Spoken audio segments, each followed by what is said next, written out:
Settle in, take a deep breath, and let yourself be carried back to a time when the world was young, when humanity was finding its way, and when one man's faithfulness would change everything.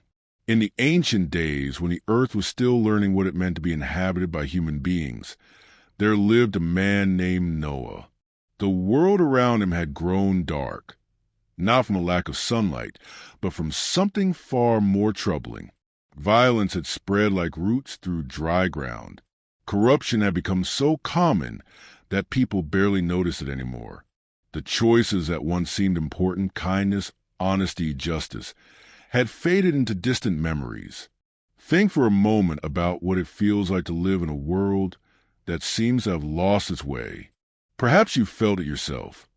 Scrolling through news that troubles your heart, witnessing injustice that seems too big to fix, feeling overwhelmed by the brokenness around you. Noah felt this too.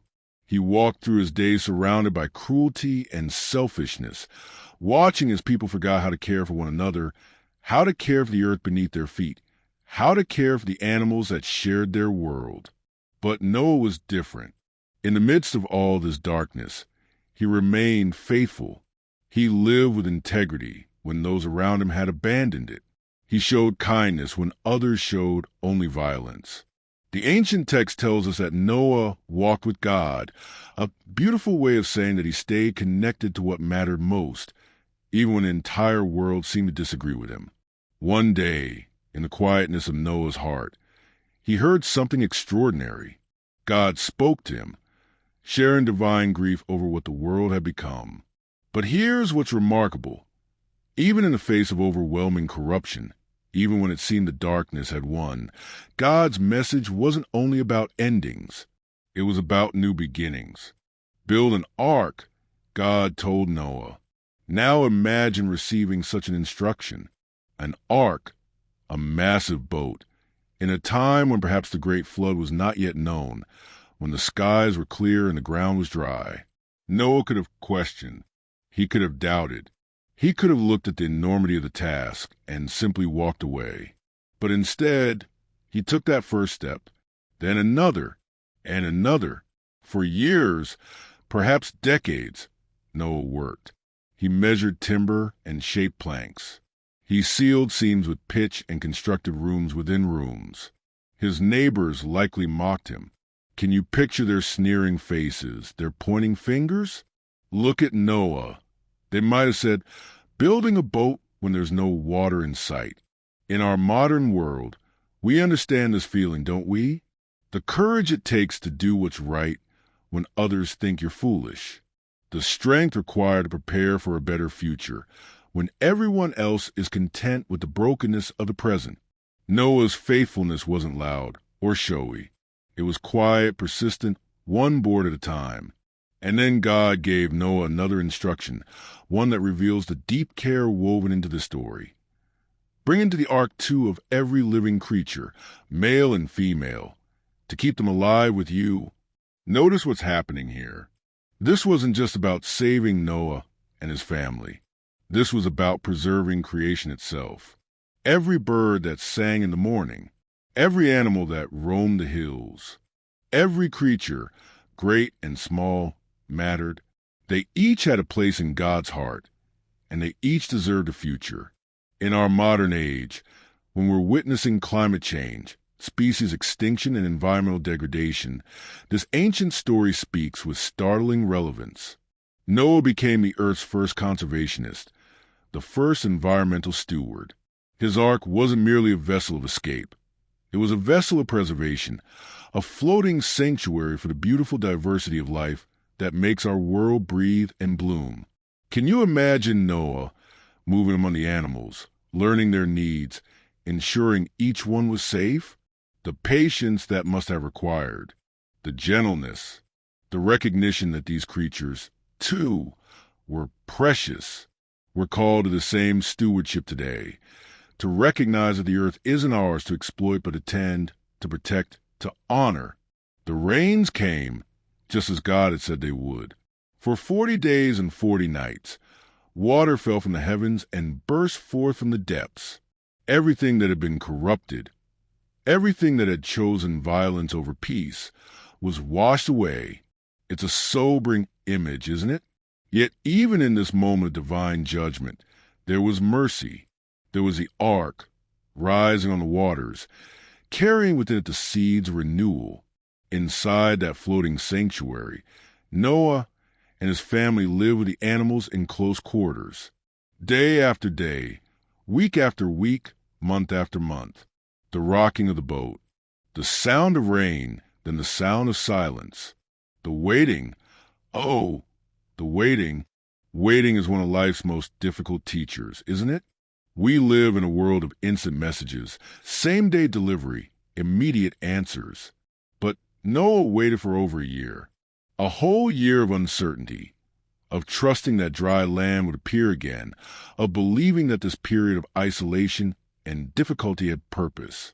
When you're in your own seasons of waiting, waiting for healing, for clarity, for circumstances to change, remember Noah in the ark. Remember that waiting doesn't mean nothing is happening. Sometimes, beneath the surface, everything is being transformed. The waters were subsiding. The earth was being renewed. The future was being prepared. Finally, Noah sent out a dove. The first time it returned, there was nowhere yet to rest. But then Noah sent out again, and it came back carrying an olive leaf. Such a small thing, an olive leaf. Yet it carried enormous meaning. Life was returning. Growth was possible again. The earth was ready for a new beginning. When the waters fully receded and Noah opened the doors of the ark, he didn't step out onto the same world he'd left behind. This was a cleansed earth, a renewed creation. And the first thing Noah did, he built an altar. He offered gratitude. He acknowledged the magnitude of what had occurred, the second chance he'd been given, the second chance given to all creation. God then made a covenant with Noah, with his family, with every living creature. Never again, God promised. And as a sign of this covenant, God painted a rainbow across the sky, a bridge of color connecting heaven and earth, a reminder that mercy is woven into the fabric of the universe. Every time you see a rainbow now, you're witnessing that ancient promise. You're seeing a symbol of hope that has stretched across millennia. In our darkest moments, when the storms of life rage around us, the rainbow reminds us this will not last forever. Renewal will come. Beauty will return. So what does Noah's story offer us as we navigate our modern lives? First, it reminds us that faithfulness matters, especially when the world around us seems to have lost its way. Like Noah, we're called to maintain our integrity, to walk with God, to stay connected to what's good and true, and even when it's difficult, even when others mock us for it. Your quiet faithfulness, your daily choices to do right, to be kind, to stand for justice, these matter more than you know. Second, Noah's story calls us to environmental stewardship.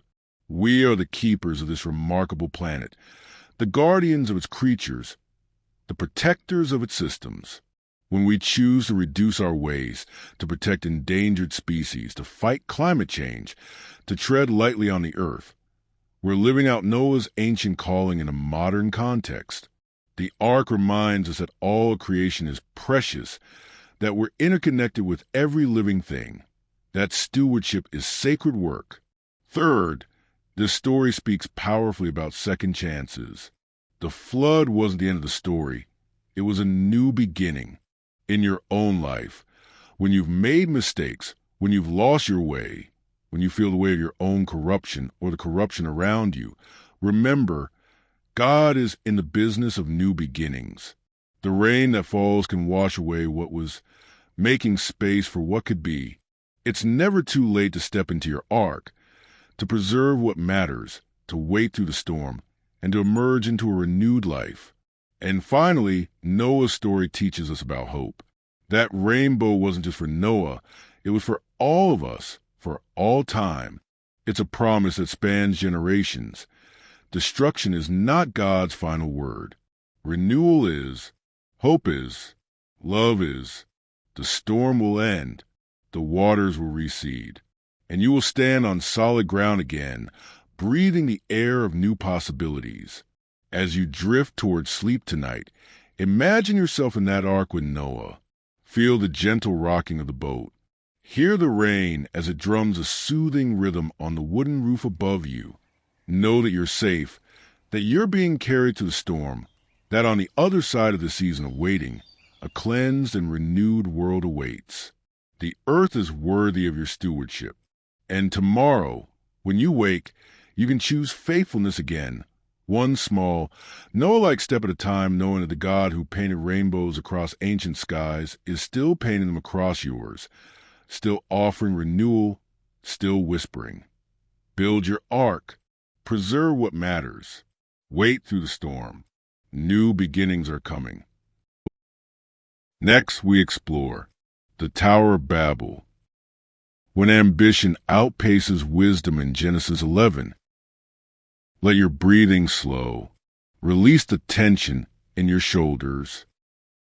Now, let's journey to an ancient plain where humanity gathered with grand dreams and towering ambitions, and discover that not all progress leads us forward. After the great flood, after the waters receded and the earth began again, humanity multiplied once more across the face of the land. Families grew into clans, clans into communities, and in those early days, something remarkable unified them all. They spoke the same language. Every person could understand every other person. Words flowed freely between them. Ideas could be shared without translation, without misunderstanding, without the barriers that would later divide the human family. Imagine what that must have been like. A world where communication was effortless, where no one was excluded from conversation because of the sounds they made or the words they used. It was a gift, this shared language, a tool that could have been used to build understanding, to create beauty, to draw people closer together in mutual care and respect. The people journeyed eastward, and they came to a plain in the land of Shinar. The ground was flat and fertile. The clay was abundant, and the possibilities seemed endless. Come, they said to one another, let us settle here. And so they did, establishing themselves in this place that would become known as Babylon. At first, their settlement was like any other. They built homes for their families. They planted crops and tended livestock. They established the rhythms of daily life. The grinding of grain, the laughter of children, the evening meals shared under the stars. But somewhere in the heart of this community, a different kind of seed was being planted. Not a seed of wheat or barley, but a seed of ambition that would grow into something far more complicated. One day, someone had an idea. Perhaps it was spoken first around fire, as the greatest ideas and the most dangerous ones often are. Come, they said, let us make bricks and bake them thoroughly. This might seem like a small thing, but it was revolutionary. Instead of using stone, which had to be found and shaped, they would manufacture their own building materials. They would master the earth itself, transforming mud into something hard and lasting. Can you hear the excitement in their voices? The innovation of it? They had discovered technology, the ability to reshape their world not just by working with what nature provided, but by transforming it into something new. They used brick instead of stone and tar instead of mortar. They were pushing boundaries, exploring possibilities, reaching beyond what had been done before. And then came the bigger idea, the one that would define their legacy. Come, let us build ourselves a city with a tower that reaches to the heavens, so that we may make a name for ourselves. A tower to the heavens. Think about what this meant. They weren't content to build homes or even palaces. They wanted to construct something that would pierce the sky itself, something so magnificent that it would declare their greatness to the world and perhaps even to God. They wanted to make a name for themselves, to be remembered, to be significant, to prove their worth through the magnitude of their achievement. In our modern world, we understand this impulse so well, don't we? The drive to build bigger, to achieve more, to leave our mark on the world. We construct skyscrapers that scrape the clouds. We create technologies that connect the entire globe. We push the boundaries of what's possible, reaching always to the next breakthrough, the next innovation, the next achievement that will prove our brilliance and secure our legacy. There's nothing inherently wrong with ambition, the desire to create, to build, to improve our world. These are gifts woven into the human spirit. God created us to be creative, to be innovative, to exercise dominion over creation in ways that bring flourishing. But the people of Babel cross a subtle line, one that we still struggle to see in our own time. Notice what they didn't say. They didn't say, let's build a city where all people can flourish. They didn't say, let's create something beautiful that honors God. They said, let us make a name for ourselves. The tower wasn't about service or beauty or even genuine progress. It was about pride. It was about self-glorification. It was about humanity declaring its independence from any authority beyond itself. And there was something else, something easily missed but deeply significant. They said, so that we may not be scattered over the face of the whole earth. They wanted to stay together, but not out of love or unity, out of fear and control. They wanted to consolidate their power, to create a monument to human achievement that would keep everyone in one place, united not by genuine relationship, but by collective pride.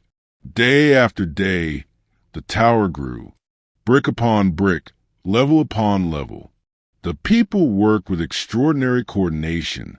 Their shared language meant instructions could be communicated clearly. Plans could be executed precisely.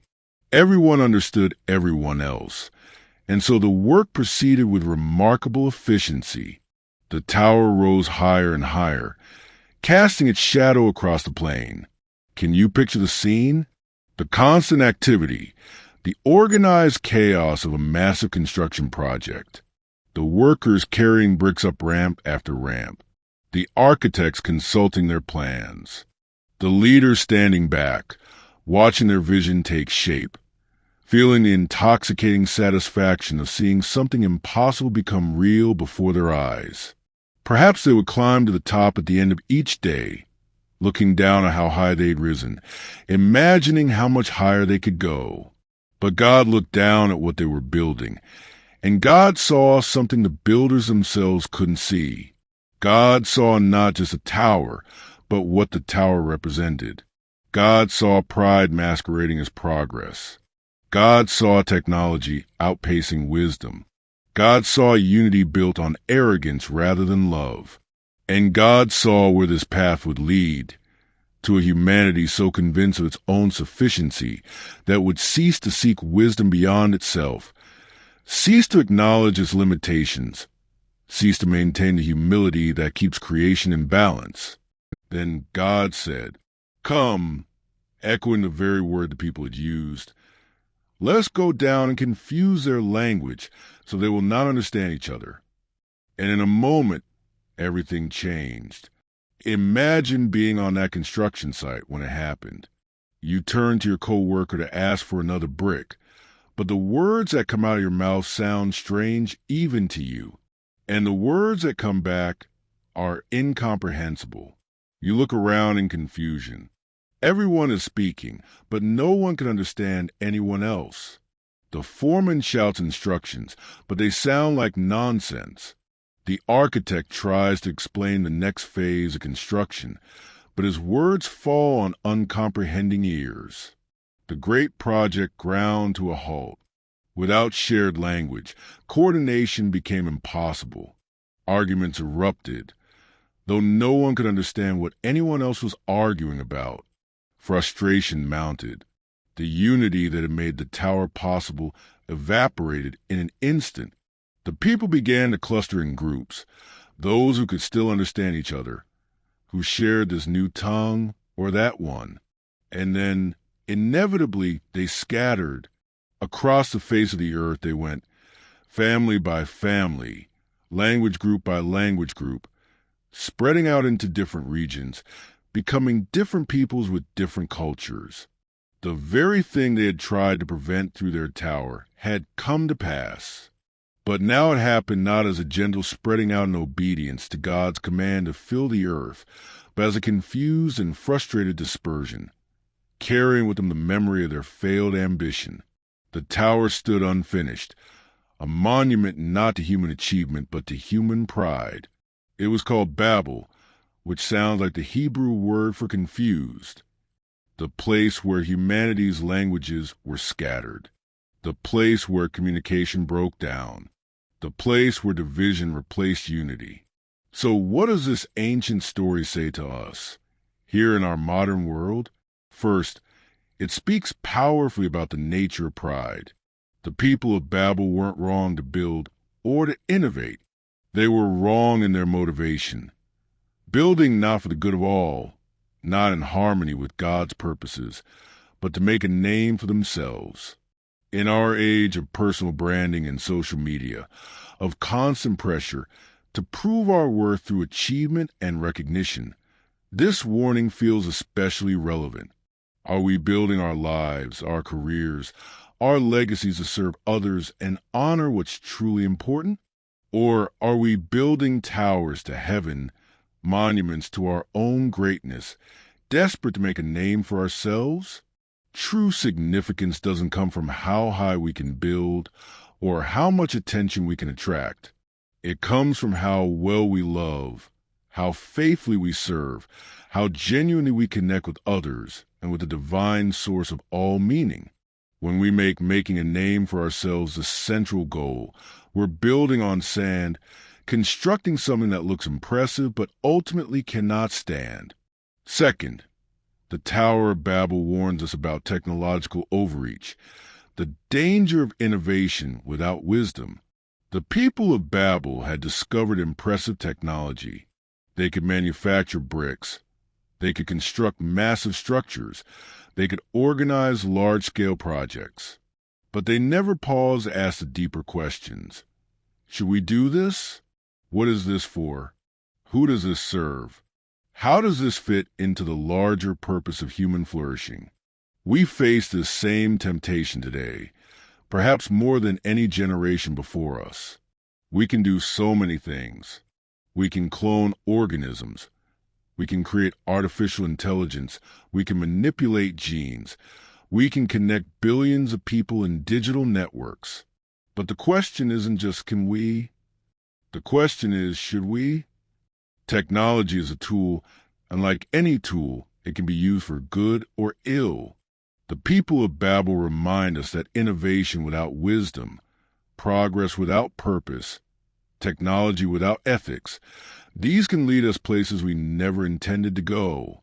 Before we build the next tower, before we create the next innovation, before we push the next boundary, we need to pause and ask, what are we really building? Who will this serve? What values are guiding us? Are we seeking genuine progress, or just the satisfaction of our own pride? Third, this story addresses the pain of division and communication breakdown. When God confused the languages of Babel, it created real barriers between people. Suddenly, understanding was difficult. Cooperation required extra effort. Different groups went different ways, developing different cultures, different perspectives, different ways of seeing the world. In our modern world, we might all speak English or Spanish or Mandarin, but we still struggle with profound communication breakdowns. We use the same words but mean different things. We live in different information bubbles, different cultural contexts, different worldviews. We can't understand why others see things so differently from us. Political divisions feel unbridgeable. Generational gaps seem impossible to cross. We talk past each other, growing increasingly frustrated, increasingly separated. The story of Babel reminds us that these divisions have deep roots, and that they came about, at least in part, as a consequence of human pride.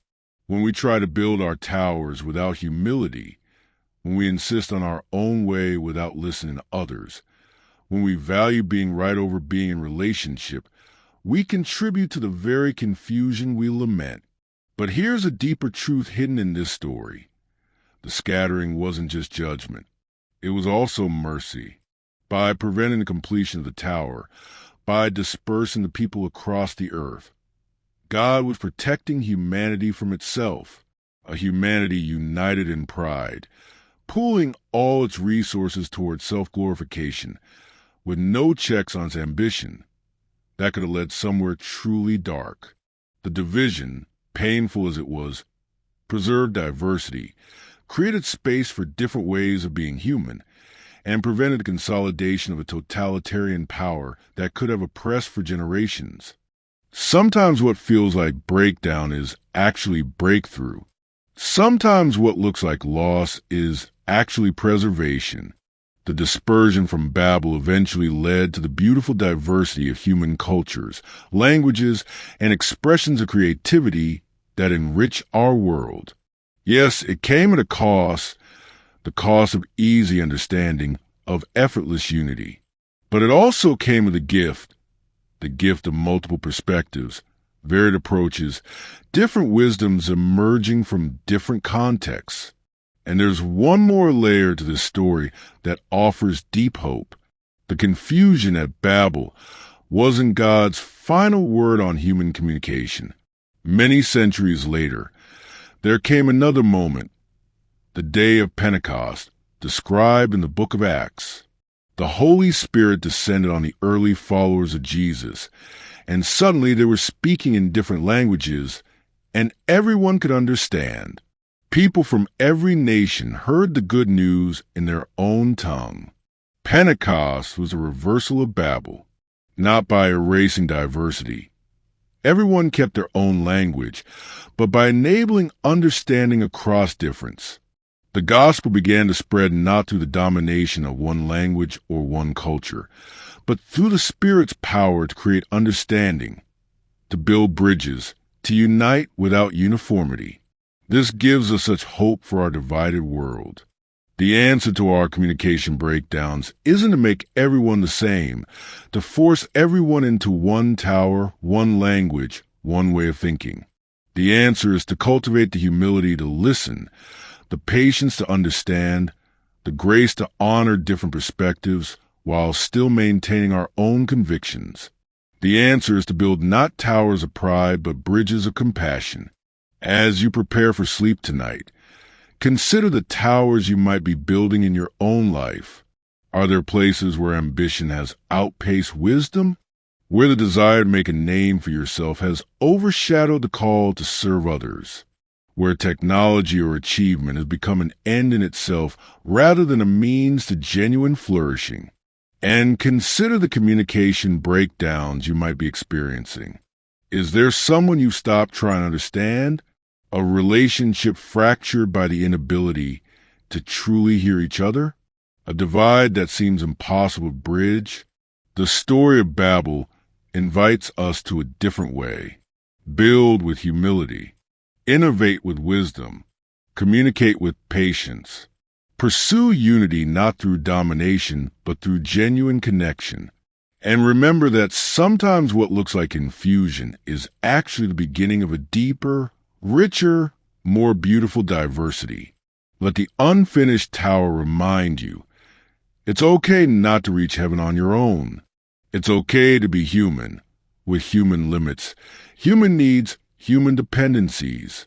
True greatness isn't found in the heights we can reach alone, but in the connections we can build together, in humility, in service, in love.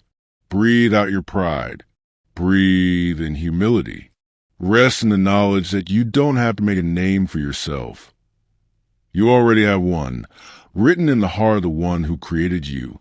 Sleep peacefully, knowing that tomorrow you can build not towers but bridges. Now, let's chat about Abraham's welcome. The sacred art of hospitality in Genesis 18. Close your eyes gently.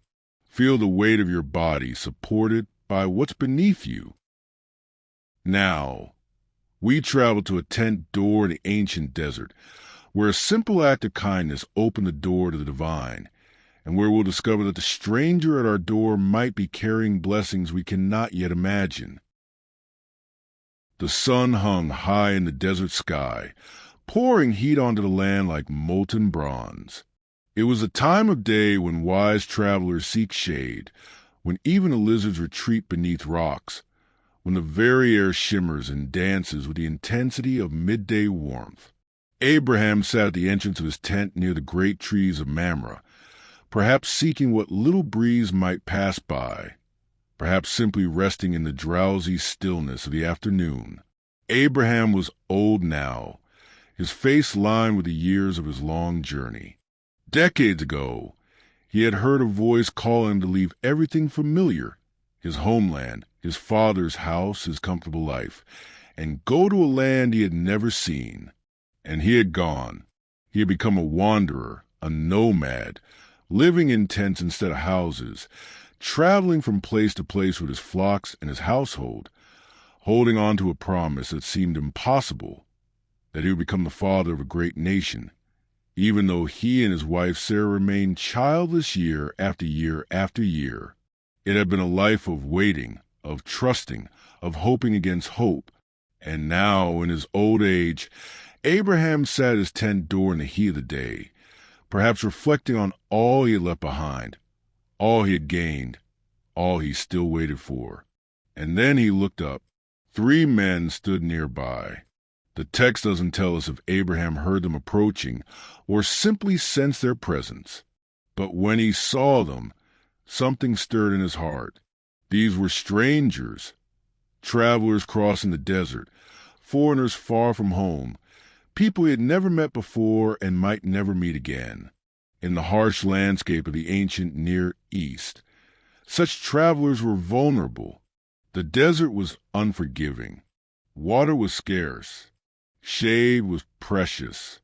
Without the kindness of others, a stranger could easily perish under that relentless sun. Abraham didn't pause to calculate whether helping these strangers would benefit him. He didn't assess whether they were worthy of his time and resources. He didn't check their credentials or question their intentions. He simply saw their need, and his heart responded. Watch what happens next, because every detail matters. Abraham didn't send a servant to greet them. He himself ran from the tent entrance to meet them. This elderly man, this patriarch, this wealthy owner of flocks and herds and many servants. He ran.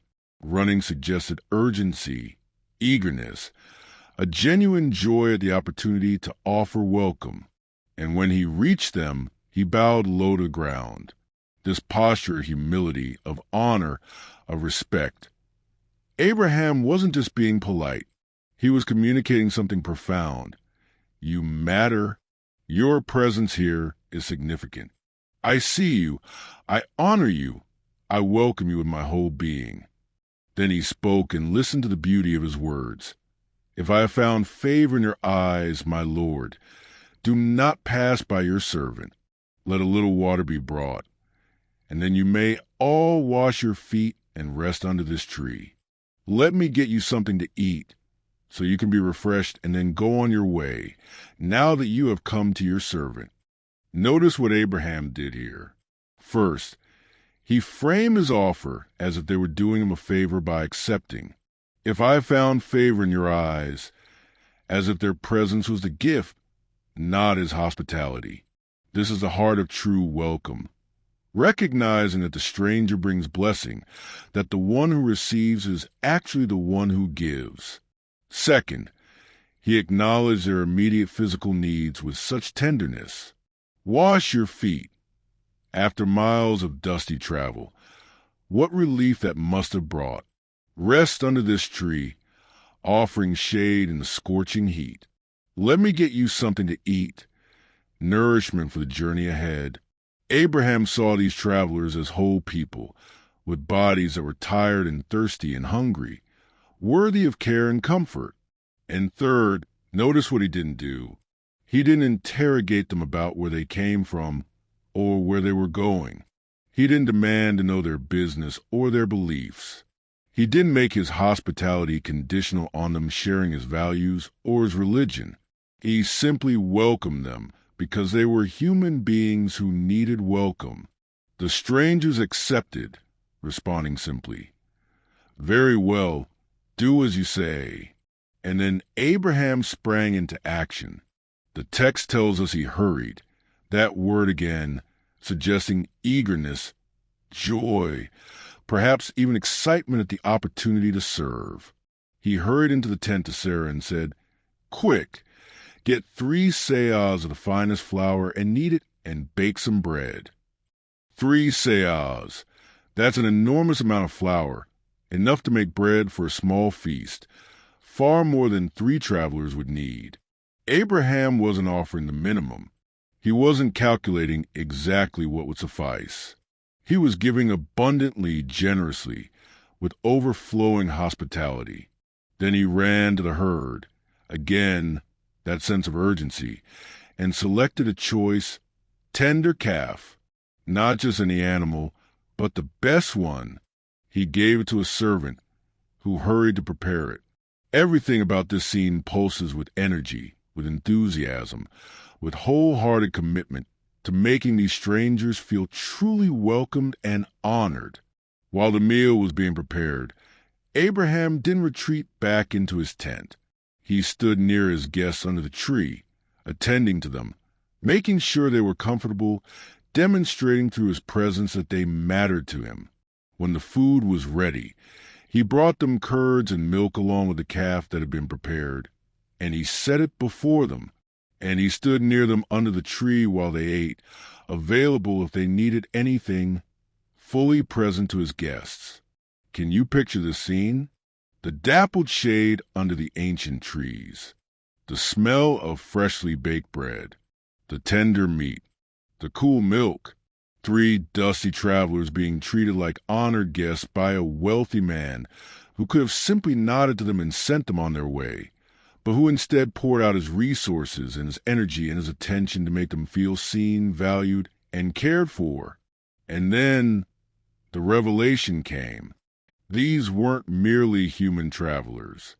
This was the Lord, appearing to Abraham in human form, accompanied by 2 angels. And the message they brought was the one Abraham and Sarah had waited a lifetime to hear. "I will surely return to you about this time next year, and Sarah your wife will have a son." The promise Abraham had carried for decades, the hope that seemed to die with each passing year, the impossible dream of a child in their old age. It was about to be fulfilled. The strangers he had welcomed bore the blessing he had longed for. At the door of his tent, in the form of 3 dusty travelers, the divine had come calling. Sarah, listening inside the tent, laughed at the impossibility of it. She was old, far past childbearing years. How could such a thing happen? But the Lord asked, "Is anything too hard for the Lord?" And Abraham, who had welcomed the strangers without knowing who they were, now stood in the presence of the one he had served all his life. This story has echoed through the ages, becoming one of the most beloved examples of hospitality in human history. The Jewish tradition calls it Haknesat Orkim, welcoming guests, and considers it one of the highest forms of righteousness. The Christian tradition remembers the words from Hebrews, "Do not forget to show hospitality to strangers, for by so doing some people have shown hospitality to angels without knowing it." The Islamic tradition speaks of Abraham's generosity and his treatment of guests as a model for all believers. But what does this ancient story say to us, living in our complex modern world? First, it speaks powerfully about the sacred nature of hospitality. Abraham's welcome wasn't just a social nicety or a cultural obligation. It was a spiritual practice, a way of honoring the divine by honoring those made in the divine image. When we welcome the stranger, when we offer food to the hungry, when we provide shelter to the displaced, when we extend kindness to those who are different from us or far from home, we are participating in something holy. In our world today, we're surrounded by strangers who need welcome. They might be refugees fleeing violence and persecution, arriving in new countries exhausted and traumatized, carrying only what they could grab as they fled. They might be immigrants seeking better lives for their families, leaving everything familiar behind, facing suspicion and hostility instead of welcome. They might be the homeless person on the corner, the new family that moved in next door, the co-worker who seems isolated and alone, the international student far from home. Abraham's example calls us to see these strangers not as threats or burdens or problems to be managed, but as bearers of blessing, as fellow human beings worthy of dignity and care, as people who might be carrying gifts we cannot yet imagine. What would it mean to greet each stranger with the same eagerness Abraham showed? To bow low in respect? To offer not the minimum but abundant, generous welcome? Second, this story teaches us about the transformative power of kindness to outsiders. Abraham didn't know these travelers were divine messengers. He welcomed them simply because they were strangers in need. His kindness wasn't strategic or calculated. It wasn't offered because he hoped to gain something in return. It was pure generosity, flowing from a heart that saw need and responded. And yet, and this is the beautiful mystery, his kindness opened the door to blessing. The strangers he welcomed brought the news he had waited for all his life. This doesn't mean we should be kind because we'll be rewarded, as if hospitality is a transaction. Rather, it reveals a deeper truth. When we open our hearts to others, when we extend ourselves beyond our comfort zones, when we share what we have with those who have less, we participate in a flow of grace that enriches everyone, including ourselves. Research in psychology confirms what ancient wisdom always knew. Acts of kindness and generosity don't just help the recipient. They transform the giver. They expand our capacity for empathy, strengthen our communities, increase our own sense of meaning and purpose. When we welcome the stranger, we're not just helping them. We're becoming more fully human ourselves.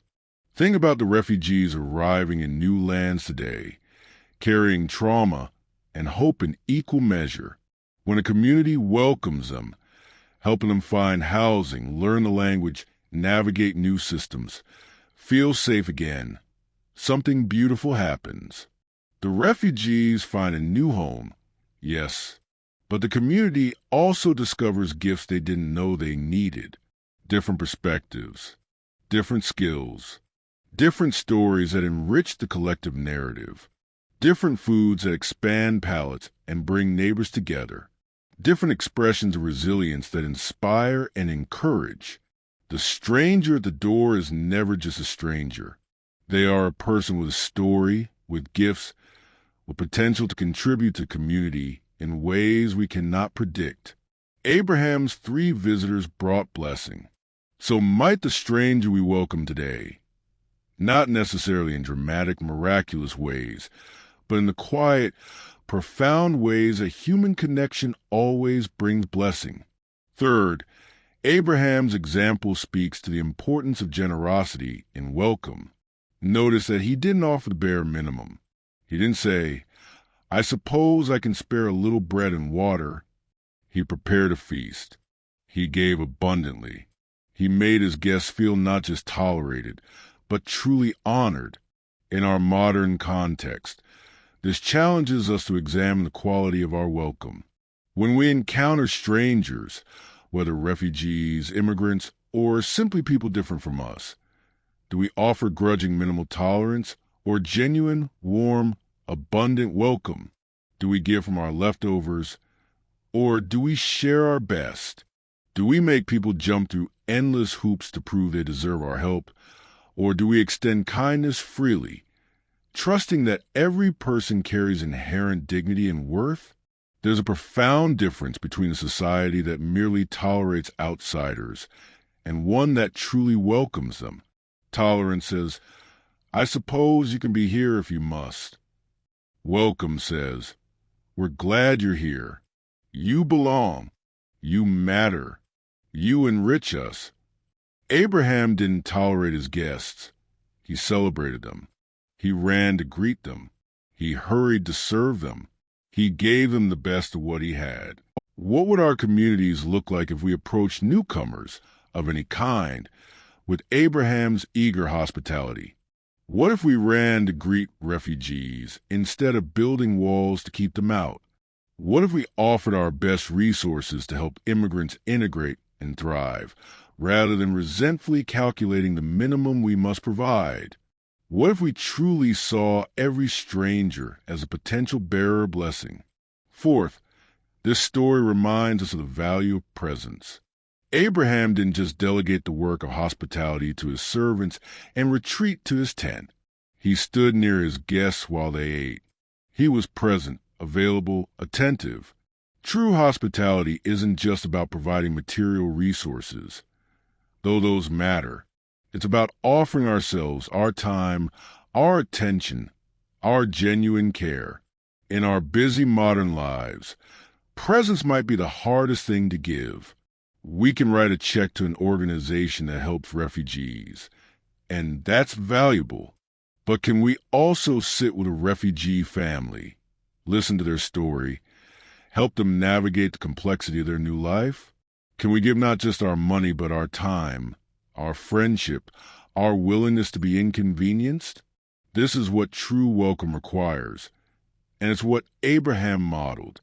Finally, Abraham's story carries particular urgency in our current moment regarding refugees and displaced people.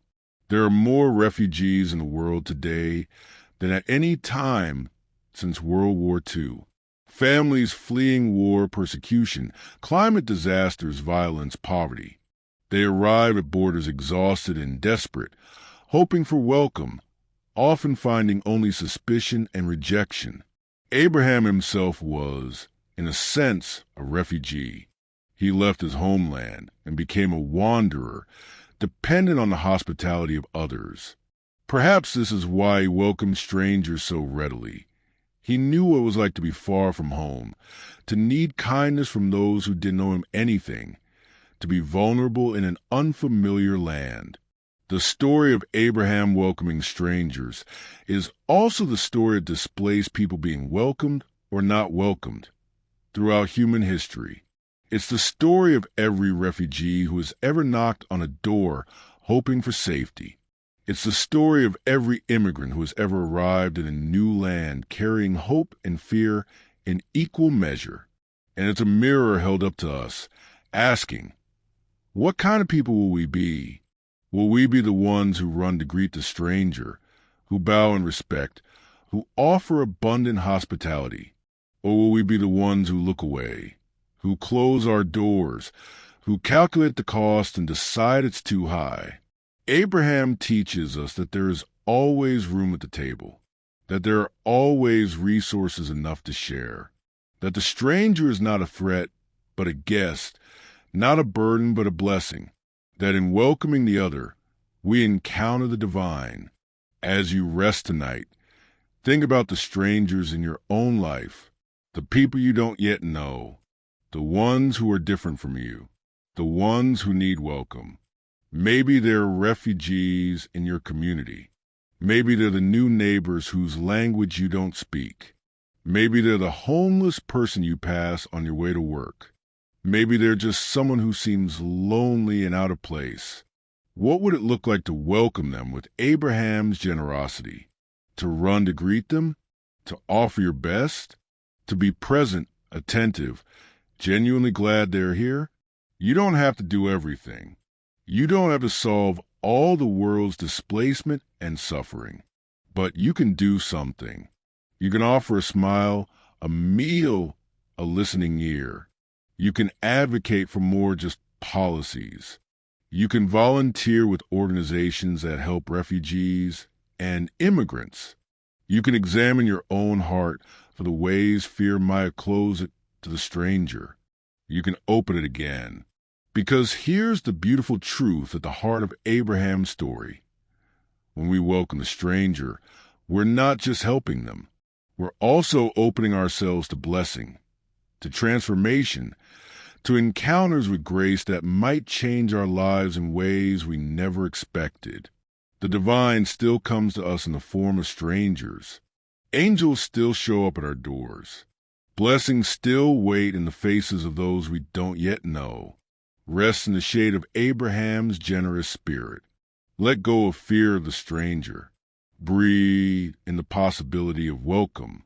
And sleep knowing that tomorrow you might have a chance to run towards someone who needs what you have to give, and discover in the giving that you've been given more than you imagined. Our next story brings us to Joseph's journey, from betrayal to redemption in Genesis 37 to 50.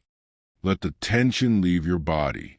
Release your grip on the day's worries.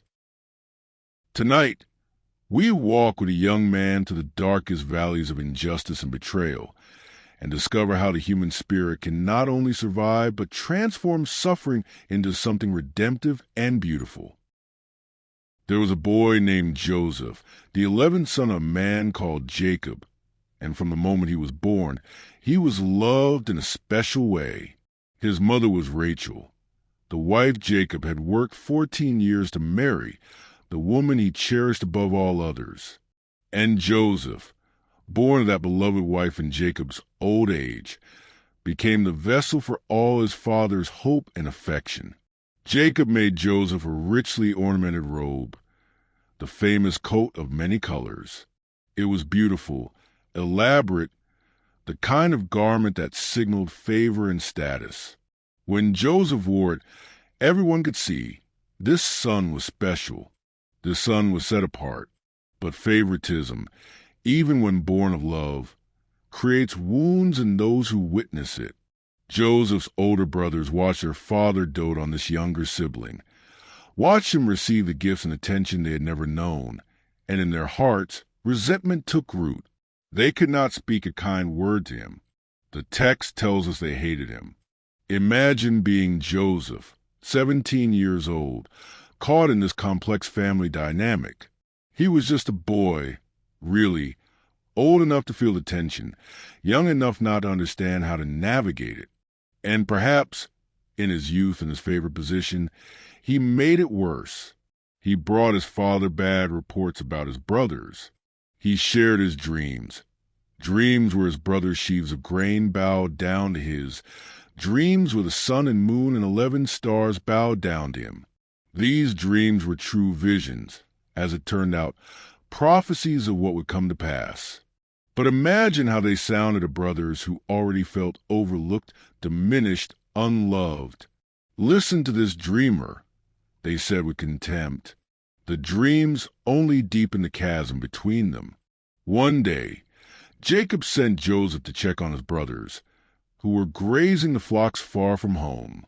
When they saw him coming in the distance, that hated coat visible even from far away, something dark stirred in their hearts. "Here comes that dreamer," they said.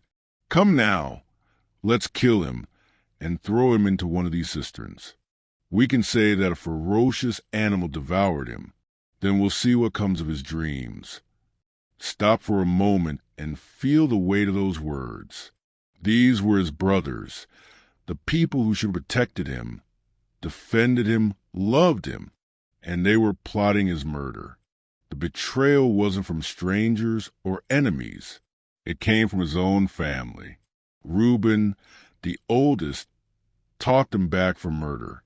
"Let's not take his life," he urged. Perhaps he hoped to come back later and rescue Joseph, to undo what was about to happen. So instead of killing him outright, they threw Joseph into an empty cistern, a deep pit in the ground, dark and dry and inescapable. Picture Joseph at the bottom of that pit. The coat his father had lovingly given him was stripped away. He could see the circle of sky far above him, could hear his brothers sitting down to eat their meal, ignoring his cries. What must have gone through his mind? The shock of betrayal, the terror of abandonment, the desperate hope that this was some cruel joke that would soon end. But it didn't end. When a caravan of Ishmaelite traders passed by on their way to Egypt, Judah had an idea. What will we gain if we kill our brother and cover up his blood? Come, let's sell him to the Ishmaelites. And so they did. They sold their brother, their own flesh and blood, for 20 shekels of silver. They lifted him from the pit, not to free him, but to enslave him. They handed him over to strangers who would carry him to a foreign land, to a life of bondage, to a future that must have seemed absolutely hopeless. Joseph was chained with other slaves and led away toward Egypt. Every step took him farther from home, from his father, from everything familiar. Behind him, his brothers took his beautiful coat, slaughtered a goat, and dipped the coat in blood. They brought it to their father. "We found this. Examine it to see whether it is your son's robe." Jacob recognized it immediately. He tore his clothes in grief, believing his beloved son had been torn to pieces by wild animals. His sons stood by, the very ones who had caused this anguish, and watched their father mourn. They had destroyed Joseph's life and broken their father's heart, all because they couldn't bear to see their brother favored. In Egypt, Joseph was sold again, this time to Potiphar, one of Pharaoh's officials. From favored son to pit to slave caravan to foreign household. Could descent be any steeper? Everything had been stripped from him. His freedom, his family, his future, even his identity, reduced now to property, a possession bought and sold. But here's where Joseph's story begins to reveal something profound about resilience. The text tells us that the Lord was with Joseph and he prospered. Even in slavery, even in the depths of injustice, something in Joseph refused to be defeated. He didn't rage endlessly against what had happened, though he would have been justified. He didn't give up or collapse into despair. Instead, he did what was in front of him. He worked faithfully in Potiphar's household. He showed integrity, competence, wisdom. Potiphar noticed. He put Joseph in charge of his entire household, trusting him with everything he owned. Joseph, the slave, became the manager of his master's affairs, from the pit to the palace, or at least to a position of trust and responsibility. Think about what this teaches us about resilience. Joseph couldn't control what his brothers had done to him. He couldn't undo the injustice. He couldn't go back to being the favored son in his father's house, but he could control how he responded to his circumstances. He could choose to work with excellence, to maintain his character, to find purpose even in an unjust situation. This is the essence of resilience, not denying the pain, not pretending the injustice doesn't matter, but refusing to let circumstances define the limits of who you can become. But just when Joseph's life seemed to be stabilizing, disaster struck again. Potiphar's wife was attracted to Joseph and repeatedly tried to seduce him. Day after day, she pursued him. Day after day, Joseph refused. "How could I do such a wicked thing and sin against God?" he asked. He remained faithful to his integrity, even when no one would have known, even when refusing put him at risk. And indeed, his virtue cost him dearly. Spurned and angry, Potiphar's wife accused Joseph of attempting to assault her. Potiphar believed his wife and had Joseph thrown into prison. From his father's house to the pit to slavery to trusted manager and now to prison. Another injustice, another betrayal, another descent into darkness. Joseph had done everything right, had maintained his character, had resisted temptation, His reward was a dungeon. Have you ever felt this way? Like you've tried to do the right thing, tried to live with integrity, tried to be faithful, and been punished for it? Like the world is fundamentally unjust, like goodness doesn't matter, like virtue only makes you vulnerable to those who have none? Joseph must have wrestled with these thoughts in that prison cell. The unfairness of it all, the relentless cascade of betrayals and losses.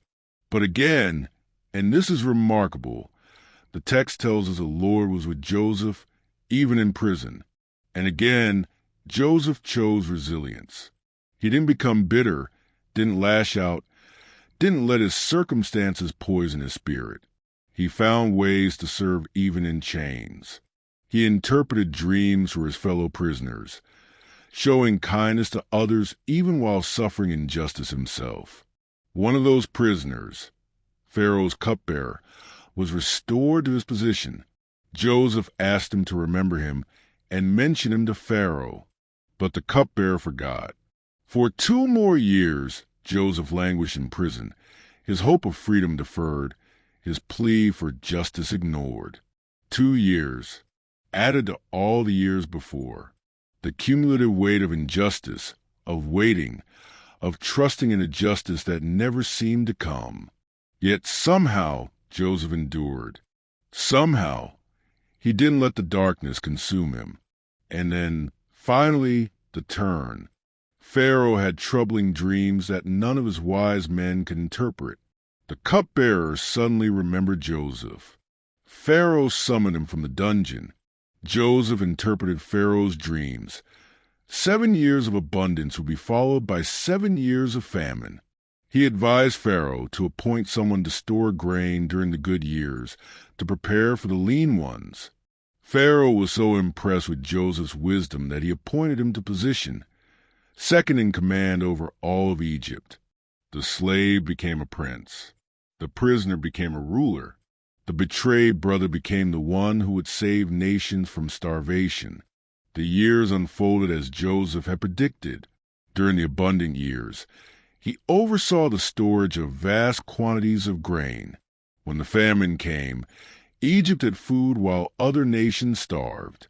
And among those seeking food were Joseph's brothers, sent by their father Jacob from Canaan to buy grain in Egypt.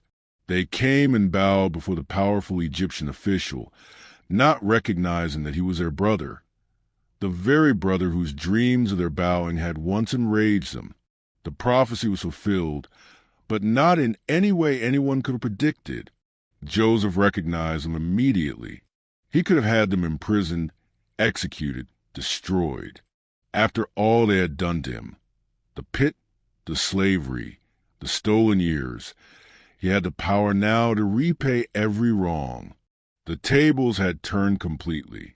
But Joseph didn't take revenge. Instead, through a series of tests, he discerned whether his brothers had changed. Had they learned anything from what they'd done? Would they abandon another brother if it served their interests? Or had their characters been transformed? When he saw that they had indeed changed, when Judah offered himself as a slave to spare their youngest brother Benjamin, the new favorite son, Joseph could no longer contain himself. He sent all the Egyptians away and revealed himself to his brothers. I am Joseph. Is my father still living? Imagine the shock, the terror his brothers must have felt. The brother they had betrayed now held their lives in his hands. They stood paralyzed with fear, waiting for the judgment they deserved. But Joseph's next words are some of the most beautiful and profound in all of Scripture. Come close to me.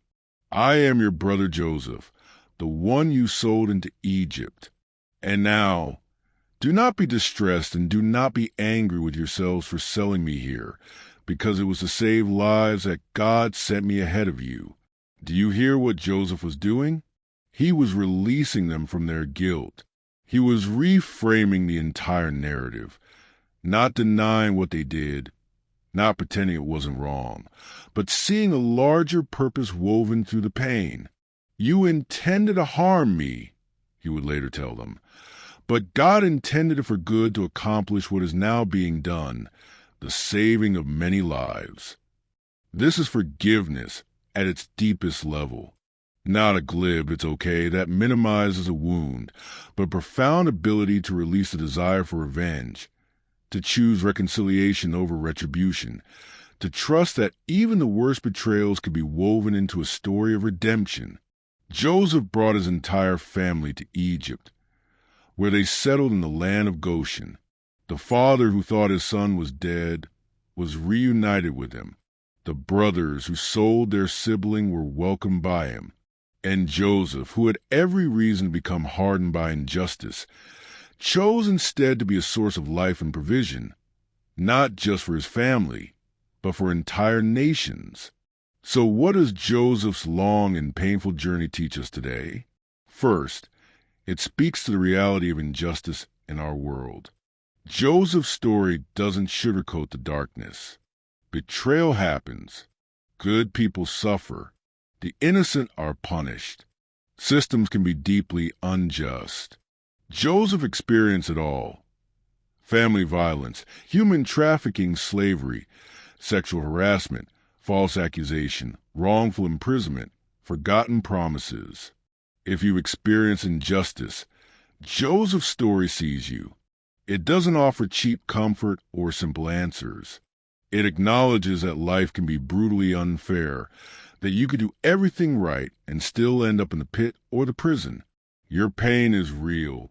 Your anger at injustice is justified. The betrayal you've experienced matters. But, and this is crucial, Joseph's story also shows that injustice doesn't have to be the end of your story. Second, Joseph teaches us about resilience. Resilience isn't about being unaffected by pain or pretending trauma doesn't hurt. It's about finding ways to survive and even grow through suffering. Joseph felt the betrayals deeply. You can hear it in his tears when he finally reveals himself to his brothers. But he didn't let those betrayals dictate his character or destroy his capacity to love, to work, to hope, to become. In our modern world, where many of us carry wounds of betrayal, from family members, friends, partners, institutions, systems, Joseph shows us a path forward. We can acknowledge the pain while refusing to be defined by it. We can work with excellence even in unjust circumstances. We can maintain our integrity even when it costs us. We can keep showing up, keep doing the next right thing, keep believing that our story isn't over yet. Resilience often looks like Joseph in Potiphar's house and Joseph in prison. Doing the work in front of you with faithfulness, treating people with kindness, maintaining your character even when circumstances are crushing. Small acts of dignity and purpose, repeated day after day, can carry you through seasons that feel unbearable. Third, Joseph's story speaks powerfully about forgiveness, not the kind of cheap forgiveness that says what you did doesn't matter or that demands victims reconcile with abusers without change or accountability. Joseph tested his brothers. He needed to know they had changed. Forgiveness doesn't require you to pretend betrayal didn't happen or to make yourself vulnerable to someone who hasn't changed. But Joseph also shows us that holding on to bitterness and revenge ultimately imprisons us. His brother's betrayal could have filled his heart with hatred, consumed his thoughts with plans for retribution. Instead, Joseph chose to release them, and in doing so, he freed himself.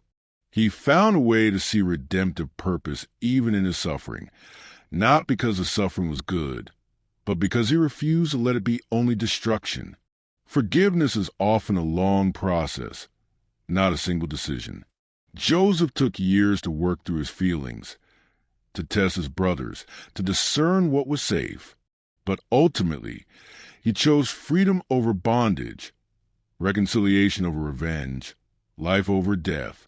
In our own experiences of betrayal, we can honor our pain while also, when we're ready, choosing to release the hold that bitterness has on our hearts. Fourth, Joseph's story reveals something profound about rising above betrayal. Joseph didn't just survive, he thrived. He didn't just endure, he transformed.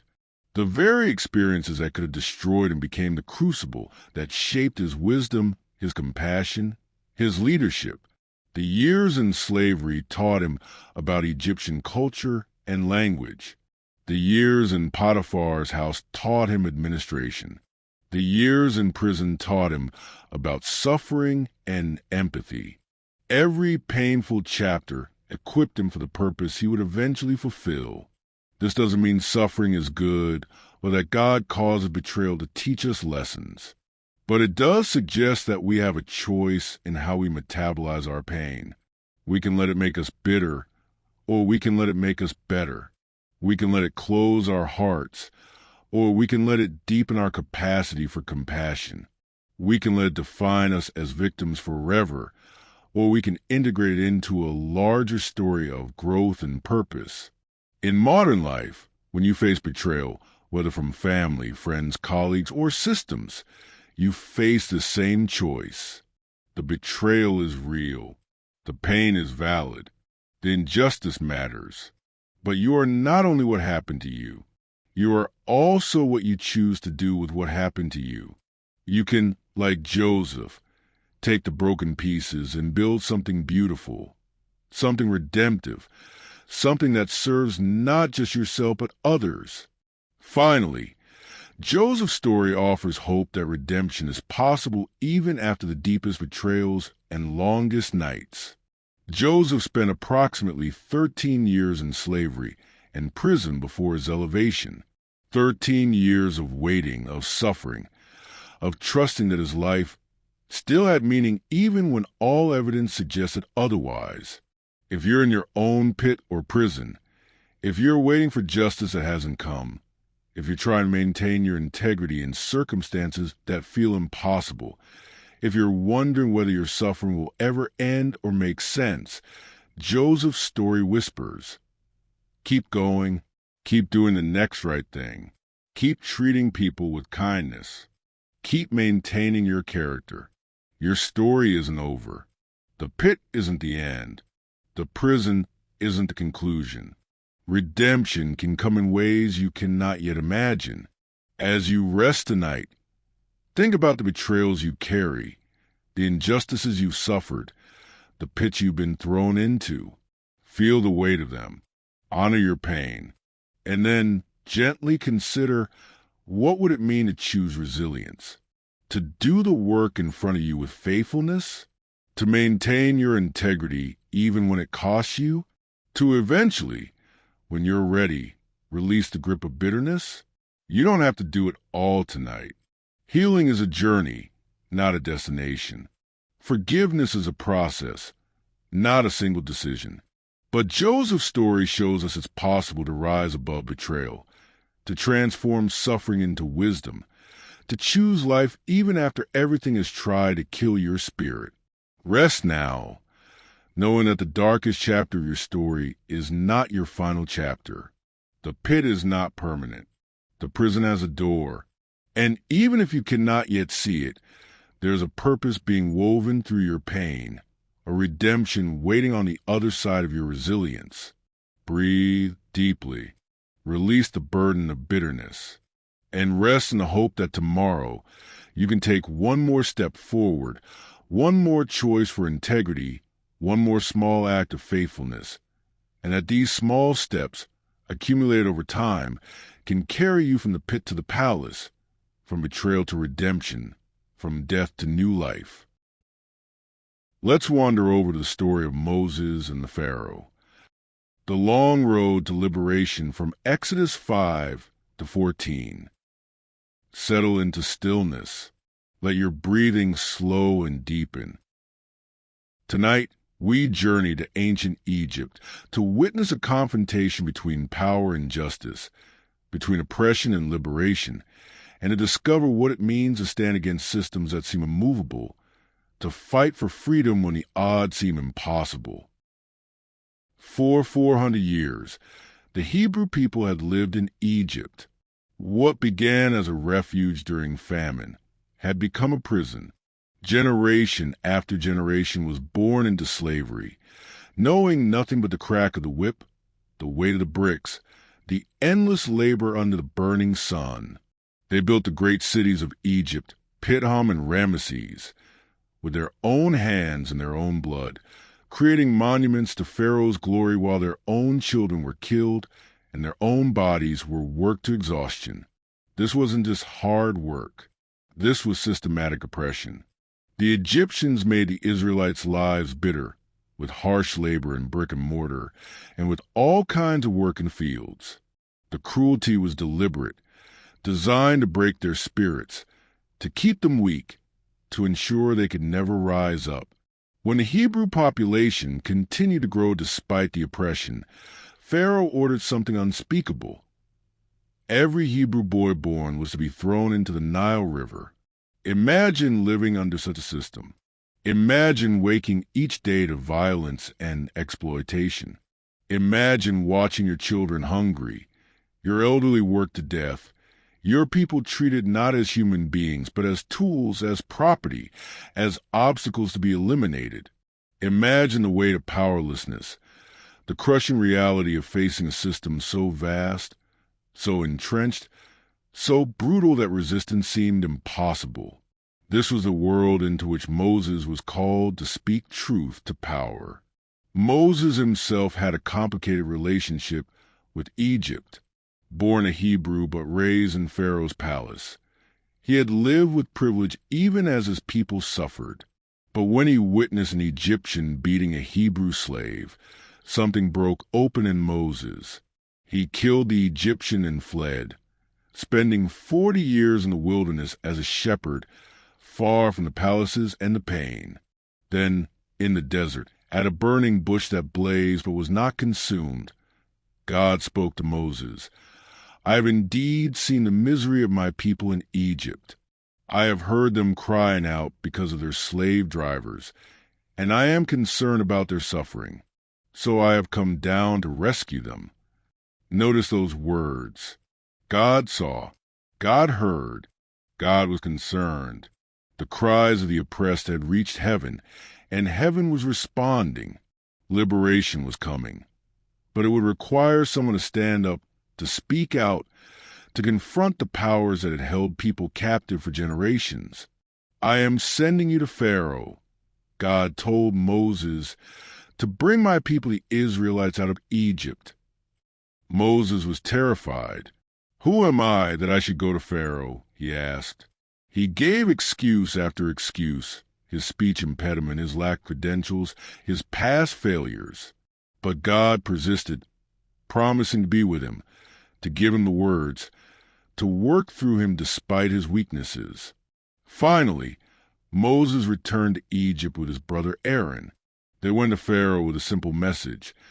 "This is what the Lord, the God of Israel, says, let my people go. Let my people go." These words would echo through history, becoming a rallying cry for every liberation movement, every fight against oppression, every demand for justice, for simple words that challenge an entire empire. Pharaoh's response reveals everything about how power responds when challenged. He didn't consider the request. He didn't examine whether his system was just. He simply asserted his authority. "Who is the Lord, that I should obey him and let Israel go? I do not know the Lord, and I will not let Israel go." This is the voice of oppressive power throughout history. It doesn't recognize any authority beyond itself. It doesn't acknowledge the humanity of those it exploits. It sees calls for justice as threats to its control, and it responds not with reflection, but with greater cruelty. Pharaoh immediately made the Israelites work harder. Before, they had been given straw to make bricks. Now they had to gather their own straw, while still meeting the same quota. When they couldn't, they were beaten. The foreman cried out, "Why have you treated your servants this way?" But there was no mercy, only the cold logic of oppression. More work, more punishment, more suffering. The Israelites, crushed under this increased burden, turned on Moses. May the Lord look on you and judge you. You have made us obnoxious to Pharaoh and his officials, and have put a sword in their hand to kill us. Here is one of the hardest truths about fighting for justice. Sometimes things get worse before they get better. When you challenge oppressive systems, they often crack down harder. When you speak truth to power, power often lashes out. The people Moses was trying to liberate blamed him for their increased suffering. Even those who should have been allies questioned whether the fight was worth it. Moses himself was shaken.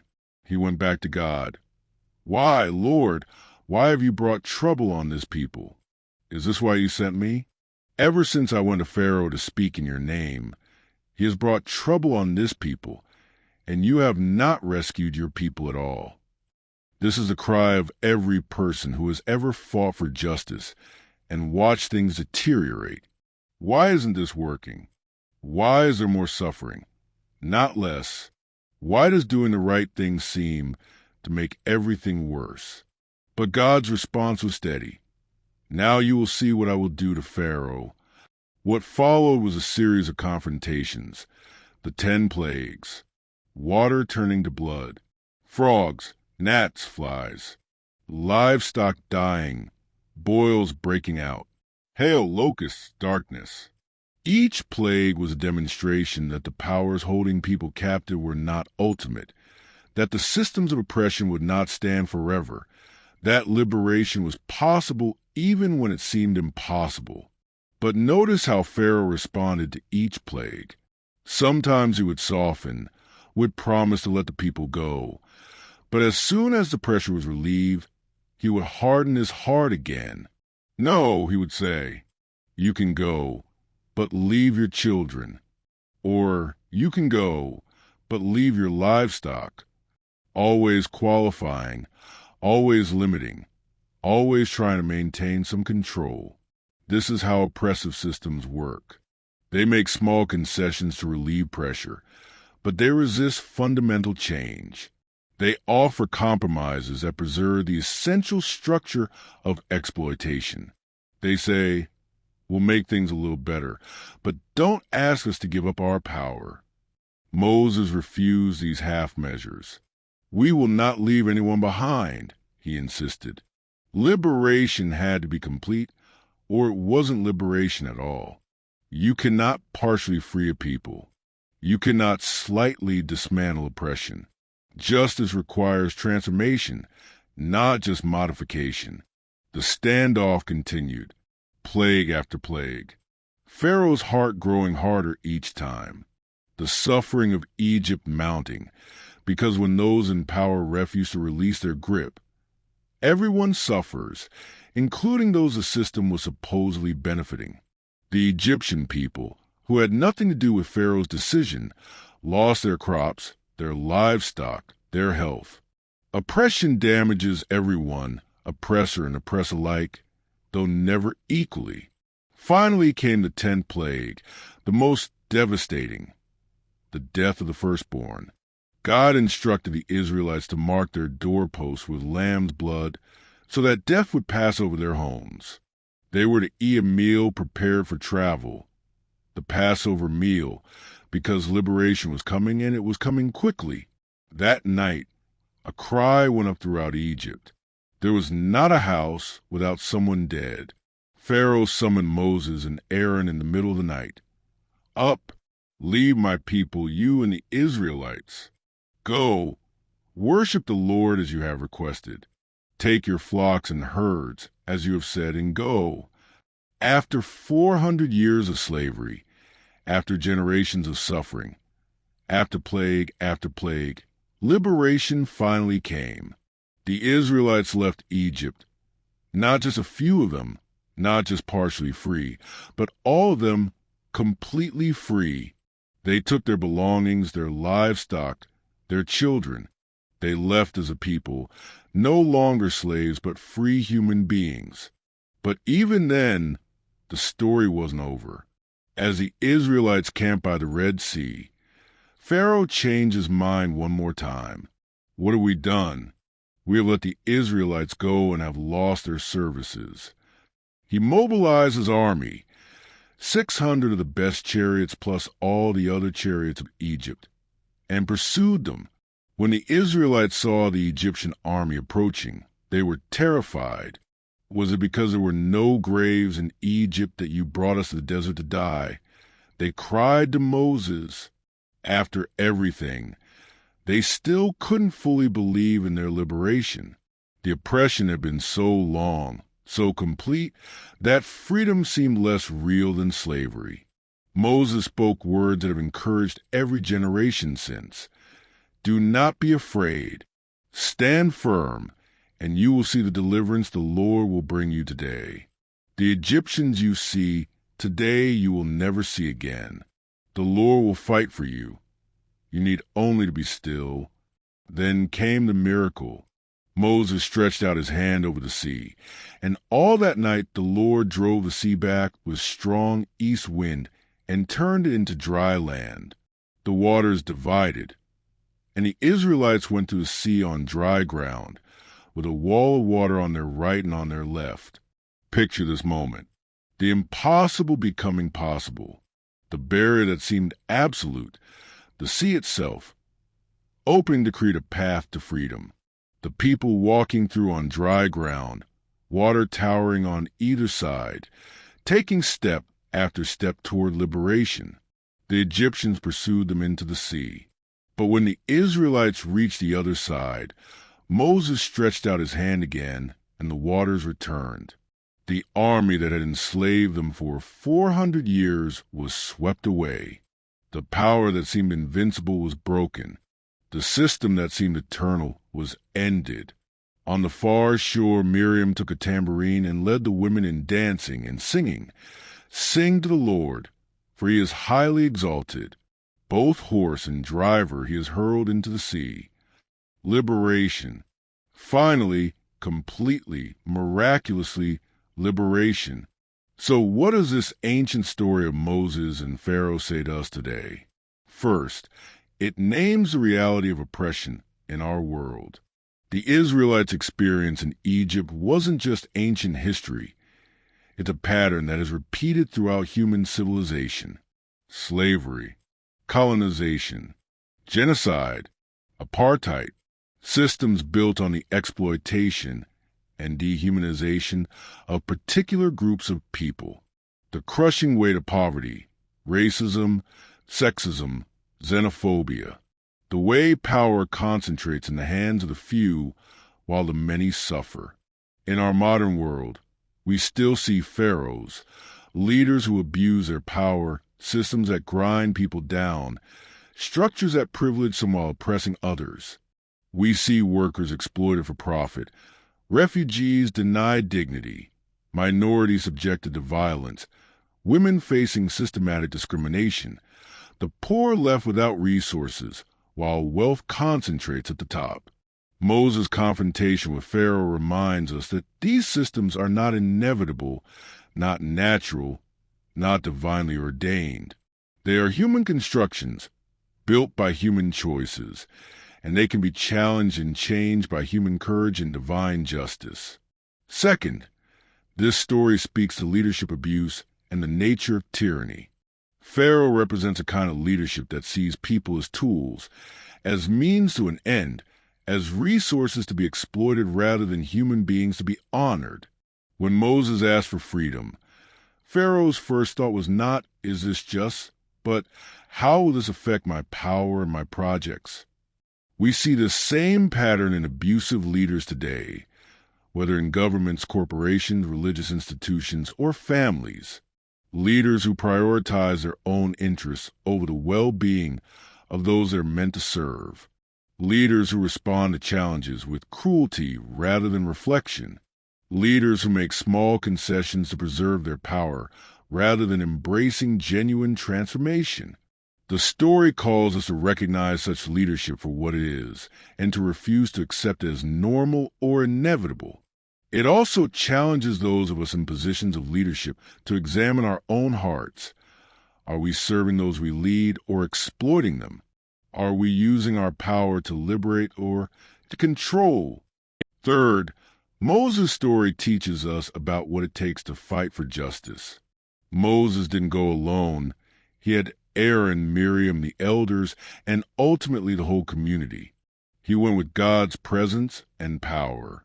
He persisted through failure, through increased oppression, through doubt from the very people he was trying to help. He refused compromises that would have left some people behind. He kept standing up, kept speaking out, kept confronting power until liberation came. The fight for justice is rarely quick or easy. It requires courage, persistence, community, and faith that liberation is possible even when all evidence suggests otherwise. It means being willing to make things uncomfortable for those in power. It means refusing half measures and demanding full freedom. It means continuing even when people blame you for making things worse, even when progress seems impossibly slow. In our own time, whether fighting for racial justice, economic fairness, environmental protection, or human rights, we need Moses' persistence. We need his willingness to speak truth to power again and again and again. We need his refusal to accept oppression as permanent. We need his faith that the systems holding people captive can be broken. Fourth, the story reminds us that liberation is both a gift and a struggle. God brought the plagues. God parted the sea. The Israelites didn't free themselves through their own power alone, and yet they had to participate. They had to mark their doorposts. They had to prepare for travel. They had to walk through the sea, step by step, even with water towering on both sides. In our own fights for justice, we need both divine grace and human action. We work as if everything depends on us, trusting that we're not working alone. We take the steps we can take, believing that breakthrough will come even when we cannot yet see how. We do our part, trusting that the universe, that God, is also working toward justice, toward liberation, toward freedom. Finally, this story offers profound hope. For 400 years, the Israelites suffered. Generation after generation lived and died in slavery. It must have seemed permanent, inevitable, unbreakable. But it wasn't. Liberation came. The impossible became possible. The sea parted. The people walked through to freedom. Whatever oppression you face, whatever injustice weighs on you, whatever system seems immovable, the story of the Exodus whispers, liberation is possible. The empire that seems invincible can fall. The power that seems absolute can be broken. The suffering that seems endless can end. This doesn't mean it will be easy. It doesn't mean it will be quick. The Israelites' journey from slavery to freedom took time, required persistence, involved setbacks, and increased suffering before breakthrough came. But it came. Liberation came. As you rest tonight, think about the places where you feel trapped, the systems that oppress you or others, the injustices you witness and want to confront. You might be exhausted from fighting. You might be discouraged by how long it's taking. You might be wondering if liberation is really possible. Moses' story says, keep going. Keep speaking truth. Keep demanding justice. Keep refusing compromises that leave people behind. Keep walking forward even when you can't see the path. Keep believing that the sea can part, that chains can break, that freedom can come. You don't have to be perfect. Moses wasn't. He was afraid, unsure, imperfect. But he showed up. He spoke out. He persisted. And through his flawed, faithful persistence, liberation came to an entire people. Rest now in the knowledge that the God who heard the Israelites' cries still hears the cries of the oppressed. The God who confronted Pharaoh still challenges unjust powers. The God who parted the sea still makes ways where there seems to be no way. Breathe deeply. Release the weight of helplessness. Trust that justice is possible. and sleep knowing that tomorrow you can take one more step toward liberation for yourself, for others, for the world. The sea can part. The chains can break. Freedom can come. Rest in that hope tonight. Now we turn to a story that became a guiding pillar for how to live, the 10 Commandments, foundations for a free people in Exodus 20. Let the tension drain from your muscles. Allow your mind to quiet. Tonight, we stand at the foot of a mountain wreathed in smoke and fire, where newly freed people receive a moral framework that would shape human civilization, and we'll discover why ethical boundaries are not restrictions on freedom, but the very foundation that makes freedom possible. 3 months after walking to the Red Sea, 3 months after leaving behind 400 years of slavery, the Israelites camped in the wilderness at the foot of Mount Sinai. They were free now, but freedom had proven more complicated than they imagined. In Egypt, their lives had been brutal but predictable. Every day was the same: wake, work, suffer, sleep, repeat. The rhythm was oppressive, but it was a rhythm they knew. Now, in the wilderness, everything was uncertain. Where would they go? How would they organize themselves? What kind of society would they become? They were no longer slaves, but they didn't yet know how to be free. They had escaped Pharaoh's laws, but what laws would govern them now? They were a collection of traumatized families, not yet a unified people. They had been broken by bondage, and now they needed to be rebuilt into something new. Into this chaos, God called Moses up the mountain, and there, in the presence of thunder and lightning, of trumpet blasts and thick smoke, God gave Moses what would become the moral foundation for this emerging nation. 10 statements, 10 principles, 10 commandments that would define what it meant to be the people of God.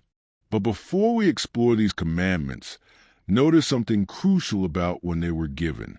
God didn't give them to the Israelites while they were still in Egypt, still enslaved. First came liberation. First came freedom. Only then, once they were free, did God give them the law. This order matters deeply. The commandments weren't tools of oppression, rules designed to control or dominate. They were gifts given to a free people to help them remain free, to help them build a society where everyone could flourish, where the strong couldn't exploit the weak, where the chaos of competing desires wouldn't tear the community apart. The commandments begin not with rules, but with identity. I am the Lord your God, who brought you out of Egypt, out of the land of slavery. Before any command is given, God reminds them who they are and who God is. You are a people I liberated. I am the God who frees. Everything that follows flows from this relationship, this identity, this story of rescue and redemption. Then come the first commandment. You shall have no other gods before me. This wasn't about God being insecure or jealous in a petty sense. This was about loyalty, about not returning to the patterns that had led to slavery in the first place. In the ancient world, every nation had gods, gods of power, gods of fertility, gods of war, gods of wealth. And these gods demanded things: child sacrifice, temple prostitution, brutal conquest, exploitation of the weak. To say, you shall have no other gods before me, was to say, don't give your ultimate allegiance to power or wealth or status or nation or any ideology that demands you sacrifice your humanity or others' humanity. Don't worship the things that enslave. Keep your ultimate loyalty to the God who liberates. In our modern world, we might not bow before statues, but we absolutely have gods, lowercase g gods that demand our allegiance and shape our values. The God of success that says your worth depends on your achievements. The God of consumerism that says happiness comes through accumulation. the God of tribalism that says your group's interests justify harming others, the God of productivity that says rest is laziness, the God of image that says you must craft a perfect persona for social media. The first commandment asks, what is your ultimate allegiance? What shapes your decisions when push comes to shove? What are you willing to sacrifice everything else for? And it invites us to examine whether those gods are leading us toward freedom and flourishing, or back toward new forms of bondage. The second commandment follows, you shall not make for yourself an image. You shall not bow down to them or worship them. At first glance, this seems to be about statues and idols, but at a deeper level, it's about the human tendency to reduce the infinite to something we can control, to trap the divine in forms we create, to make God in our image rather than recognizing we're made in God's image. Whenever we claim with absolute certainty that God endorses our political party, our nation's wars, our economic system, our cultural prejudices, we're making God in our image. We're creating an idol that looks suspiciously like ourselves and calling it divine. The second commandment warns against this, calling us to humility, to recognizing that the ultimate reality transcends our categories, our constructions, our certainties. In chaotic times, when everything feels uncertain, the temptation to create idols, whether literal or metaphorical, becomes especially strong. We want something concrete to hold on to, something we can control, something that will make us feel secure.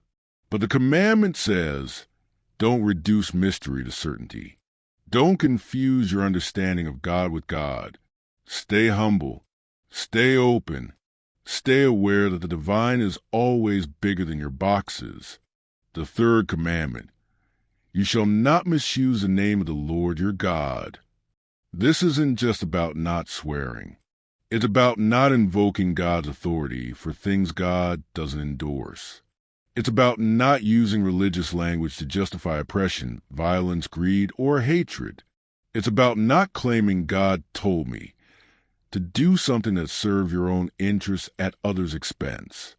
How often have people committed atrocities in God's name? How often have leaders claimed divine endorsement for their cruelty? How often has religion been weaponized control to exploit the harm? The third commandment says, don't do that.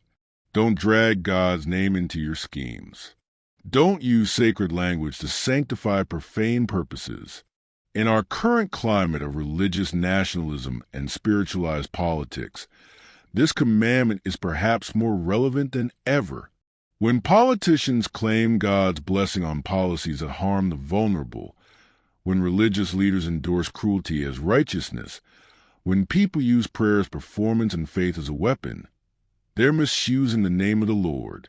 The fourth commandment shifts to something beautiful.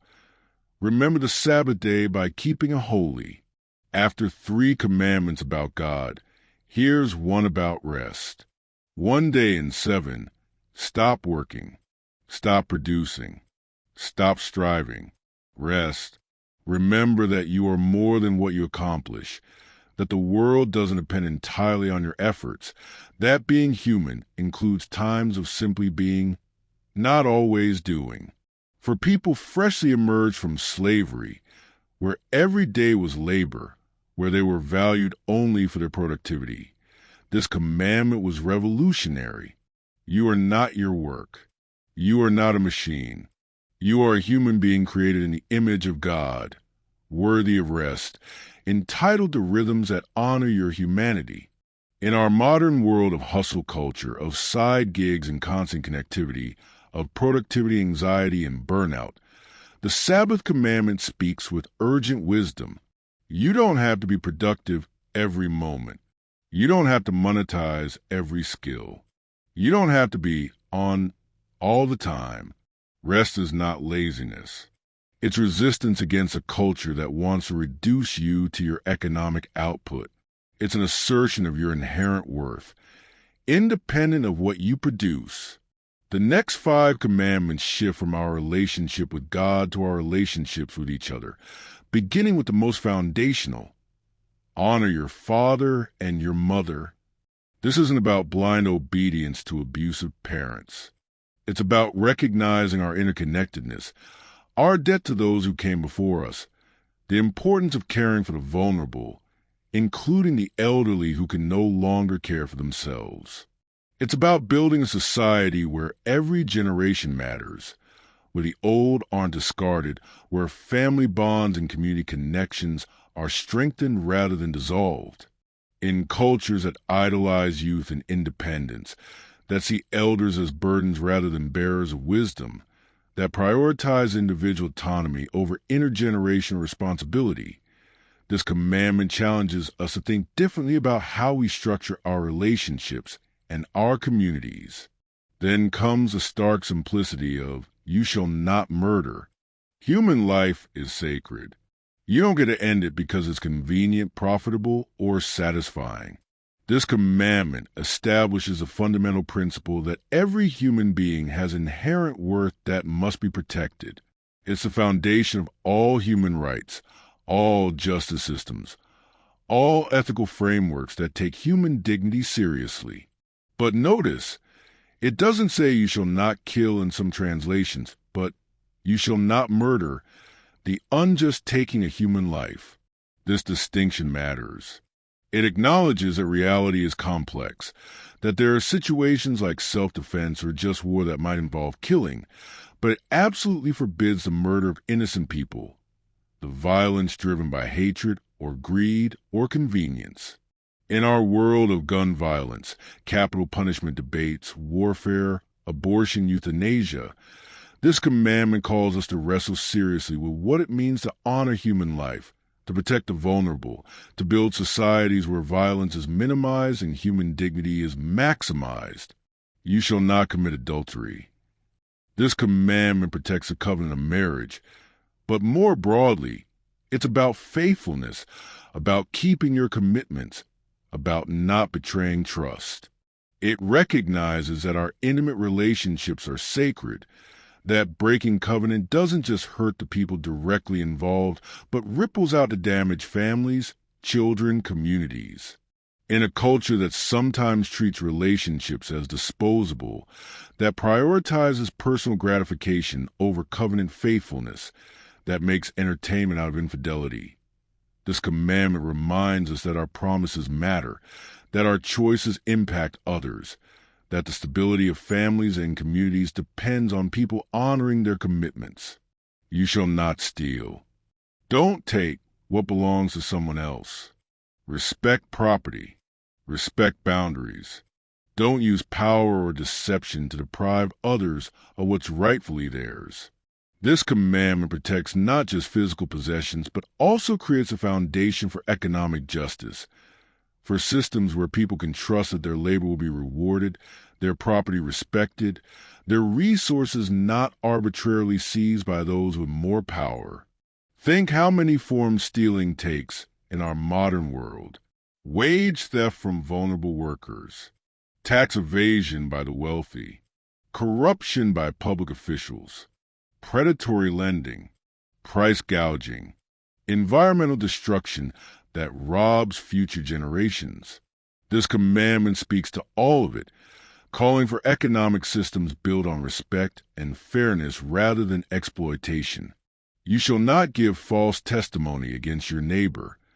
Tell the truth. Don't lie to harm others. Don't use your words as weapons to destroy reputations, manipulate outcomes, or pervert justice. This commandment protects the integrity of communication, recognizing that communities can't function if people can't trust each other's words, if courts can't rely on honest testimony, if truth itself becomes negotiable. In our current era of misinformation, fake news, social media manipulation, and political lying, this commandment feels almost quaint and absolutely essential. What happens to society when truth no longer matters, when lies are normalized, when bearing false witness becomes a strategy rather than a sin? The commandment says, Don't participate in this. Guard truth. Speak honestly. Let your words build trust rather than destroy it. And finally, you shall not covet. This last commandment goes deeper than all the others, addressing not just actions but desires. Don't let yourself be consumed by wanting what others have. Don't let envy poison your heart. Don't organize your life around comparing yourself to others and trying to acquire their house, their spouse, their possessions, their status, their life. This commandment recognizes something profound. External actions flow from internal dispositions. If you can learn to be content, to find sufficiency in what you have, to celebrate others' good fortune rather than resenting it, then you'll be less likely to murder, steal, commit adultery, or bear false witness. But if your heart is consumed with covetousness, with a desperate sense that you don't have enough, that you need what others have, then you'll constantly be tempted to violate the other commandments. In our age of comparison culture, of social media envy, of advertising designed to create dissatisfaction, of economic systems built on manufacturing desire for more and more and more, this commandment speaks to the spiritual roots of our restlessness. It invites us to find contentment, to practice gratitude, to recognize that enough is enough. So what do these ancient commandments mean for us today? First, they remind us that ethics aren't arbitrary. The commandments weren't random rules designed to limit freedom. They were the moral foundations necessary for a free people to remain free and to flourish. Without them, without respect for God, for rest, for parents, for life, for marriage, for property, for truth, societies descend into chaos, into exploitation, into kind of brutality that Israel had just escaped. We see this in our world. When societies lose their moral foundations, when everything becomes relative, when there are no shared values or ethical guardrails, the result isn't liberation, it's chaos. The strong exploit the weak. Truth becomes meaningless. Trust evaporates. Community fractures. The very freedom people sought becomes impossible because freedom requires order, and order requires shared ethical commitments. The commandments provide that framework. Not perfectly. Every society has to work out how to apply these principles in their specific context. But the basic architecture matters.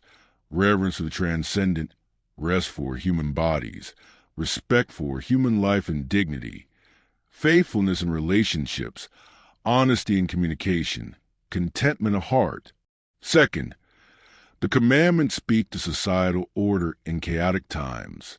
The Israelites received these laws when everything was uncertain, when they were figuring out how to be a people, when the old structures had collapsed and new ones hadn't yet formed. Sound familiar? We live in times that often feel chaotic. Old institutions are crumbling. Trust is declining. Political polarization is intensifying. Technology is changing faster than we can process. Climate change threatens our future. The pandemic disrupted everything. Many of us feel unmoored, uncertain about what values should guide us, what principles should shape our decisions. The commandments offer anchors, not rigid rules that answer every modern question, but foundational principles that orient us toward flourishing. They say, whatever else changes, some things remain essential. Reverence for something beyond yourself, regular rest, respect for life, faithfulness in commitments, honesty in speech, economic fairness, contentment of heart. These are the building blocks of healthy individuals and healthy societies, as relevant now as they were at Sinai.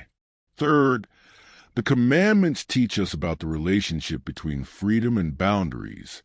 Modern culture often assumes that freedom means absence of limits, that boundaries are restrictions, that rules are oppressive. But the commandments tell a different story. The Israelites received these laws after liberation, not as tools of control, but as gifts enabling flourishing. Because here's the paradox. Unlimited freedom becomes its own form of slavery. When everyone does what's right in their own eyes, when there are no ethical constraints, the result is that the powerful dominate the weak, the ruthless exploit the vulnerable, the violent terrorize the peaceful. Freedom without boundaries becomes the freedom of the jungle, where only the strong survive. True freedom requires structure. Musicians know this. The constraints of rhythm and key signature don't limit creativity. They enable it. Athletes know this. The rules of the game don't diminish sport. They make it possible. So too with ethics. The boundaries of the commandments don't restrict human flourishing. They create the conditions where flourishing becomes possible. When we commit to not murdering, we create societies where people can live without constant fear. When we commit to not stealing, we create economic systems where people can invest and build. When we commit to honoring our word, we create communities where trust is possible. The boundaries enable the freedom. Fourth, the commandments address our need for shared values in increasingly pluralistic societies. We live in contexts of remarkable diversity. Different religions, different cultures, different values, different visions of the good life. How do we live together? The commandments don't answer every question, but they establish common ground. Most people, regardless of their religious tradition or lack thereof, can agree that societies function better when people don't murder each other, steal from each other, or constantly lie. Most people recognize the value of rest, of honoring elders, of faithfulness in relationships. These aren't uniquely Jewish or Christian values. They're broadly human values, reflected in ethical systems across cultures. The commandments articulate them in memorable form, but they speak to universal human needs and universal human wisdom about how to build societies where people can flourish together. Finally, the commandments call us to examine our own lives, not to induce guilt or shame, but to invite reflection. Where have we made gods of things that enslave rather than liberate? Where have we misused sacred language to justify profane choices? Where have we neglected rest, harmed others' broken trust, participated in systems of theft or deception? Where has covetousness poisoned our contentment? The commandments serve as mirrors, showing us who we are and inviting us toward who we could be, not through willpower alone. We all fall short, but through recognition of our need for grace, for community support, for practices that form us over time toward greater alignment with these principles. As you rest tonight, don't let the commandments become a weight of condemnation. Let them be what they were always meant to be. Signposts pointing toward flourishing, foundations for freedom, wisdom from the mountain for the journey ahead. You don't have to be perfect. You will fail sometimes at honoring these principles. We all do, but you can orient your life toward them. You can let them shape your choices, challenge your assumptions, guide your growth. You can participate in building communities and societies where these values are honored, where freedom and order, justice and mercy, truth and grace can all find their place. Rest now, knowing that the same God who gave these commandments understands your struggles, your failures, your desire to do better. The law was given in love to help Next on our journey is the golden calf. When waiting becomes unbearable from Exodus 32, release the urgency from your body. Let go of the need to rush. Let's journey to foot a mountain where the people who witnessed miracles couldn't wait just a little longer, and we'll discover how the inability to sit with uncertainty and trust in what cannot be seen remains one of humanity's deepest struggles.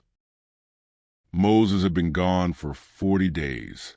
40 days on the mountain with God, receiving commandments, learning how to build a sanctuary, understanding how this newly freed people could maintain their relationship with the divine. 40 days of intimate conversation between the human and the holy, between the leader and the Lord. But at the base of the mountain, the people were growing restless. They had seen astonishing things. They had watched water turn to blood and seas part before them. They had walked through walls of water on dry ground. They had seen pillars of cloud and fire guiding them through the wilderness. They had stood at this very mountain and heard thunder and seen lightning and witnessed the presence of God descending in smoke and flame.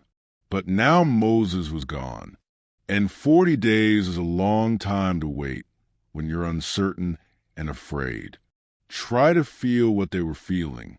They were refugees, really, displaced people in a harsh wilderness, dependent on daily bread that fell from heaven, following a leader who had now disappeared up a mountain into clouds so thick they couldn't see what was happening. They had no idea if Moses was coming back. They had no idea what was taking so long. They had no idea what would happen to them if he never returned. The text tells us that when the people saw that Moses was delayed in coming down from the mountain, they gathered around Aaron. Notice that word, delayed, not wasn't coming back.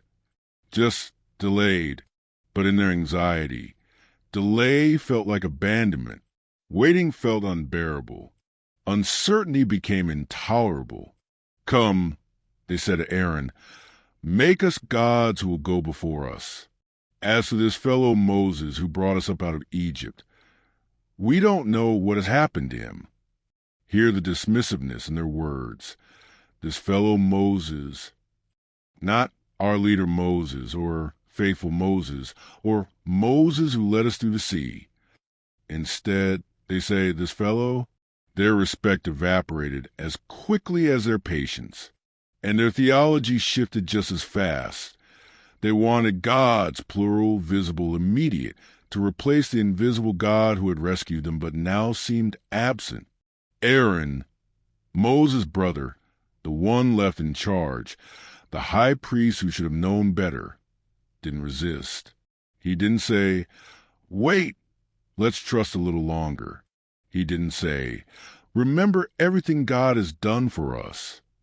He didn't say, 40 days isn't that long. Moses will return.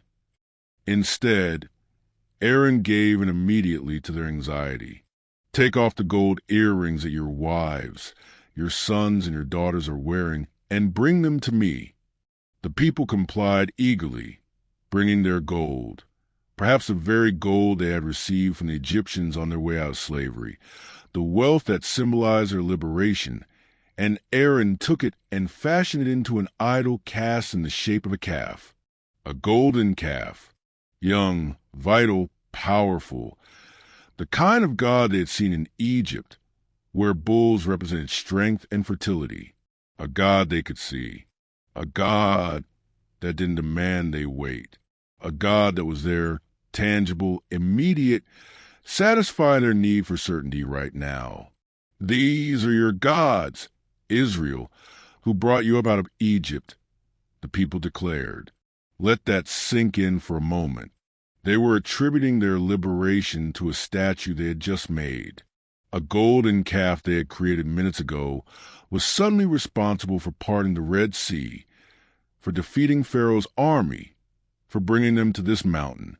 They were rewriting history in real time, transferring the credit for God's mighty acts to a metal object forged from their own jewelry.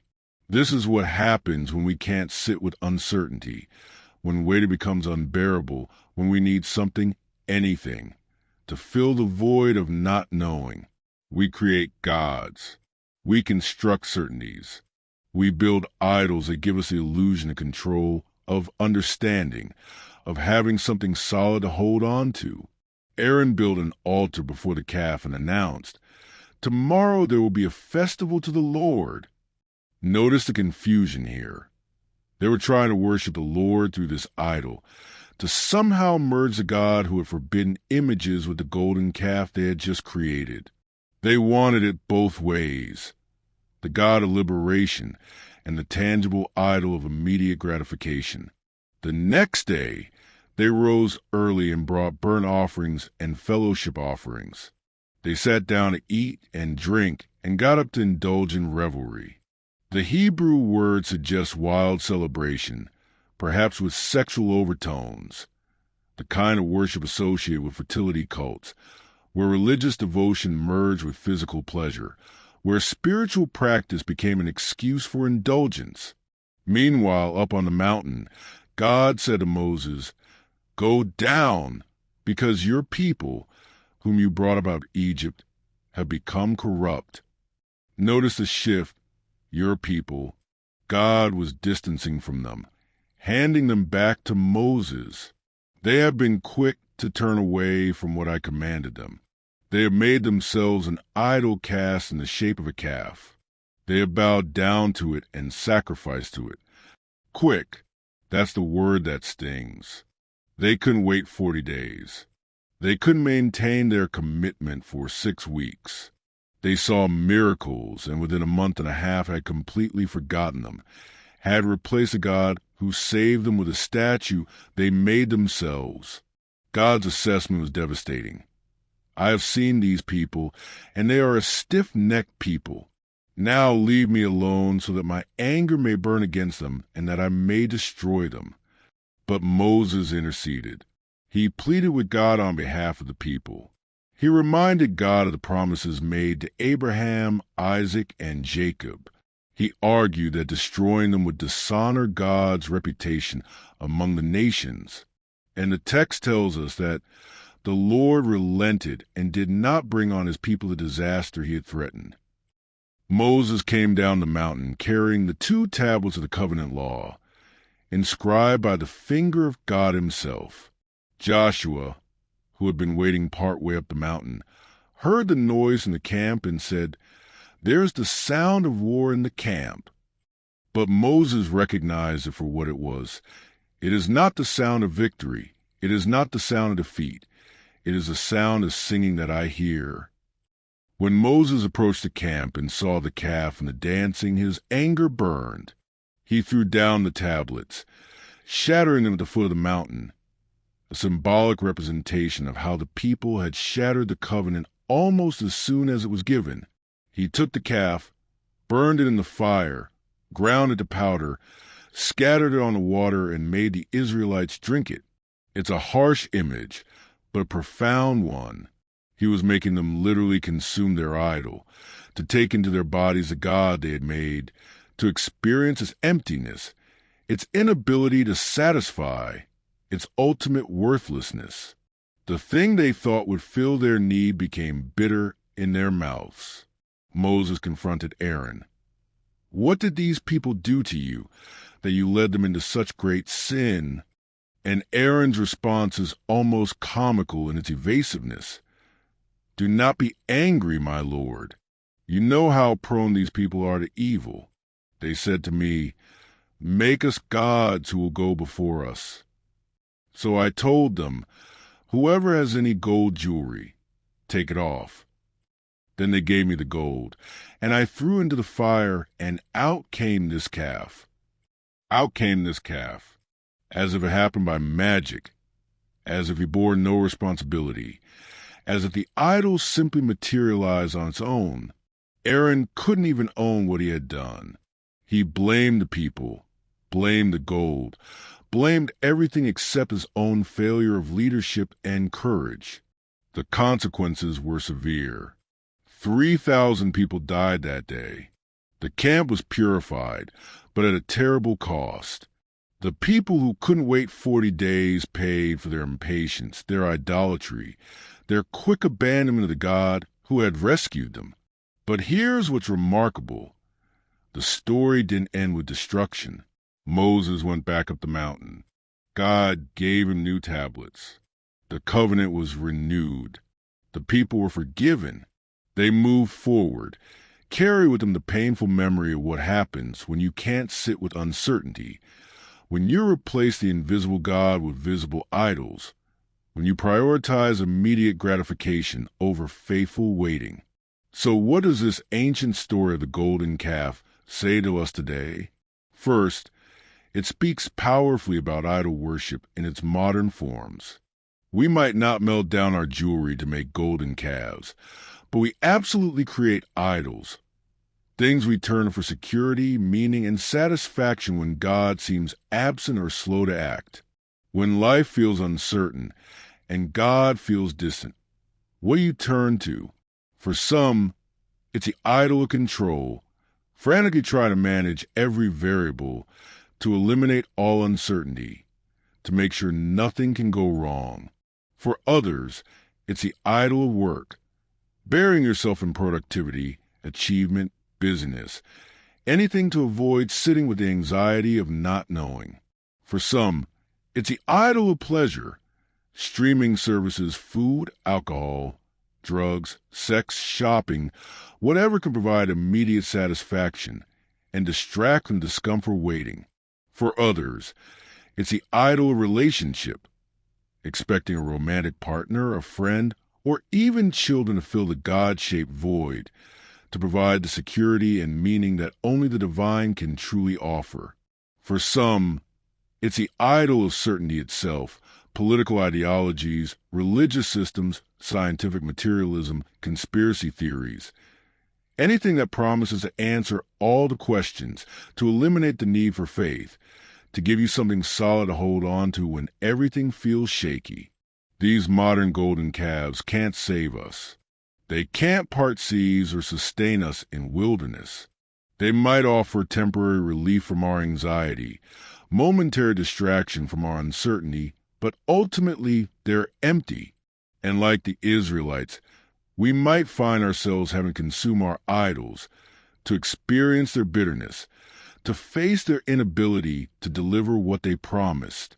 Second, the golden calf story speaks to our struggle with distraction. The Israelites couldn't stay focused on a God who had rescued them for even 6 weeks.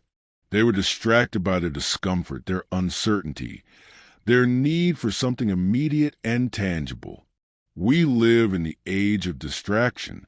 Our attention is fragmented by constant notifications, by infinite scroll, by the algorithm's relentless feeding of our appetites. We can't sit with silence. We can't tolerate boredom. We can't wait through a commercial without checking our phones. We can't be alone with our thoughts for even a few minutes without reaching for a device, a screen, a distraction. This isn't just about technology, though technology amplifies it. It's about our inability to sit with what is, to be present to reality as it unfolds, to wait without filling every moment with noise and activity and stimulation. The Israelites built a golden calf because they couldn't tolerate the discomfort of waiting.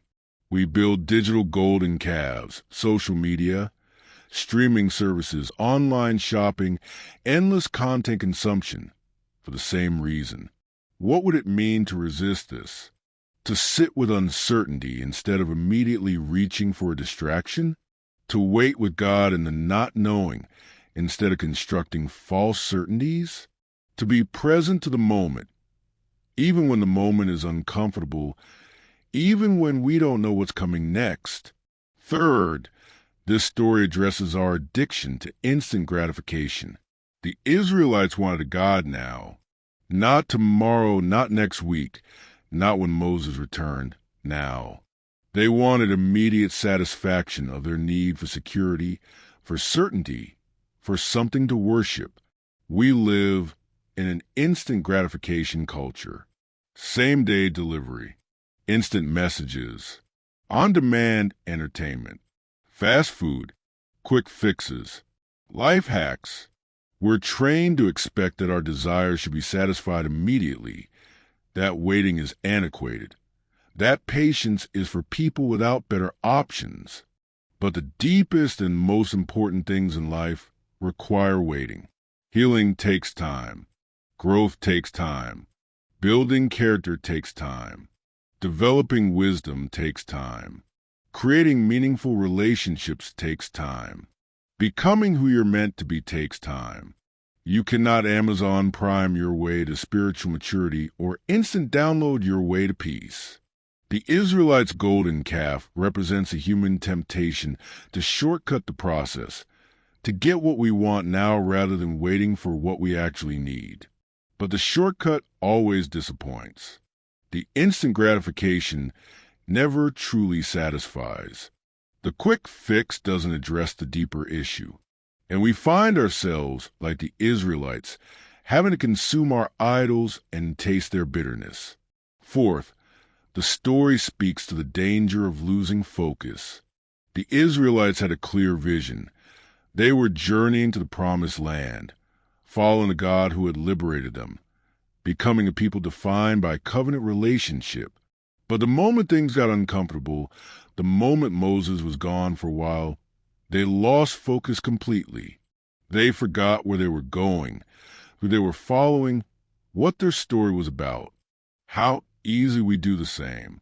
We start with clear intentions, strong commitments, deep convictions, but then life gets hard. The path gets unclear.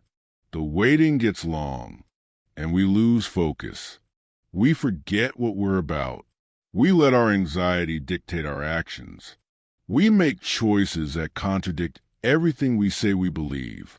Maintaining focus requires practices, spiritual disciplines, regular reminders, community support, intentional rhythms that keep us oriented toward what matters most.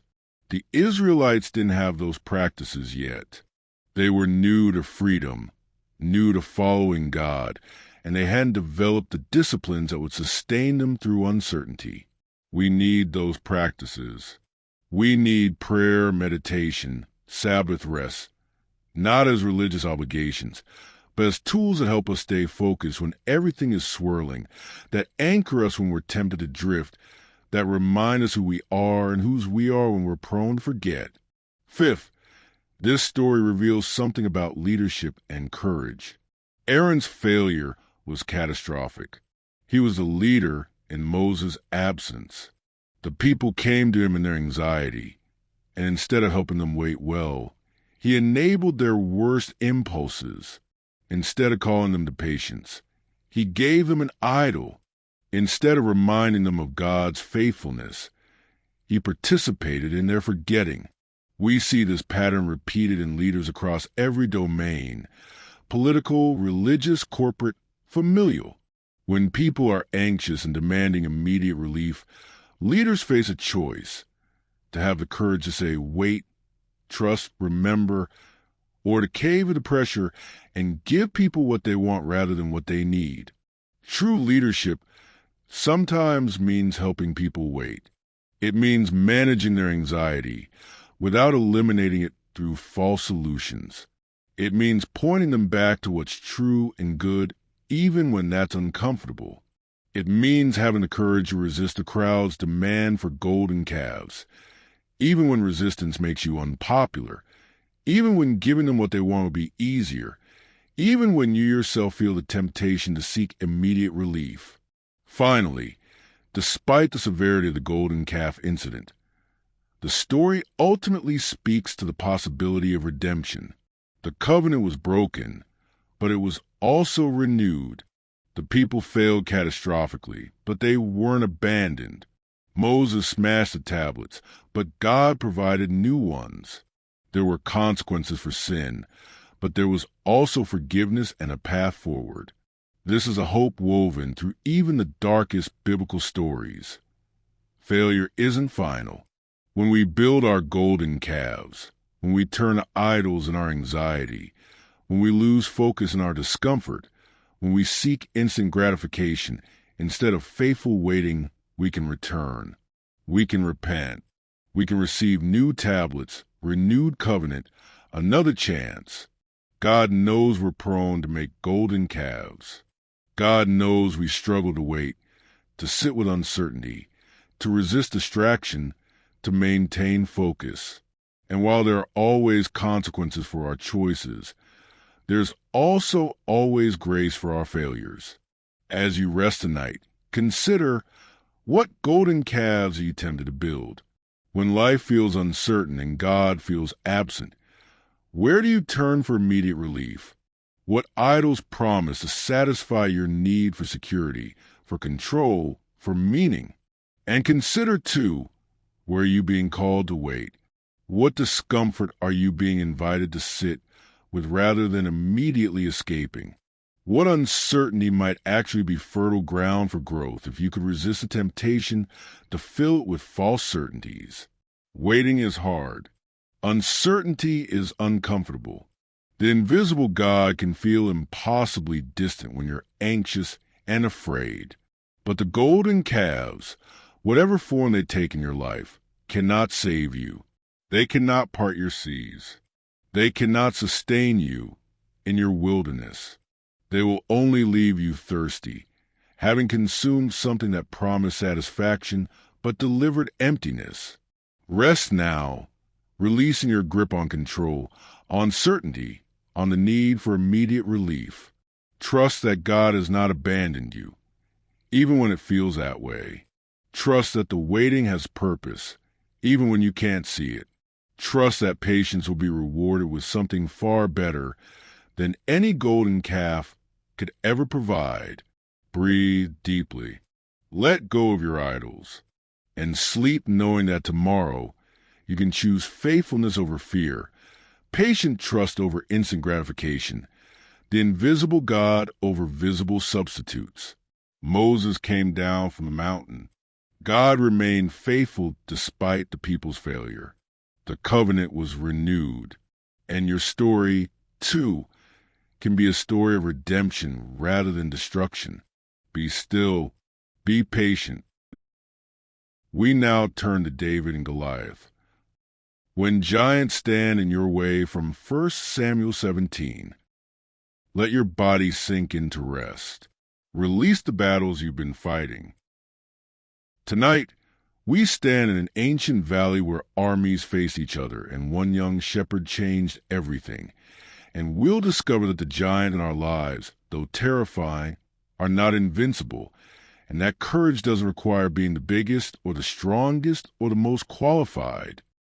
The valley of Elah stretched between two opposing armies, like a stage waiting for drama to unfold. On one side, the Philistines, powerful, well-armed, confident. On the other side, the Israelites, God's people, yes, but terrified, paralyzed, unable to move forward. For 40 days, the same scene repeated. Every morning and evening, a champion emerged from the Philistine camp.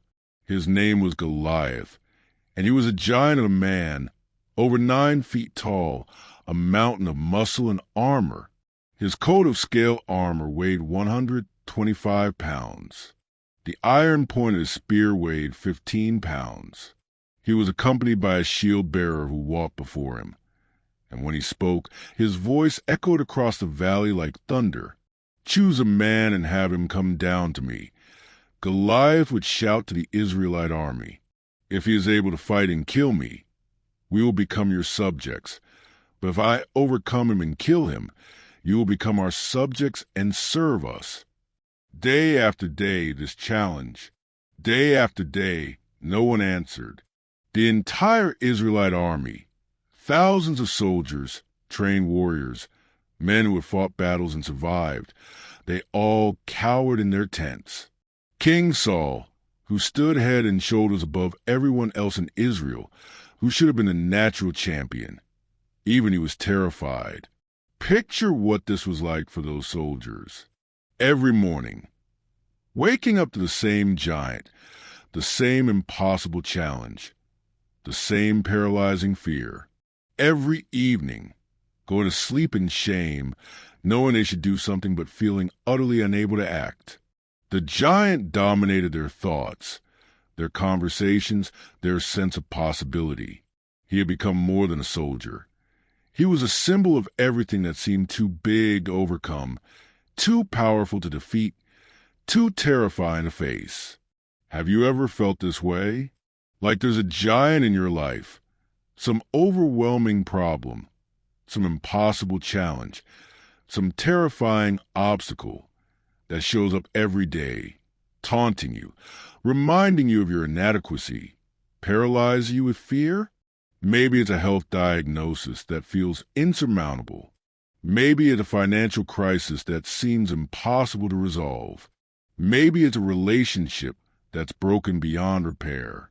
Maybe it's an addiction you can't seem to break. Maybe it's a dream you want to pursue, but feels utterly out of reach. The giant shows up every morning and every evening, and you feel exactly like those Israelite soldiers. Frozen, inadequate, overwhelmed, unable to imagine how you could possibly face something so much bigger and more powerful than you. Into this scene of paralysis and fear came a most unlikely hero. David was the youngest son of Jesse, a shepherd boy who wasn't even considered important enough to be at the battle. His older brothers were there with the army, but David was back home, tending sheep. His father sent him to the battlefield with food for his brothers, a delivery boy, nothing more. When David arrived and heard Goliath's challenge, when he saw the fear in every soldier's eyes, something stirred in his heart. Who is this uncircumcised Philistine that he should defy the armies of the living God? He asked. Notice David's perspective. Everyone else saw an invincible giant. David saw someone defying God. Everyone else was focused on Goliath's size, his strength, his armor, his weaponry. David was focused on whose side God was on. The others measured themselves against Goliath and found themselves inadequate. David measured Goliath against God and found the giant wanting. This shift in perspective changes everything. The giants in our lives look very different depending on what we compare them to. If you compare your problems to your own resources, your own strength, your own abilities, they will always seem overwhelming. But if you can learn to see them in the context of a larger reality, a divine presence, a power beyond yourself, they begin to look less invincible. David's older brother Eliab heard him asking questions and became angry. Why have you come down here? And with whom did you leave those few sheep in the wilderness? I know how conceited you are and how wicked your heart is. You came down only to watch the battle. Hear the dismissiveness, the contempt, those few sheep. David's brother was belittling his responsibilities, his capabilities, his character.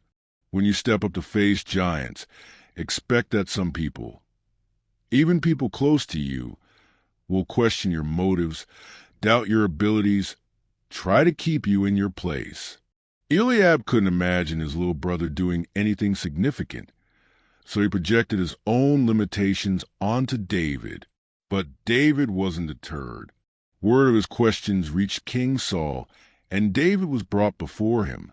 Let no one lose heart on account of this Philistine, David said to the king. Your servant will go and fight him.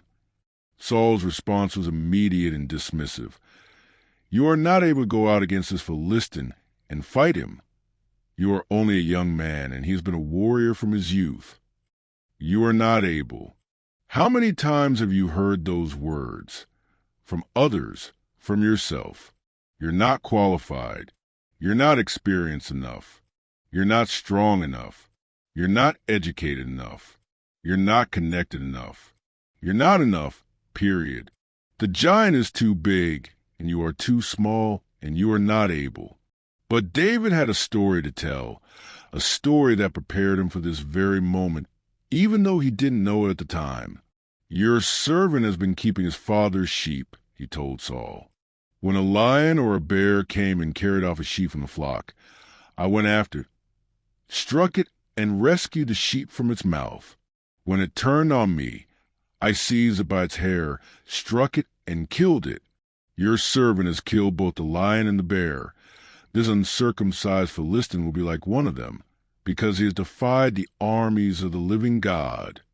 Notice what David was doing. He was drawing on his experience. Not experience in warfare, not experience in the palace or the army, but experience in the fields, in the ordinary work of his life. The lions and bears he had faced as a shepherd had been training for this moment. The courage he had developed protecting sheep was the same courage that would enable him to face Goliath. Your life up to this point hasn't been wasted. The challenges you've already overcome, even if they seem small or insignificant, have been preparing you for the giants ahead. The courage you developed in one arena can transfer to another. The faithfulness you showed in little things qualifies you for bigger things. David didn't need formal military training. He needed the character developed in ordinary faithfulness, day after day, watching over sheep. Saul was convinced, or at least willing to let David try. He dressed David in his own tunic, put a coat of armor on him, and placed a bronze helmet on his head. But David couldn't move in it. "I cannot go in these," he said, "because I am not used to them." So he took them off. This is such an important moment. Saul wanted David to face Goliath using conventional methods. The armor, the weapons, the approach that made sense to everyone else. But David knew himself. He knew his strengths. He knew what he was used to. And he had the wisdom to resist the pressure to be something he wasn't. When you face your giants, people will tell you how you should do it. They'll offer you their armor, their weapons, their strategies. Sometimes that advice is helpful, but sometimes you need the courage to say, "That's not me. That's not my way. I have to face this giant using the gifts and abilities and methods that are actually mine." David took his staff in his hand, chose 5 smooth stones from the stream, and put them in his shepherd's bag. With his sling in his hand, he approached the Philistine. Goliath looked at David and was insulted. "Am I a dog that you come at me with sticks?" He cursed David by his gods and said, "Come here, and I'll give your flesh to the birds and the wild animals." The giant mocked him. Of course the giant mocked him. Giants always mock. They try to intimidate you with their size, their power, their superiority. They want you to feel small, inadequate, foolish for even trying. Part of the giant's power is psychological, making you believe the battle is already lost before you even begin. But David wasn't intimidated. "You come against me with sword and spear and javelin," he called back. "But I come against you in the name of the Lord Almighty, the God of the armies of Israel, whom you have defied. This day the Lord will deliver you into my hands, and I'll strike you down and cut off your head." David wasn't boasting in his own strength. He was declaring his confidence in God. He knew he couldn't defeat Goliath on his own, but he didn't have to. He wasn't fighting alone. The question wasn't whether David was bigger than Goliath. The question was whether God was bigger than Goliath. And that answer was obvious. As Goliath moved closer to attack, David ran quickly toward the battle line to meet him. Reaching into his bag, he took out a stone, slung it, and struck the Philistine on the forehead. The stone sank into Goliath's forehead, and he fell face down on the ground. One stone, one shot. The giant that had paralyzed an entire army for 40 days was defeated by a shepherd boy with a sling and a stone and faith in God. David ran and stood over Goliath. He took hold of the Philistine's sword and used it to cut off his head. When the Philistines saw that their hero was dead, they turned and ran. The Israelite army, which had been paralyzed with fear moments before, surged forward in pursuit, shouting victoriously. Everything changed in an instant. The giant that seemed invincible was dead. The army that had been frozen in fear was now charging forward. The boy that everyone dismissed had become the champion. The impossible became possible. So what does this ancient story of David and Goliath teach us about facing the giants in our own lives? First, it reminds us that giants, however intimidating, are not invincible. For 40 days, Goliath dominated the valley. For 40 days, he seemed unstoppable, undefeatable, too powerful to challenge. But he wasn't. He had a vulnerable spot. One well-placed stone could bring him down. Your giants are the same. That health diagnosis is terrifying, but people survive and thrive even with serious illnesses. That financial crisis feels impossible, but step by step, with help and wisdom, people rebuild. That addiction seems all-powerful, but people break free every day. That broken relationship looks irreparable, but reconciliation happens. That dream feels out of reach, but people achieve unlikely things all the time. The giant wants you to believe it's invincible.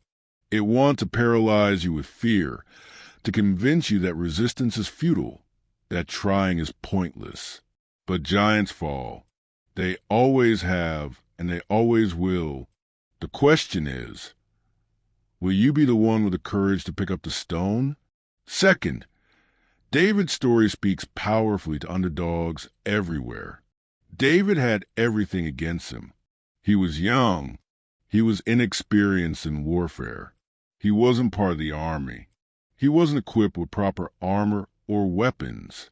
By every conventional measure, he should have lost. But being an underdog has advantages that the favorite doesn't have. David was underestimated, which meant Goliath didn't take him seriously. David was unconventional, which meant he could approach the problem in ways no one expected. David had nothing to lose, which meant he could take risks others wouldn't. David relied on God rather than his own strength, which connected him to resources beyond himself. If you feel like an underdog in your situation, if you're facing something way bigger than you, if you lack the resources others have, if you're not the obvious choice to succeed, take courage from David's story. Being an underdog isn't a disadvantage. It's an opportunity to prove that conventional wisdom doesn't determine outcomes, that faith matters more than credentials, that courage and creativity can overcome size and strength. Third, this story teaches us about the nature of true courage. Courage isn't the absence of fear.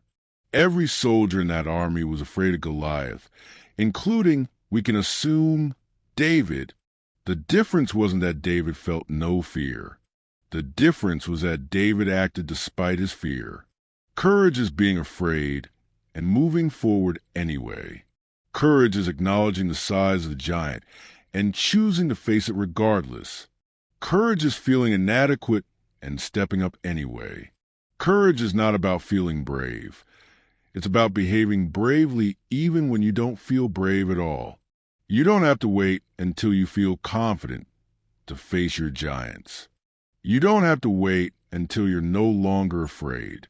David was probably terrified as he walked into that valley, but he walked anyway. He picked up the stone anyway. He took the shot anyway. And that's what made him courageous.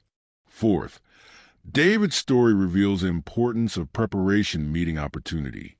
David didn't wake up that morning planning to fight a giant. He wasn't training for this moment. But when the opportunity came, he was ready, because his ordinary, faithful life had been preparing him all along. The lions and bears he fought as a shepherd taught him courage.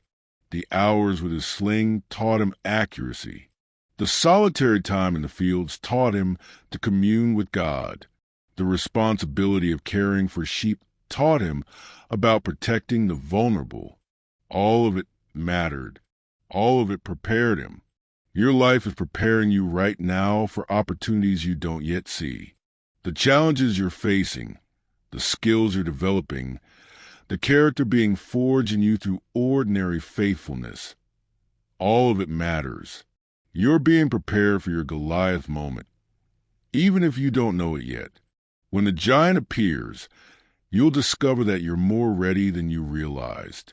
Fifth, this story speaks of the power of perspective. Everyone else saw an unbeatable giant. David saw someone defying God. Everyone else measured the problem against their own strength. David measured it against God's strength. The difference in perspective led to a completely different outcome. How you frame your giants matters enormously.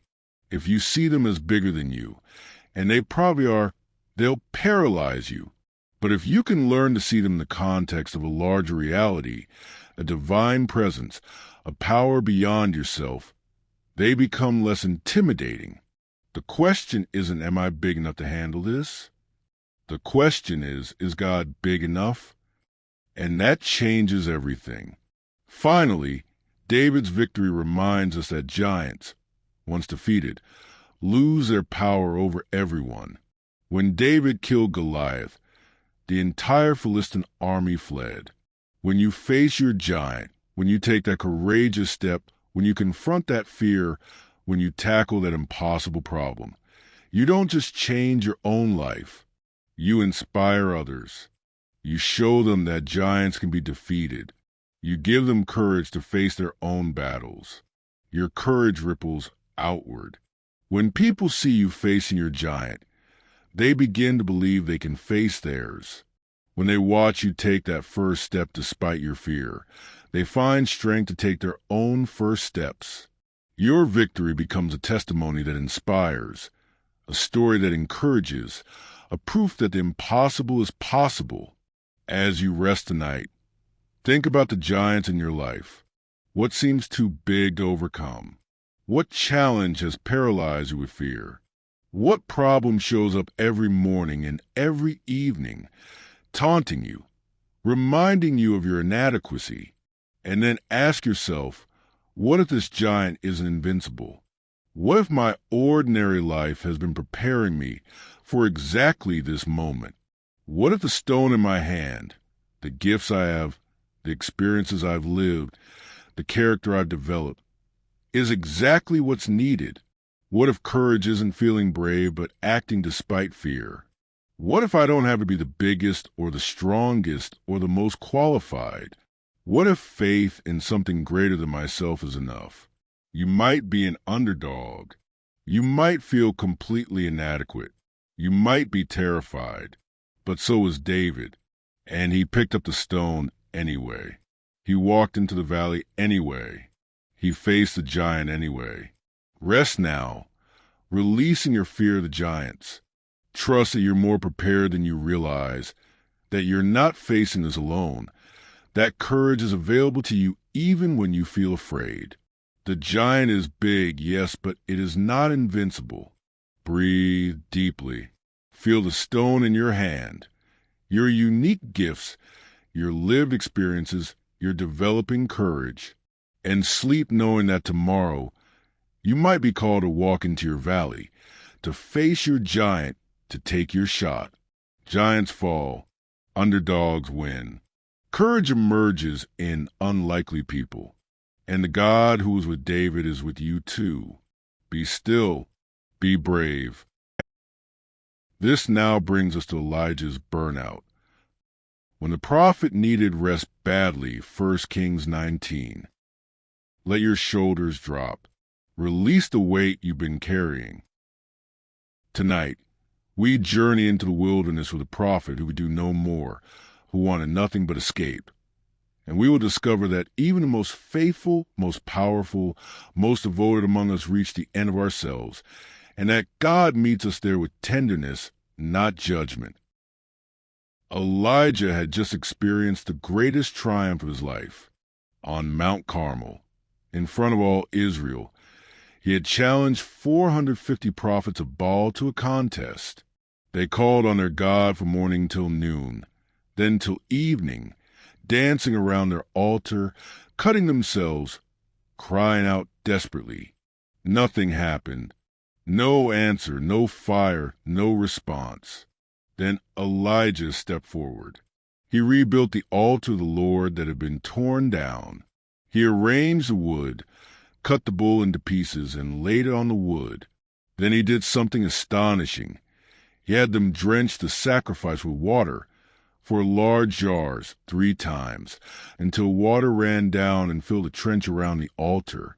Everything was soaked, impossible to ignite. And then Elijah prayed, a simple, powerful prayer, and fire fell from heaven, consuming not just the sacrifice, but the wood, the stones, the soil, and even the water in the trench. The people fell on their faces and cried, "The Lord, He is God! The Lord, He is God!" It was a moment of complete vindication, of overwhelming victory, of God's power displayed in undeniable glory. Elijah then executed the prophets of Baal, and rain came after 3 years of drought. It should have been the pinnacle of the prophetic ministry, a triumph he would carry with him forever. But then he received a message from Queen Jezebel. "May the gods deal with me, be it ever so severely, if by this time tomorrow I do not make your life like that of one of them." She was going to kill him, just as he had killed her prophets. And Elijah, the same Elijah who had just called down fire from heaven, who had just witnessed God's overwhelming power, who had just experienced miraculous triumph. Elijah was afraid and ran for his life. Let that sink in for a moment. The man who faced 450 enemy prophets without flinching now fled from the threat of one woman. The prophet who challenged an entire nation now couldn't face one more confrontation. Something had shifted. Something had broken. The triumph had become too much, and now the threat was too much, and Elijah had nothing left. He traveled a day's journey into the wilderness, came to a broom bush, sat down under it, and prayed that he might die. "I have had enough, Lord," he said. "Take my life. I am no better than my ancestors. I have had enough." For words that capture the essence of burnout, of exhaustion so complete that death seems preferable to continuing. Elijah wasn't being dramatic or manipulative. He wasn't seeking attention. He was utterly, genuinely depleted. The prophet of God, the man of faith and power, had reached the absolute end of himself. Have you ever been there? Have you ever felt so exhausted, physically, emotionally, spiritually, that you couldn't imagine taking one more step, facing one more challenge, carrying on one more day? Have you ever whispered or shouted, "I have had enough"? Maybe you've been pouring yourself out for others, caring for aging parents, raising children, serving in your community, showing up for your job day after day. Maybe you've been fighting battles against illness, against injustice, against systems that grind you down, against your own mental health. Maybe you've had your own Mount Carmel moment, some great achievement, some exhausting success, and discover that triumph doesn't eliminate exhaustion. Sometimes it deepens it. Elijah lay down under the bush and fell asleep. And here's where the story becomes so tender, so beautiful, so different from what we might expect. An angel touched him and said, "Get up and eat." Elijah looked around, and there by his head was some bread baked over hot coals and a jar of water. He ate and drank and then lay down again. Notice what God didn't do. God didn't rebuke Elijah for his despair. God didn't lecture him about having more faith. God didn't remind him of the miracle he just witnessed on Mount Carmel. God didn't say, "How can you be afraid after everything I've done for you?" God didn't shame him or judge him or tell him to snap out of it. Instead, God gave him food and rest and more food and more rest. The angel came back a second time and touched him and said, "Get up and eat, for the journey is too much for you." So he got up and ate and drank. Strengthened by that food, he traveled 40 days and 40 nights until he reached Horeb, the mountain of God. The journey is too much for you. What a profound acknowledgement. God saw Elijah's exhaustion and didn't minimize it. God validated his experience. Yes, this is too much. Yes, you are depleted. Yes, you need care. Not criticism, not correction, not challenge, care. When you're burned out, when you've had enough, when you're running on empty, the first thing you need isn't inspiration or motivation or a reminder you're calling. The first thing you need is rest. Food, sleep, basic care for your body that has been depleted by all you've carried. We live in a culture that glorifies exhaustion, that treats burnout as a badge of honor, that measures your worth by your productivity. Rest is seen as weakness, as laziness, as wasted time.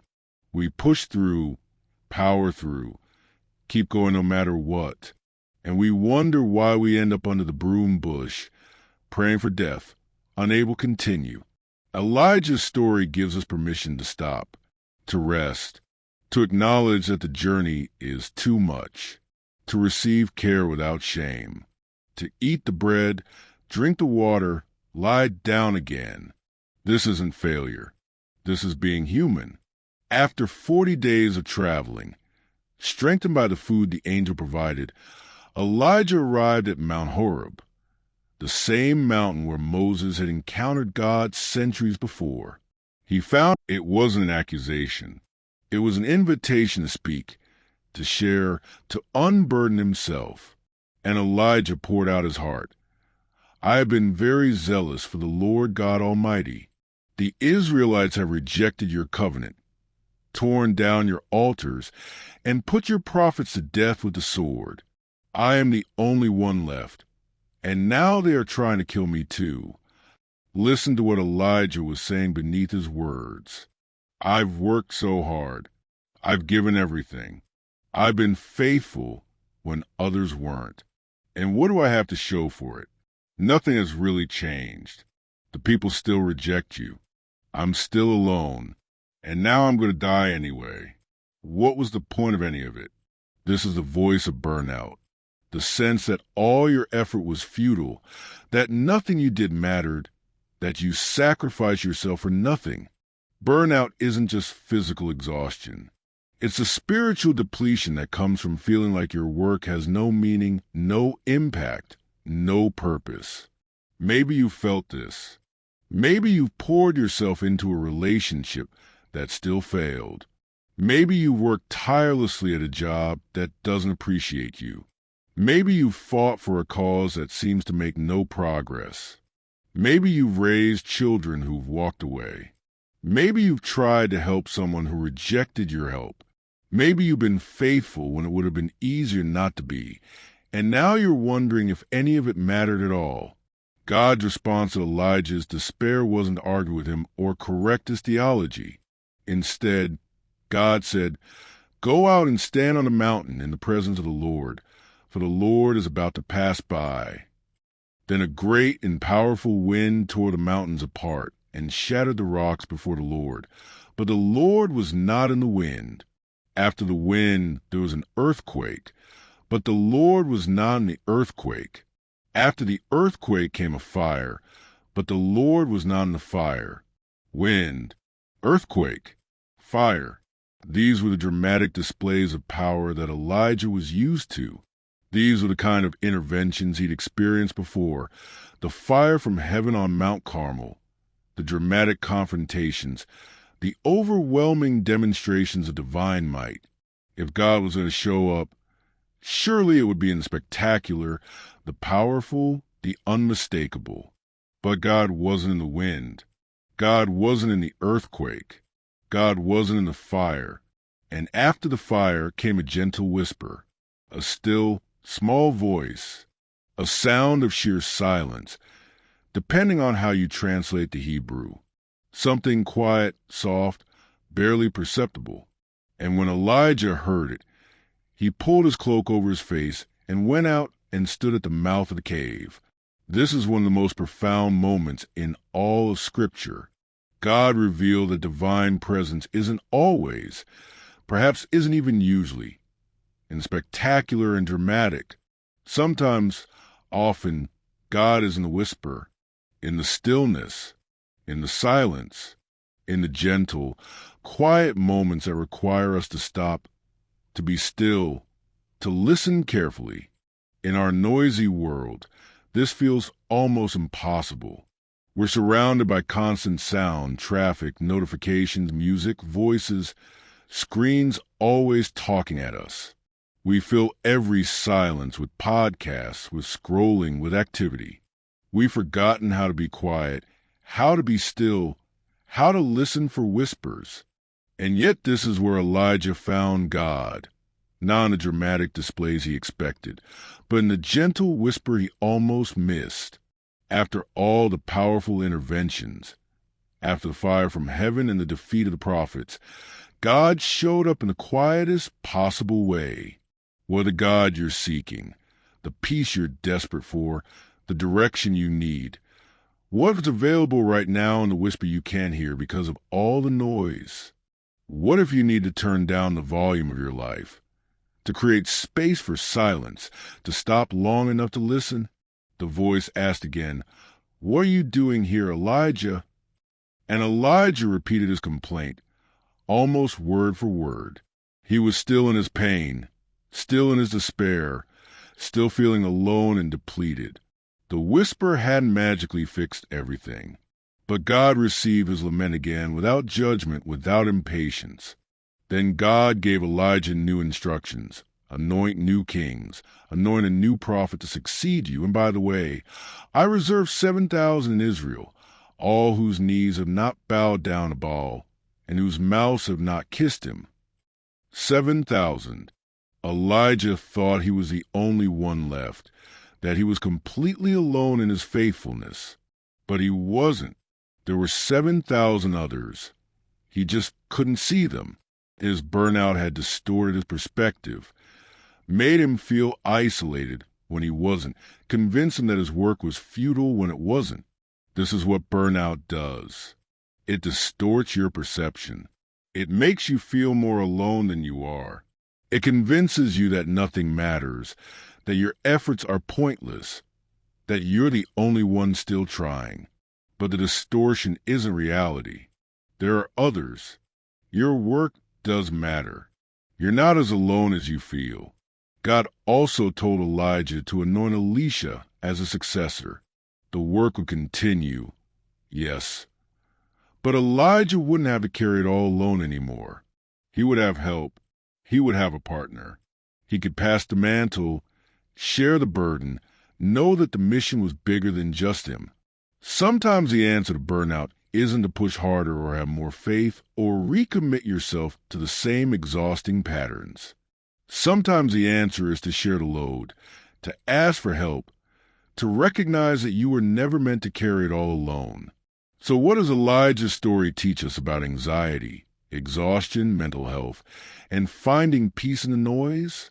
First, it validates that burnout is real and that even the most faithful people experience it. Elijah wasn't weak or lacking in faith. He had just called down fire from heaven. But he was human with human limits, and he reached them. You could be doing God's work, living faithfully, giving generously, and still burn out. Exhaustion doesn't mean you're failing. It means you're human. Second, Elijah's story teaches us that mental health matters to God. When Elijah was depleted and despairing, God didn't spiritualize his needs or tell him to just pray more. God gave him food, water, rest, practical care for his exhausted body. God recognized that spiritual health and physical health are connected, that you can't address the soul while ignoring the body. If you're struggling with anxiety, depression, burnout, don't spiritualize it away. Yes, prayer matters. Yes, faith matters. But so does sleep, nutrition, exercise, therapy, medication when needed, rest, boundaries. God cares about your whole self, and caring for your mental and physical health isn't a lack of faith. It's wise stewardship of the life you've been given. Third, this story speaks to the distortions that anxiety and exhaustion create. Elijah felt completely alone when 7,000 others remained faithful. He felt his work was futile when it had actually accomplished great things. Burnout lies to us. It tells us we're more isolated, more ineffective, more hopeless than we actually are. When you're in that space, be careful about the stories you tell yourself. The narrative of futility, of isolation, of hopelessness It's a symptom of your exhaustion, not an accurate reflection of reality. Like Elijah, you may discover that you're less alone, and your work has mattered more than your depleted state allows you to see. Fourth, Elijah's experience teaches us about finding peace in noise. Our culture is so loud. We're bombarded constantly with information, demands, stimulation, crisis, outrage. We scroll through tragedy and triumph and advertising and politics and friends' curated lives and world events, all mixed together in an endless stream that our brains were never designed to process. And in all that noise, we miss the whisper. We miss the still, small voice. We miss the gentle presence that could bring us peace if only we could hear it. Finding peace in our noisy world requires intentionality. It requires creating pockets of silence in your day. It might mean turning off notifications, taking breaks from social media, spending time in nature, practicing meditation or contemplative prayer, sitting in quiet without filling it with podcasts or music. It means learning to be comfortable with stillness, with silence, with a gentle whisper that can only be heard when the volume of our lives comes down. Fifth, the story reminds us that God meets us in our burnout with tenderness, not judgment. If you're exhausted, if you've had enough, if you're under your broom bush praying for an end, God sees you. And God's first response isn't criticism. It's care, food, rest, validation that the journey is too much, gentle presence that doesn't demand more than you can give. You don't have to have it all together. You don't have to be strong all the time. You don't have to keep pushing through when you're depleted. It's okay to say, I've had enough. It's okay to rest. It's okay to receive care. It's okay to acknowledge your limits. This is not failure. This is being human, and being met by a God who understands human frailty with infinite compassion. Finally, Elijah's story offers hope that burnout isn't the end. After his rest, after his encounter with God in the whisper, after receiving new perspective about his isolation and new help for his work, Elijah continued. He didn't stay under the broom bush forever. He didn't remain in the cave. He found his way forward, not by powering through, but by receiving what he needed and allowing his perspective to shift. If you're burned out right now, there is a path forward. It might not look like you expect. It might require more rest than you think you can afford. It might mean asking for help, share your burden, changing your approach. It might require learning to listen for whispers instead of waiting for earthquakes. But there's a way through, and God will meet you in it with tenderness and care. As you rest tonight, give yourself permission to acknowledge your exhaustion. You don't have to be strong right now. You don't have to have it all figured out. You don't have to keep pushing through when you're depleted. Like Elijah, you can say, I have had enough, and know that God receives those words not with disappointment, but with compassion. Let the noise of your life quiet down. Stop straining to hear God in the wind, and earthquake, and fire. Listen instead for the whisper, the gentle voice, the still small sound of divine presence that comes not in drama, but in tenderness. Breathe deeply. Release the burden you've been carrying alone. And rest, knowing that you are seen, you are valued, and you are not alone, even when burnout tells you otherwise. The angel's words are for you too. Get up and eat, for the journey is too much for you. But with rest, with care, with God's gentle presence, with help from others, you will. The journey continues with Daniel in the lion's den. Integrity that cannot be compromised found in Daniel 6. Let the worries of the day dissolve. Release your grip on control. Tonight, we enter an ancient empire where one man's unwavering integrity threatened the powerful, and we'll discover what it means to stand firm when standing firm could cost you everything, and why some things are worth more than survival itself. Daniel was an old man now, probably in his 80s. He had lived most of his life in exile, far from his homeland of Judah. As a young man, he had been taken captive when Babylon conquered Jerusalem. He had been trained in the king's court, learned the language and literature of his captors, served in positions of increasing authority through multiple regime changes. He had interpreted dreams, survived palace intrigue, and maintained his faith in the God of Israel even while serving foreign kings who worshiped other gods. Now Babylon had fallen, and Persia ruled the known world. King Darius had recently conquered the empire, and he needed administrators he could trust to govern such vast territories. He appointed 120 satraps to rule throughout the kingdom, with 3 administrators over them. Daniel was one of these 3, distinguished above the others by his exceptional qualities. The text tells us that Daniel so distinguished himself among the administrators and the satraps by his exceptional qualities that the king planned to set him over the whole kingdom. Think about what this means. Daniel was a foreigner, a captive from a conquered nation, an old man in a young man's world of imperial politics. And yet his competence, his wisdom, his reliability were so outstanding that the king intended to make him the highest official in the entire Persian Empire, second only to the king himself.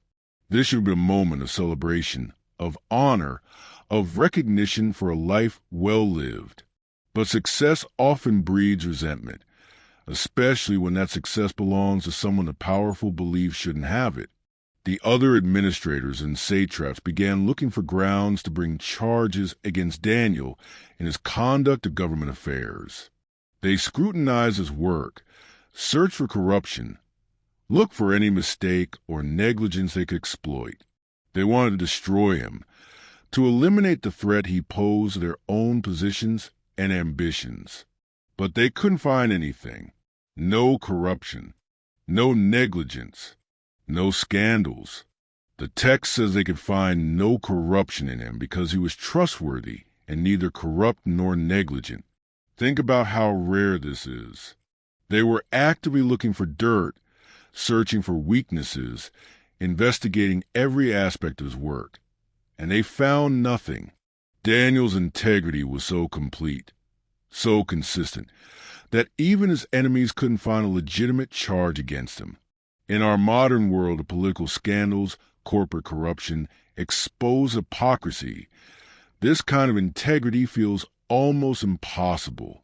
We're accustomed to leaders who talk about values while violating them in private, who present one face publicly while living differently behind closed doors, who maintain their image carefully while their character crumbles secretly. But Daniel wasn't performing integrity. He was living it. Consistently, thoroughly, in public and private, in small matters and large ones, year after year, decade after decade, whether anyone was watching or not.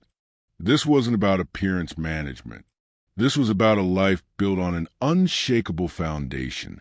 Finally, his enemies said to each other, "We will never find any basis for charges against this man, Daniel, unless it has something to do with the law of his God." Notice what they were acknowledging.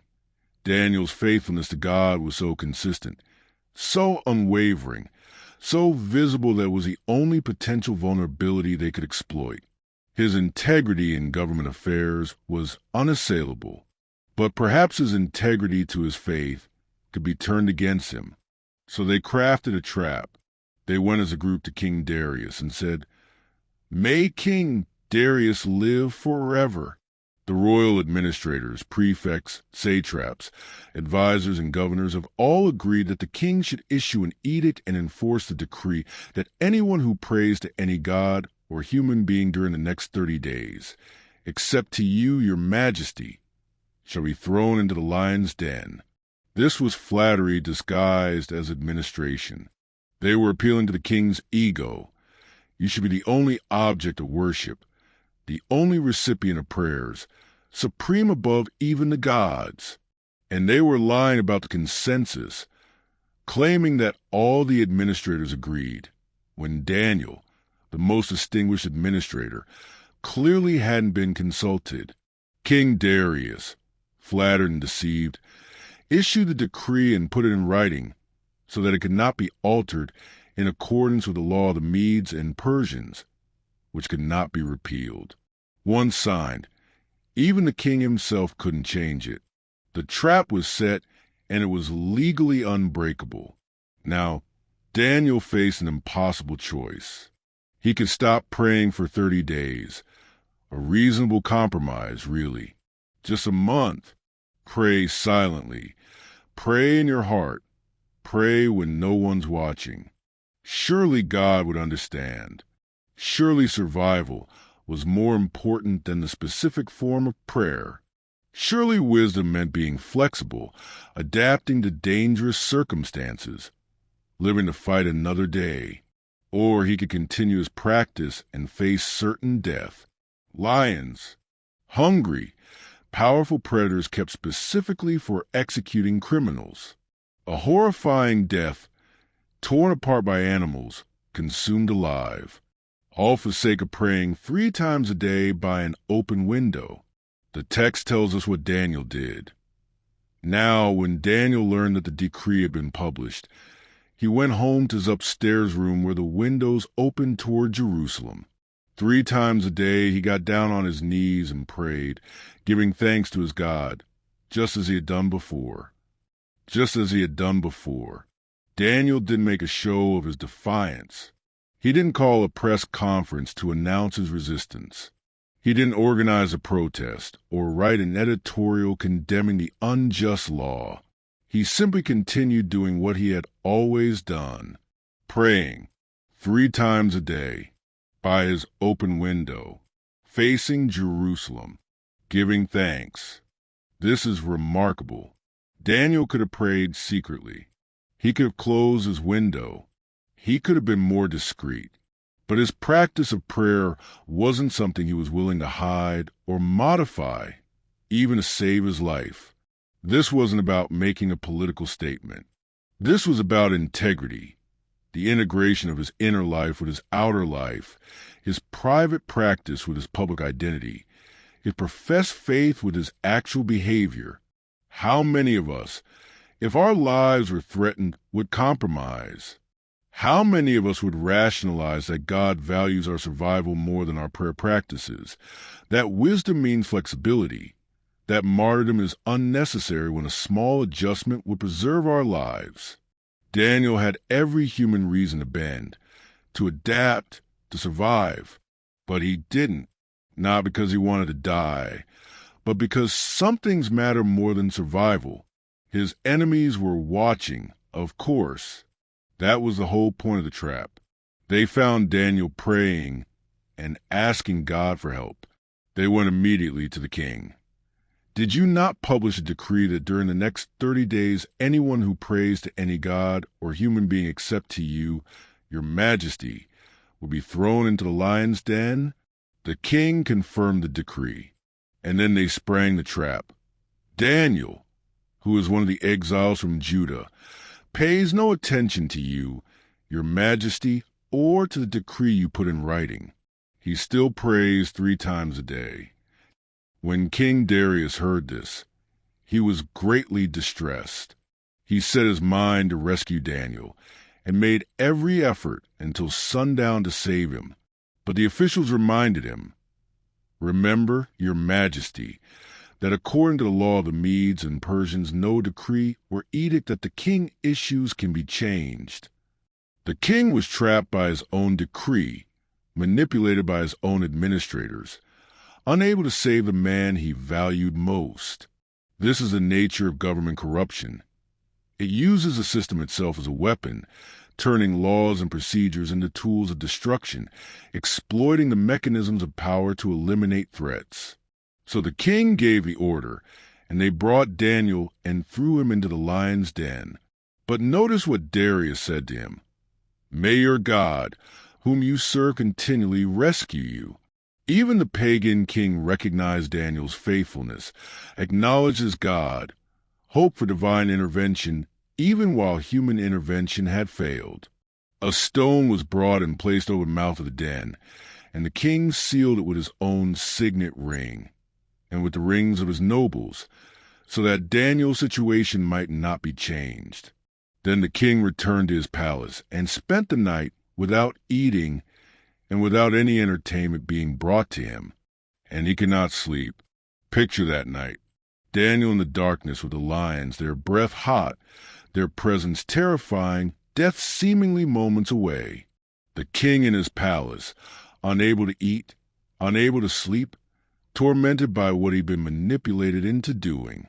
The corrupt officials celebrating their victory, having eliminated their rival, using the law itself as their weapon. At the first light of dawn, the king got up and hurried to the lion's den. When he came near, he called to Daniel in an anguished voice, "Daniel, servant of the living God, has your God, whom you serve continually, been able to rescue you from the lions?" And Daniel answered, "May the king live forever. My God sent his angel, and he shut the mouth of the lions. They have not hurt me, because I was found innocent in his sight. Nor have I ever done any wrong before you, your majesty." The lions' mouths were shut. Daniel, who refused to shut his own mouth in prayer, was protected by God shutting the mouths of the beasts. All night among predators, and not a scratch on him.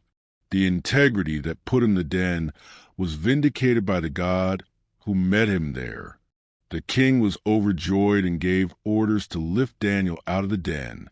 And when Daniel was lifted from the den, no wound was found on him, because he had trusted in his God. Then, at the king's command, the men who had falsely accused Daniel were brought and thrown into the lion's den, along with their wives and children. And before they reached the floor of the den, the lions overpowered them and crushed all their bones. The same lions that left Daniel untouched destroyed his accusers instantly.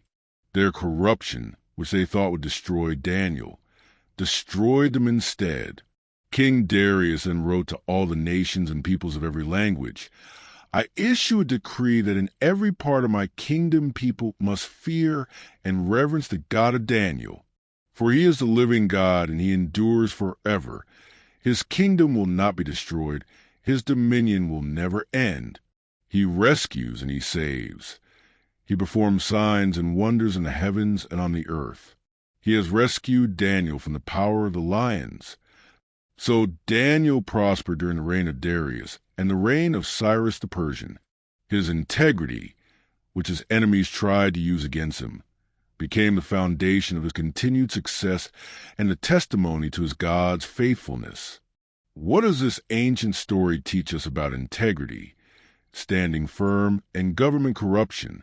First, Daniel's story reminds us that integrity matters, not just in dramatic moments, but in the daily, ordinary choices that no one may notice. Daniel's enemies couldn't find any corruption in his work because there wasn't any to find.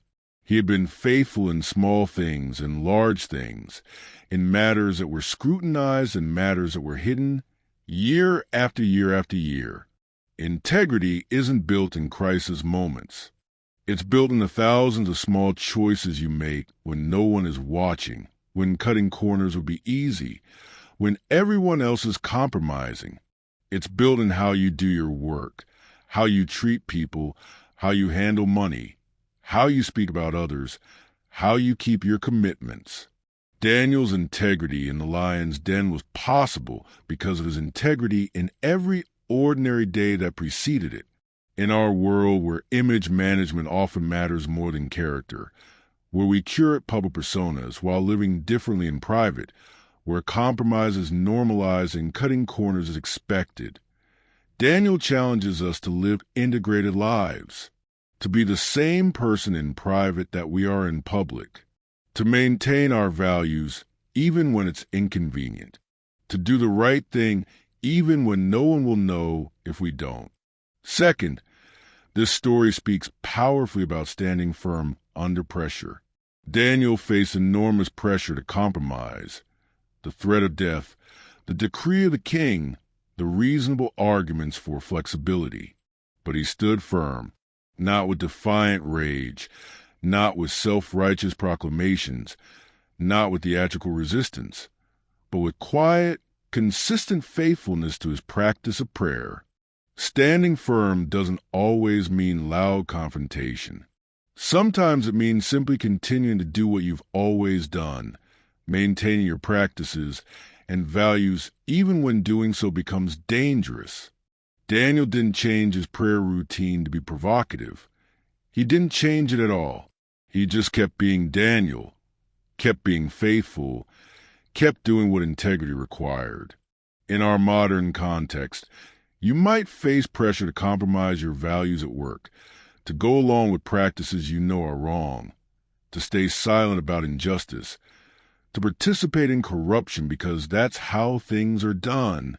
Standing firm might mean refusing to participate, maintaining your ethical standards, continuing to act with integrity even when it costs you opportunities or puts you at risk. It might not involve lions, but the principle is the same. Some things are worth more than advancement, more than approval, more than safety itself. Your integrity, once compromised, is difficult to recover. Daniel understood this, and he chose faithfulness over survival.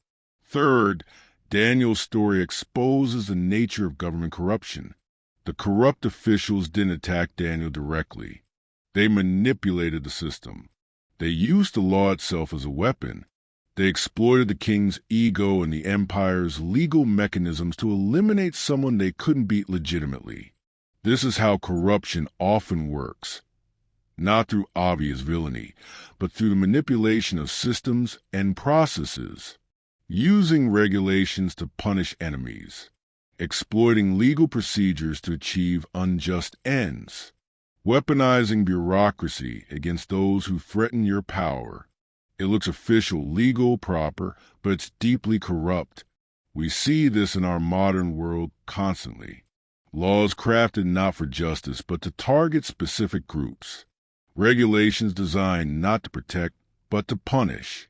Legal systems manipulated to serve the powerful while oppressing the vulnerable. The corruption isn't necessarily in breaking the law. It's in using the law itself as a tool of injustice. Daniel's story reminds us to be aware of these dynamics, to recognize when systems are being corrupted, to resist when laws are used as weapons rather than instruments of justice. And it reminds those of us in positions of authority that power can be abused even, perhaps especially, when that abuse is technically legal.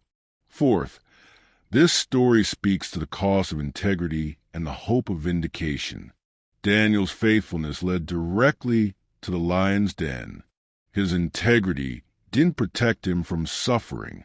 God didn't prevent the unjust decree or stop the corrupt officials or save Daniel from being thrown to the lions. Faith doesn't guarantee we'll avoid consequences for our integrity. But God did meet Daniel in the den.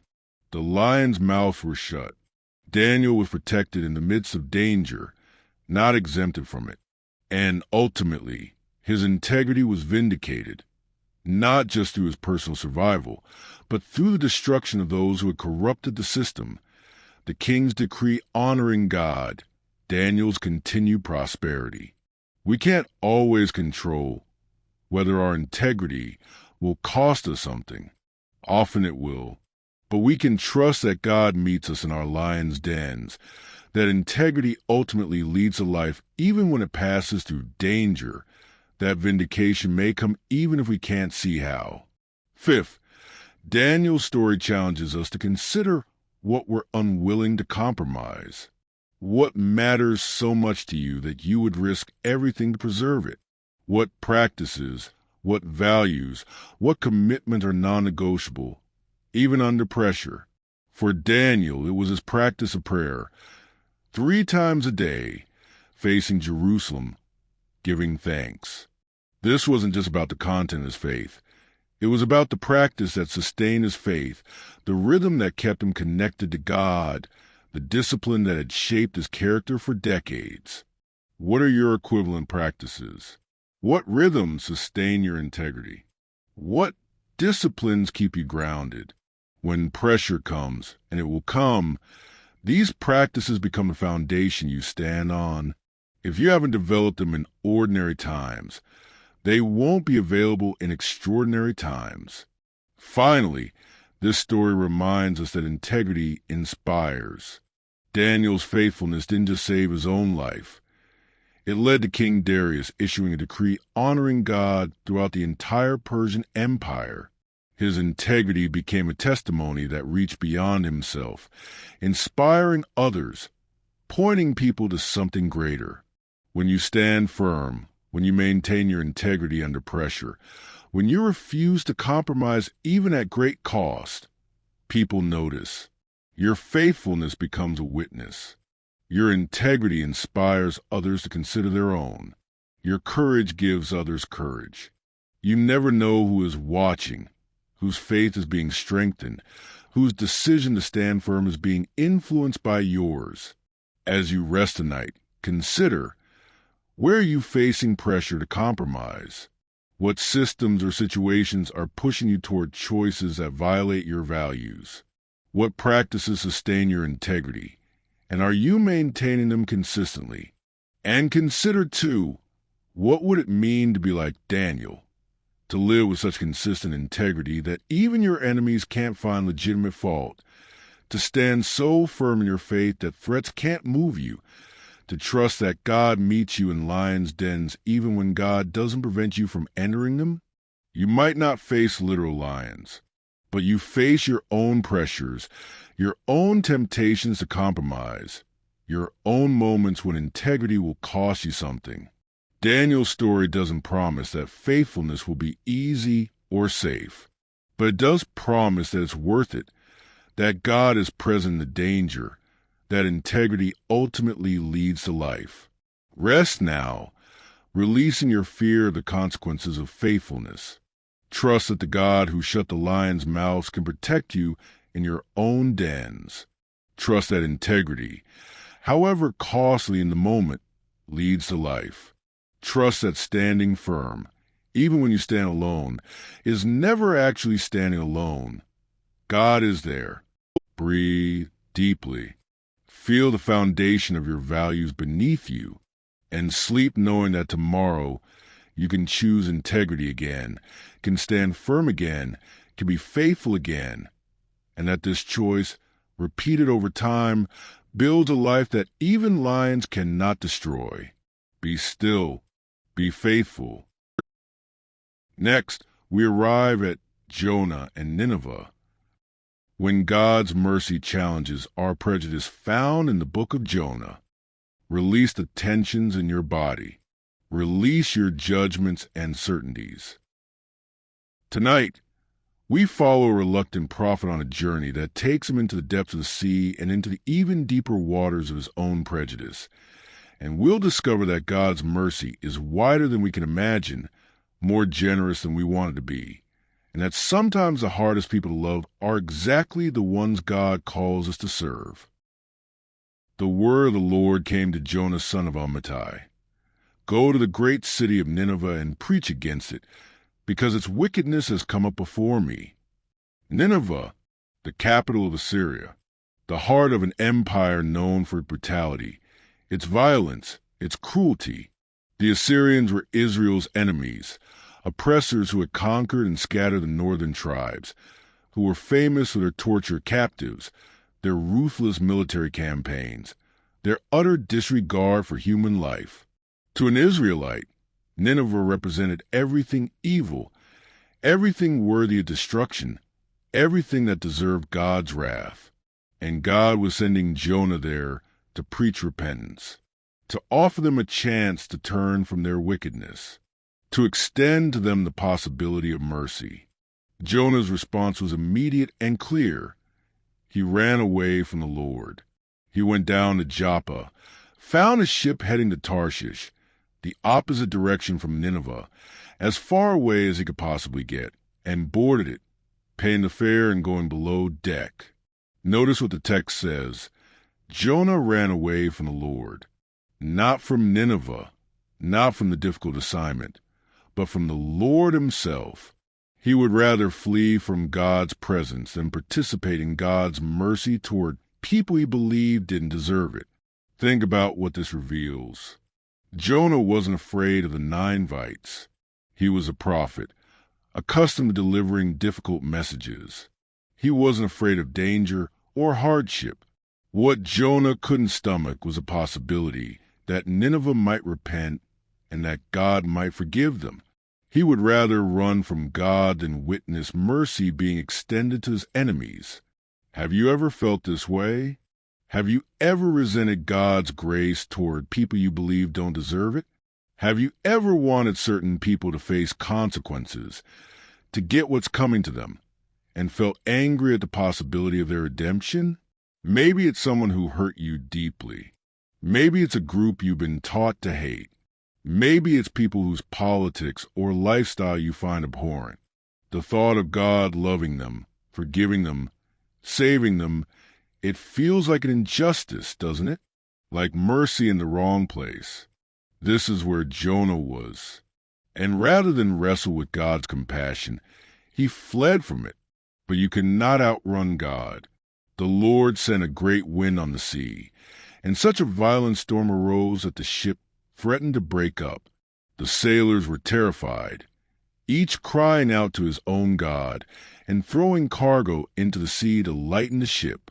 Meanwhile, Jonah had gone below deck, where he lay down and fell into a deep sleep.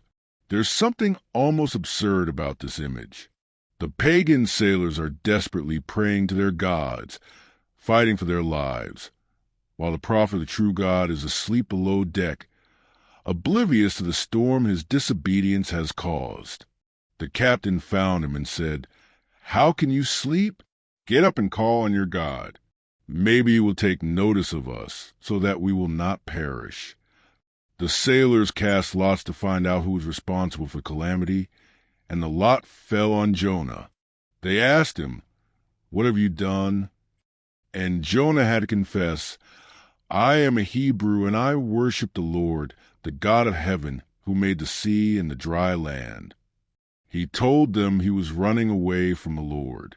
The sailors were terrified, even more terrified than the storm had made them. They asked, "What should we do to you to make the sea calm down for us?" And Jonah said, "Pick me up and throw me into the sea, and it will become calm. I know that it is my fault that this great storm has come upon you." Notice Jonah's response. He was willing to die rather than go to Nineveh. He preferred drowning in the sea to delivering a message that might lead to the Ninevites' repentance. His prejudice was so deep, his hatred so strong, that death seemed preferable to participating in God's mercy toward his enemies. The sailors, remarkably, tried first to row back to land. These pagan mariners showed more compassion for the Hebrew prophet than he was showing for the Ninevites. They didn't want to kill him. But when they couldn't fight the storm, they finally threw Jonah overboard, not before praying to the Lord, asking that they not be held accountable for killing an innocent man. The moment Jonah hit the water, the sea grew calm. And the text tells us something beautiful. Those pagan sailors greatly feared the Lord, offered a sacrifice to the Lord, and made vows to him. The very people Jonah considered outside God's care encountered God's power and responded with worship. Jonah's disobedience became the occasion for these sailors to discover the true God.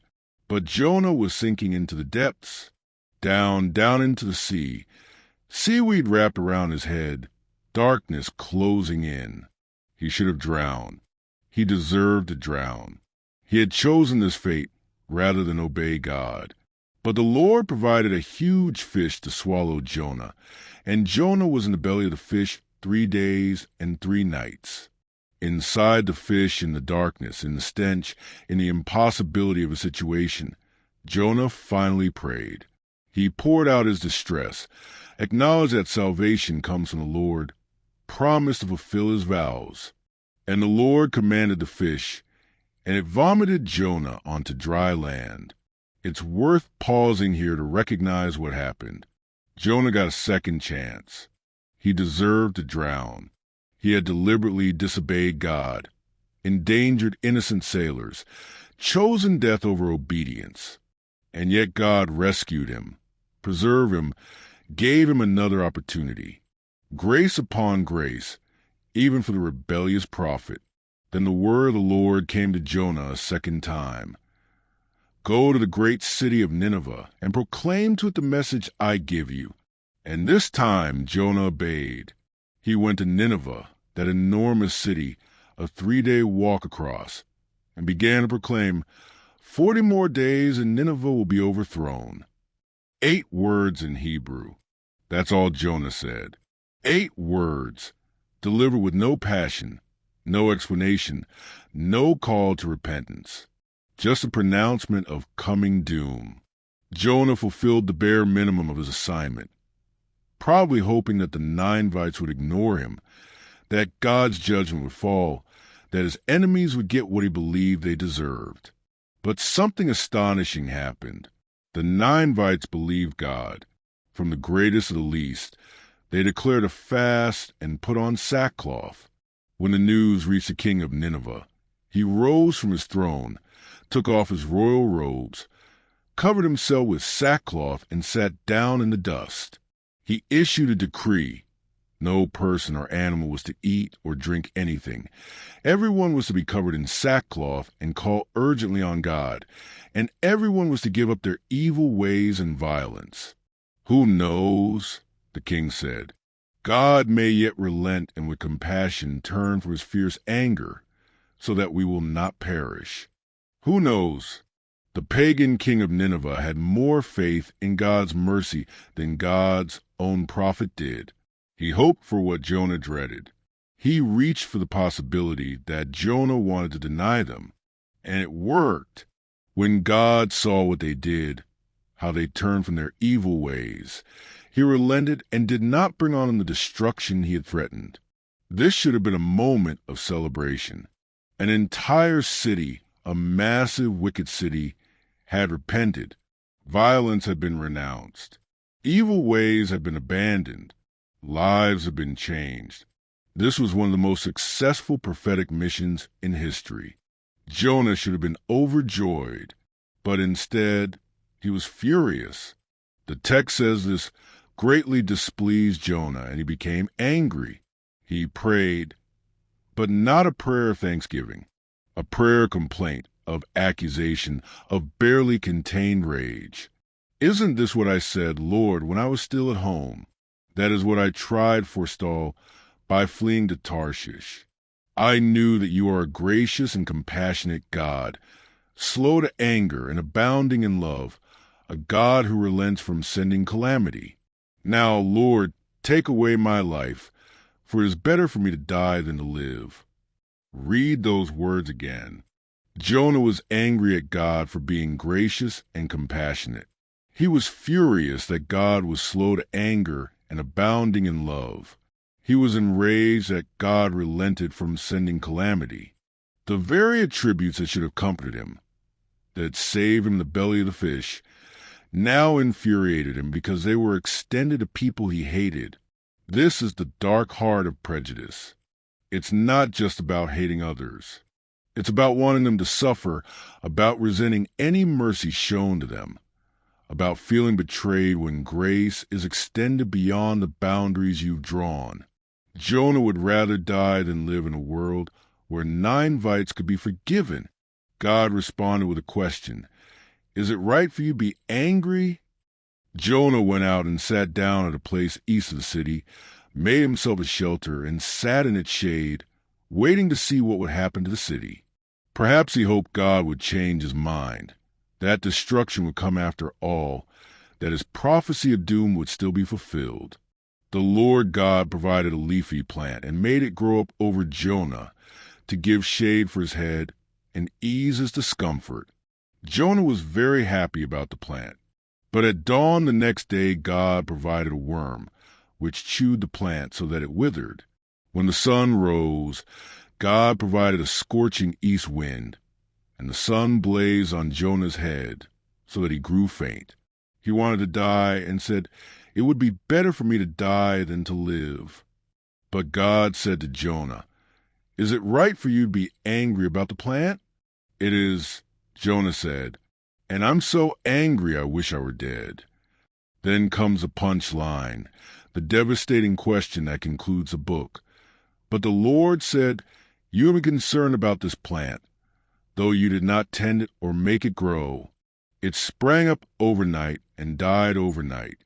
And should I not have concern for the great city of Nineveh, in which there are more than 120,000 people who cannot tell their right hand from their left, and also many animals?" The book ends there, with God's question hanging in the air unanswered. We don't know how Jonah responded. We're left with a challenge. Will we, learn to love what God loves? Will we extend mercy as widely as God extends it? Will we let go of our prejudice and embrace God's compassion even for our enemies? So what does Jonah's strange, uncomfortable story teach us about accountability, repentance, second chances, and social prejudice? First, it speaks powerfully about accountability. The Ninevites were genuinely wicked. God himself said their wickedness had come up before him. This wasn't innocent people being falsely accused. Their violence and evil were real, documented, undeniable. They were accountable for what they had done. But accountability doesn't mean people are beyond redemption. The Ninevites were responsible for their actions, and they were also capable of change. When confronted with their wickedness, they didn't make excuses or justify their behavior. They owned it. They mourned it. They changed it. In our modern world, we often struggle with this tension. We want to hold people accountable for harm they've caused, and we should. But sometimes our desire for accountability becomes a desire for permanent condemnation, for ensuring that certain people can never be forgiven, never be redeemed, never be accepted back into community. Jonah reminds us that accountability and mercy aren't opposites. You can acknowledge that someone did terrible things and still believe they can change.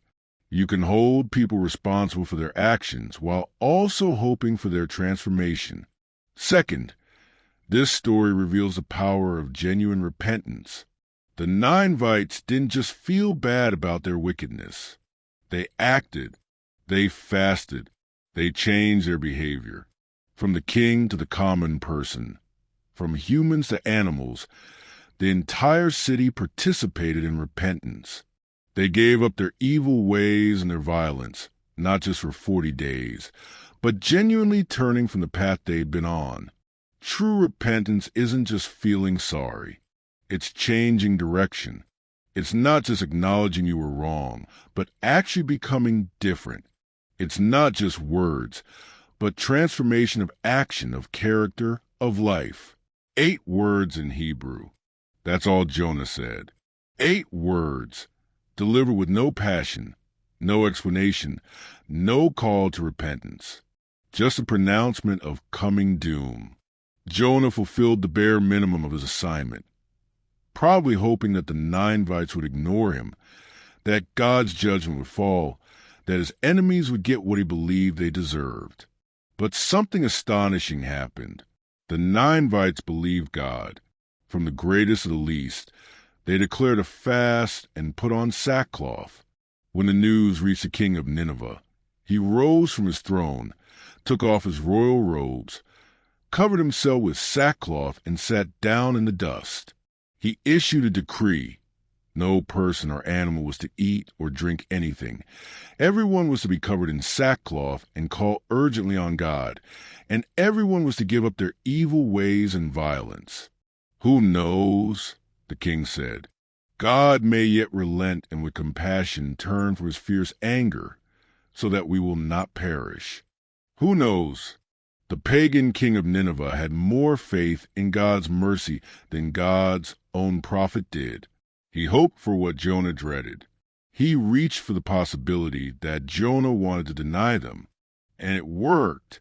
When God saw what they did, how they turned from their evil ways, He relented and did not bring on them the destruction he had threatened. This should have been a moment of celebration. An entire city, a massive wicked city, had repented. Violence had been renounced.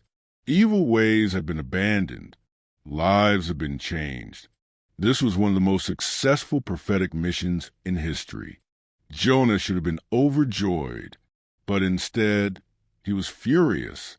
The text says this greatly displeased Jonah, and he became angry.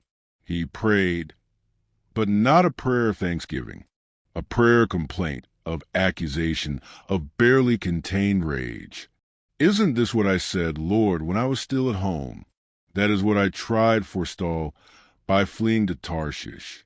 I knew that you are a gracious and compassionate God, slow to anger and abounding in love, a God who relents from sending calamity.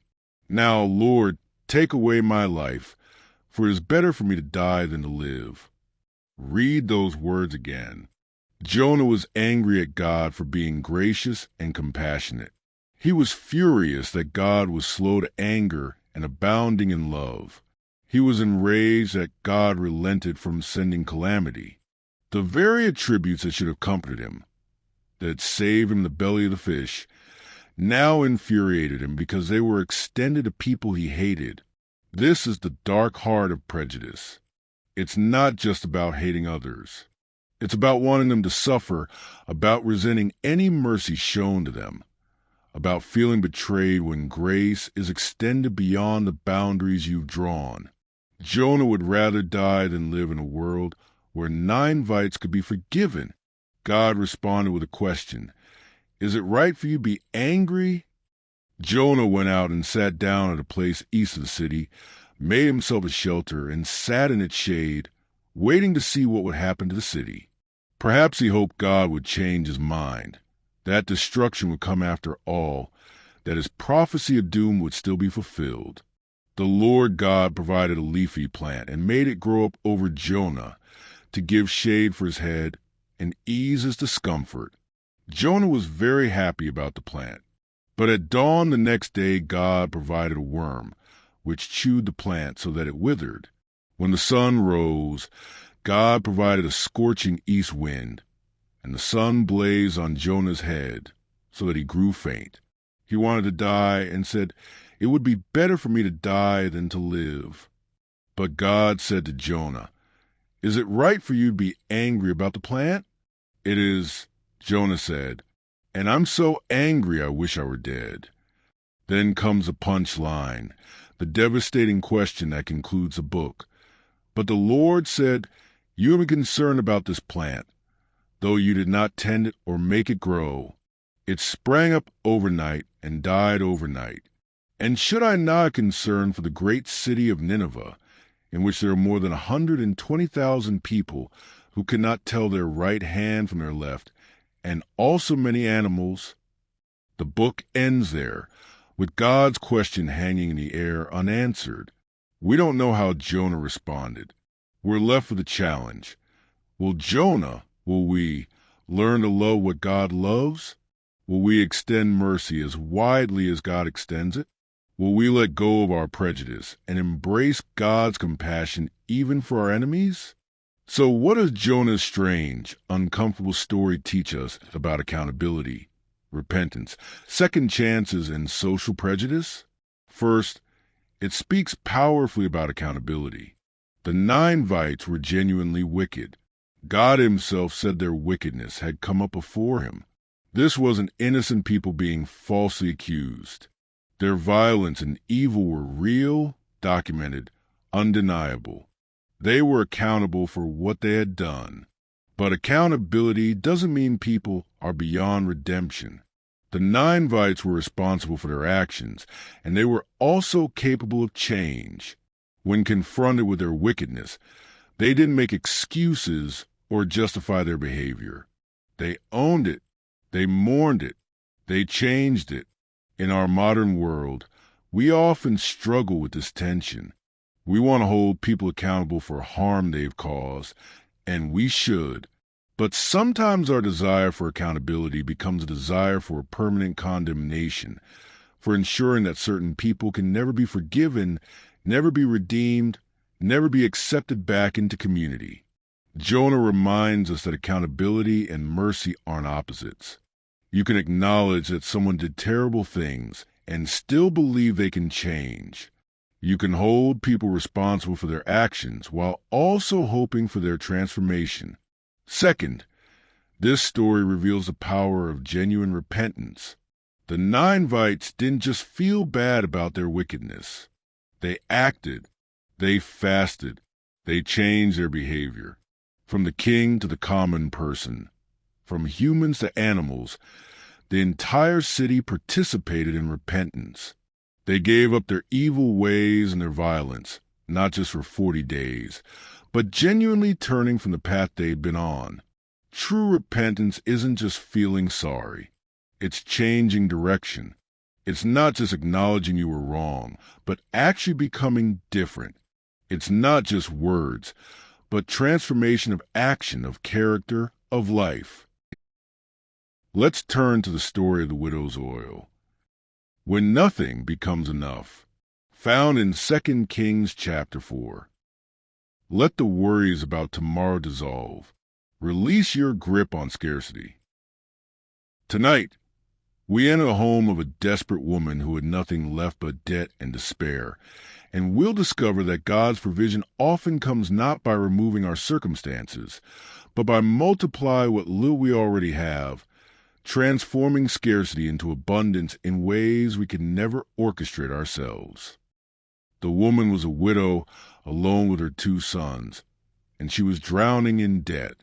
Her husband had been a prophet, one of the company of prophets who followed Elisha.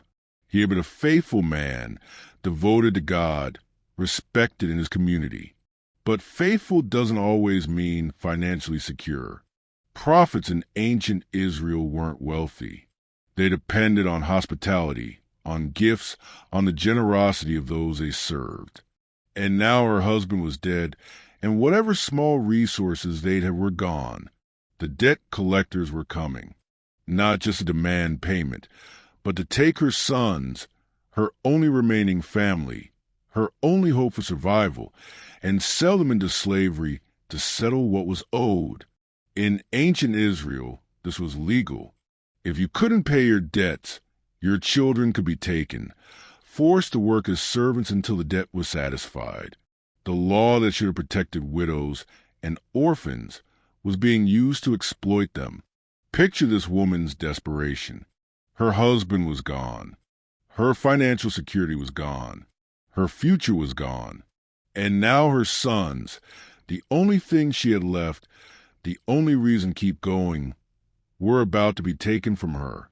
She was facing complete destruction of everything that mattered, and she had absolutely no power to stop it. Have you ever been there? Maybe not with literal debt collectors, but with the weight of bills you can't pay, rent you can't afford, medical expenses that keep mounting. Maybe you felt the crushing pressure of financial hardship, the anxiety that wakes you at 3 a.m., the calculations you run over and over that never add up to enough. Maybe you've experienced that particular terror of watching your resources dwindle while your needs remain constant, knowing that something has to give but not knowing what. The widow cried out to Elisha, "Your servant, my husband, is dead, and you know that he revered the Lord. But now his creditor is coming to take my 2 boys as his slaves." Notice what she emphasized. Her husband revered the Lord. She was saying he was faithful. He served God. He did what was right. And this is where it got us, widowed, destitute, about to lose everything. Where is God in this? Where is the provision for those who are devoted to him? It's a cry that echoes through every generation. The righteous suffer. The faithful struggle. Good people face impossible circumstances. And we wonder, does devotion to God guarantee provision? Does faithfulness protect us from hardship? If we serve God, will God make sure we have enough? The widow's story suggests something more complex, more real, more hopeful than simple prosperity theology. Elisha asked her, "How can I help you? Tell me, what do you have in your house?" "What you have. Not what do you need." The needs were obvious. "Not what do you lack." The lack was overwhelming. "What do you have? What resources, however small, are already in your possession?" "Your servant has nothing there at all," she replied, "except a small jar of olive oil." Nothing at all, except. These two phrases capture the tension of her situation. From her perspective, she had nothing, nothing that could solve her problem, nothing that could pay her debt, nothing that could save her sons. But she did have something, one small jar of oil, not enough to sell for much, not enough to live on, not enough to matter, but something.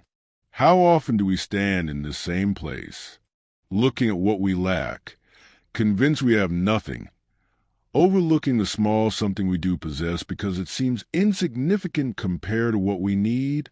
The widow had oil, but when your debt is massive and your son's freedom is at stake, a small jar of oil feels like nothing at all. Elisha said to her, "Go around and ask all your neighbors for empty jars. Don't ask for just a few." This instruction is remarkable. Elisha didn't say, "I'll give you money." He didn't say, "I'll pay your debt." He didn't say, "I'll talk to the creditors." Instead, he told her to go collect empty containers from her neighbors, vessels that could hold oil, but that were currently empty, potential, but not yet provision. Imagine being this woman, hearing these instructions. You're in crisis. Time is running out. The debt collectors are coming. And the prophet's solution is for you to borrow empty jars? How does that help? How does that change anything? It must have seemed absurd, perhaps even insulting. But she obeyed. She went to her neighbors, and this detail matters. She had to admit her need. She had to ask for help. She had to make her desperation visible to her community. There's vulnerability in asking, especially when you're already feeling the shame of poverty, the embarrassment of debt, the stigma of not being able to provide for your family. But she swallowed her pride and asked, and her neighbors gave. They handed over their empty jars, maybe curious, maybe skeptical, maybe compassionate, but they gave.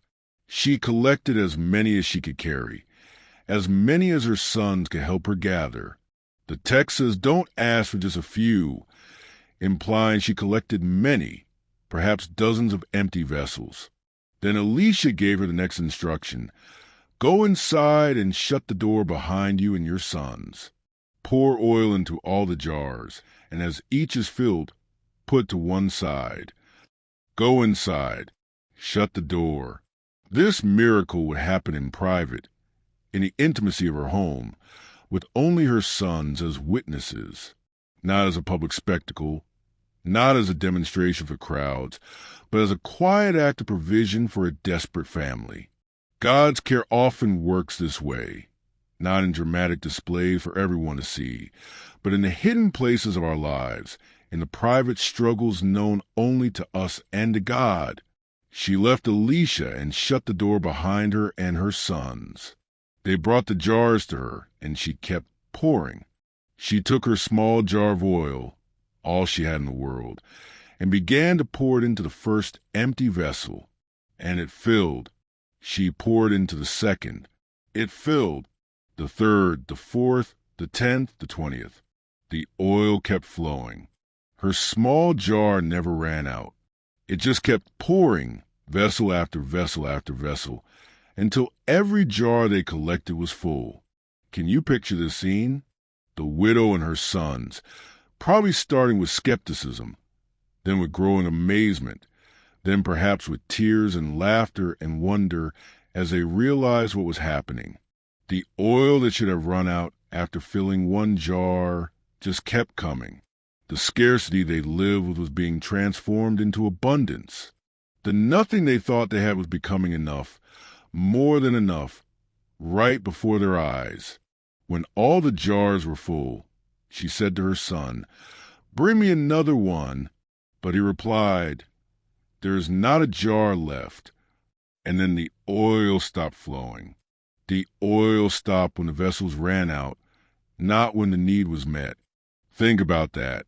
The provision was limited only by the containers they had prepared to receive it. If they'd collected more jars, there would have been more oil. If they'd asked for twice as many vessels, the miracle would have been twice as large. The limitation wasn't in God's provision. It was in their capacity to receive it. She went and told the man of God, and he said, "Go, sell the oil and pay your debts. You and your sons can live on what is left." The miracle provided exactly what she needed, enough oil to pay the crushing debt that threatened to take her sons, and enough left over to live on, not just survival, but provision for their ongoing needs. The crisis was resolved, and the future was secured. Her sons weren't taken into slavery. Her family wasn't destroyed. She wasn't left destitute. The nothing she had was multiplied into everything she needed. So what does this ancient story of the widow's oil teach us about economic hardship, survival, and unexpected provision? First, it acknowledges the reality of economic hardship and its devastating impact. The Bible doesn't minimize poverty or pretend that financial struggles aren't serious. This widow faced genuine crisis. Debt that would destroy her family, systems that exploited rather than protected the vulnerable, circumstances that threatened everything she loved. In our modern world, economic hardship remains one of the most significant sources of anxiety and suffering. Medical debt, student loans, credit card bills, mortgages, rent increases that outpace wages, unexpected expenses that devastate carefully managed budgets. The stress of not having enough, of robbing Peter to pay Paul, of choosing between necessities, of watching the gap between income and expenses grow wider. The widow's story doesn't offer easy answers or suggest that poverty is somehow noble or that God wants anyone to suffer financially. It takes seriously the terror of economic vulnerability, especially for those like widows, single parents, the elderly, the disabled, who have limited power to change their circumstances. Second, this story reveals that God often works with what we already have rather than giving us something entirely new. Elisha didn't hand the widow a bag of gold or make money appear. He told her to use what she already possessed, the small jar of oil, and then multiply it. This is a pattern throughout Scripture. God uses Moses' staff, David's sling, the boy's loaves and fishes, the widow's mite. God takes the insufficient thing we already have and makes it sufficient, not by replacing it, but by multiplying it, by transforming it, by doing something miraculous with what we thought was too small to matter. What's the oil in your life? What small thing do you have that seems insignificant compared to what you need? Maybe it's a skill you think isn't marketable enough. Maybe it's a relationship that doesn't seem powerful enough to help. Maybe it's an idea that seems too small to matter. Maybe it's your time, your energy, your voice, your story. Things that feel inadequate in the face of your massive needs. The widow's story suggests, don't despise the small thing you have. Don't dismiss it as nothing at all, just because it's not enough on its own. Offer it. Use it. Let God work with it. You might be surprised what God can do with the little you bring. Third, this story teaches us about the importance of community and the vulnerability required to receive help. The widow couldn't perform this miracle alone. She needed her neighbor's jars.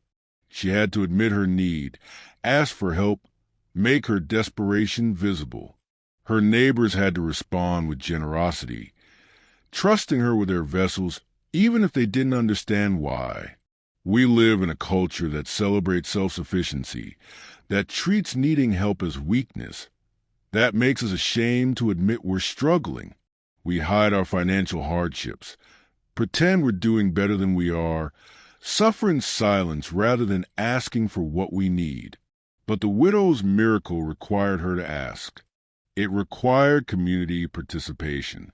It required vulnerable honesty about her situation. If you're struggling financially, if you're drowning in debt, if you're terrified about how you'll make ends meet, there's no shame in asking for help. From family, from friends, from community organizations, from your faith community, from resources designed to assist people in hardship. The widow had to collect jars from her neighbors. You might need to collect support from yours. This isn't failure. This is how provision sometimes comes, through the hands and resources of community. Fourth, the story reveals that provision often comes in unexpected ways. The widow probably imagined many possible solutions to her problem.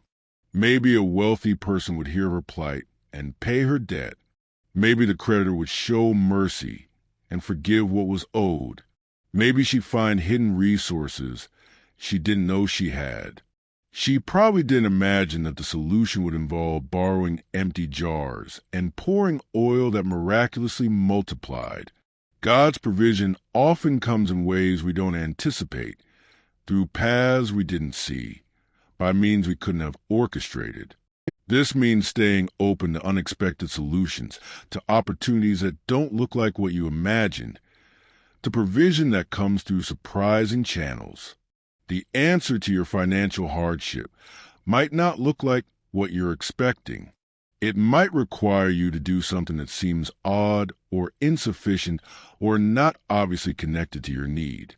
But sometimes a miracle is in the obedience to instructions that don't immediately make sense. Fifth, this story addresses the relationship between scarcity and abundance. The widow lived in scarcity, not enough money, not enough resources, not enough options. But hidden in her scarcity was a seed of abundance. The small jar of oil, which seemed like nothing, contained everything she needed. It just required the right conditions, the empty vessels, the closed door, the act of pouring, for the abundance to manifest. Scarcity and abundance aren't always about the objective amount of resources. They're also about perspective, about what we're able to see and receive. The widow started with a scarcity mindset. I have nothing at all. But when she began to pour, when she took the small things she had and used it, scarcity transformed into abundance. This doesn't mean you can just think abundantly and your financial problems will disappear. That's not what the story teaches. But it does suggest that sometimes we're so focused on what we lack that we can't see what we have. Sometimes we're so convinced we have nothing that we don't use the something we do possess. Sometimes we need to shift from hoarding our small resource because it's not enough to pour it out in faith that God can multiply it. 6. The detail that the oil stopped when the jars ran out is profound. The miracle was limited by their preparation, by their capacity to receive. They didn't collect a few jars. They collected many, and because they prepared to receive abundantly, they received abundantly. What jars are you preparing? What capacity are you creating to receive provision? Sometimes we limit God's blessing not because God isn't generous, but because we haven't prepared to receive what God wants to give. We haven't positioned ourselves for opportunity. We haven't created space for abundance. We haven't stretched our expectations beyond the minimum we think we can hope for.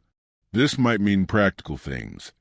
Improving your skills, building your network, looking for opportunities, being willing to try new approaches. It might mean internal things. Expanding your vision of what's possible, releasing limiting beliefs about what you deserve or can achieve, creating mental and emotional space to receive good things. 7th, this story reminds us that survival isn't just about getting by. It's about provision that sustains. The miracle didn't just pay the debt. It provided enough to live on afterward. God's concern wasn't merely to resolve the immediate crisis, but to ensure ongoing provision, to give this family a foundation for their future. When you're in survival mode, it's hard to think beyond the immediate crisis. But God's provision often aims at more than just getting you through today. It aims at giving you what you need for tomorrow, too, at creating sustainability, at establishing a foundation for future flourishing. Finally, this story offers hope that unexpected provision is possible even in desperate circumstances. The widow's situation seemed hopeless. The debt collectors were coming. Her sons were about to be taken. She had exhausted her options. And then, through a simple act of obedience and a miraculous multiplication of her small resource, everything changed. If you're in a desperate financial situation right now, if you've run the numbers and they don't add up, if you're terrified about what's coming and you don't see a way through, the widow's story whispers, provision can come in ways you haven't imagined. Miracles can happen in the private space of your struggle. What you have, small as it seems, might be exactly what God wants to multiply. This doesn't guarantee a miracle. It doesn't promise that if you just have enough faith, money will appear. The widow's story isn't a formula or a guarantee, but is a testimony. God sees desperate widows. God cares about crushing debt. God provides for those who have nothing except a small jar of oil. And sometimes, in ways we don't expect, God transforms our scarcity into abundance, our nothing into enough. As you rest tonight, if you're carrying the weight of financial hardship, if you're anxious about how you'll make ends meet, if you're terrified about what you're about to lose, know that you're seen. Your struggle matters. Your desperation is acknowledged, and the God who multiplied oil for a widow whose husband revered him is still in the business of unexpected provision. Release your grip on scarcity. Breathe out the anxiety about tomorrow, and rest in the possibility that the small thing you have, whatever your jar of oil might be, could be the beginning of provision you can't yet imagine. Don't despise what seems insufficient. Don't dismiss what seems too small to matter. Offer it, use it, pour it out, and prepare to receive. Collect your jars. Create space for abundance. Expect that God's provision might come in ways you haven't anticipated. Be still. Trust in provision beyond your planning, knowing that the God who cares for widows and orphans, who multiplies small resources into sufficient ones, who provides not just survival but sustainability, that God sees you, knows your need, and is working in ways you cannot yet see. Now let's talk about the Valley of Dry Bones, a story of hope restored, found in Ezekiel 37. Continue to breathe deeply and let yourself rest as we journey together into an ancient story that speaks to the deepest places of our modern hearts. There was a time when the prophet Ezekiel stood in a place of absolute desolation. Imagine, if you will, walking through a valley where nothing lives. The sun beats down on bleached bones scattered across the ground as far as the eye can see. This was not a battlefield recently abandoned, but a place where hope itself seemed to have died long ago. The bones were very dry. Scripture tells us, not fresh remnants of recent tragedy, but the ancient evidence of catastrophe that had been forgotten by time itself. God led Ezekiel through this valley, back and forth among the bones, making sure he saw every corner of this landscape of despair. Picture him walking slowly, his feet stirring up dust, his eyes taking in the magnitude of what lay before him. Everywhere he looked, only death. Everywhere he turned, only endings. Son of man, God asked him, can these bones live? It was an impossible question. These weren't injured people who needed healing. These weren't even recently deceased who might somehow be revived. These were dry bones, Life had left them so long ago that hope seemed like a distant memory, a foolish dream. The question hung in the air like a challenge to everything Ezekiel understood about life and death, about possibility and impossibility. And yet, Ezekiel answered with words that carry weight even today. Sovereign Lord, you alone know. It was an answer of surrender, of humility, of leaving room for God to do what seemed impossible. He didn't say yes, because that would have seemed presumptuous. He didn't say no, because that would have limited God. He simply acknowledged that some things are beyond human understanding, beyond human power to predict or control. In our modern world, we understand Ezekiel's valley more than we might wish. Perhaps you stood in your own valley of dry bones. Maybe it was during the pandemic, when the world shut down and normal life seemed like something that might never return. Businesses closed their doors forever. Dreams were postponed indefinitely. Relationships strained under the weight of isolation and fear. The future that once seemed so certain became a landscape of uncertainty. We walked through our neighborhoods, our cities, our lives, and saw the scattered remains of what used to be empty restaurants, closed theaters, canceled celebrations, postponed weddings, missed funerals, graduations that never happened. Or perhaps your valley looks different. Maybe it's a career that crumbled, leaving you wondering if you'll ever feel purposeful again. You invested years, maybe decades, building something, and then in what felt like a moment, it was gone. The company downsized. The industry changed. Your body gave out. Your passion faded. And now you stand in the valley of what used to be your life's work, and you wonder if those bones can ever live again.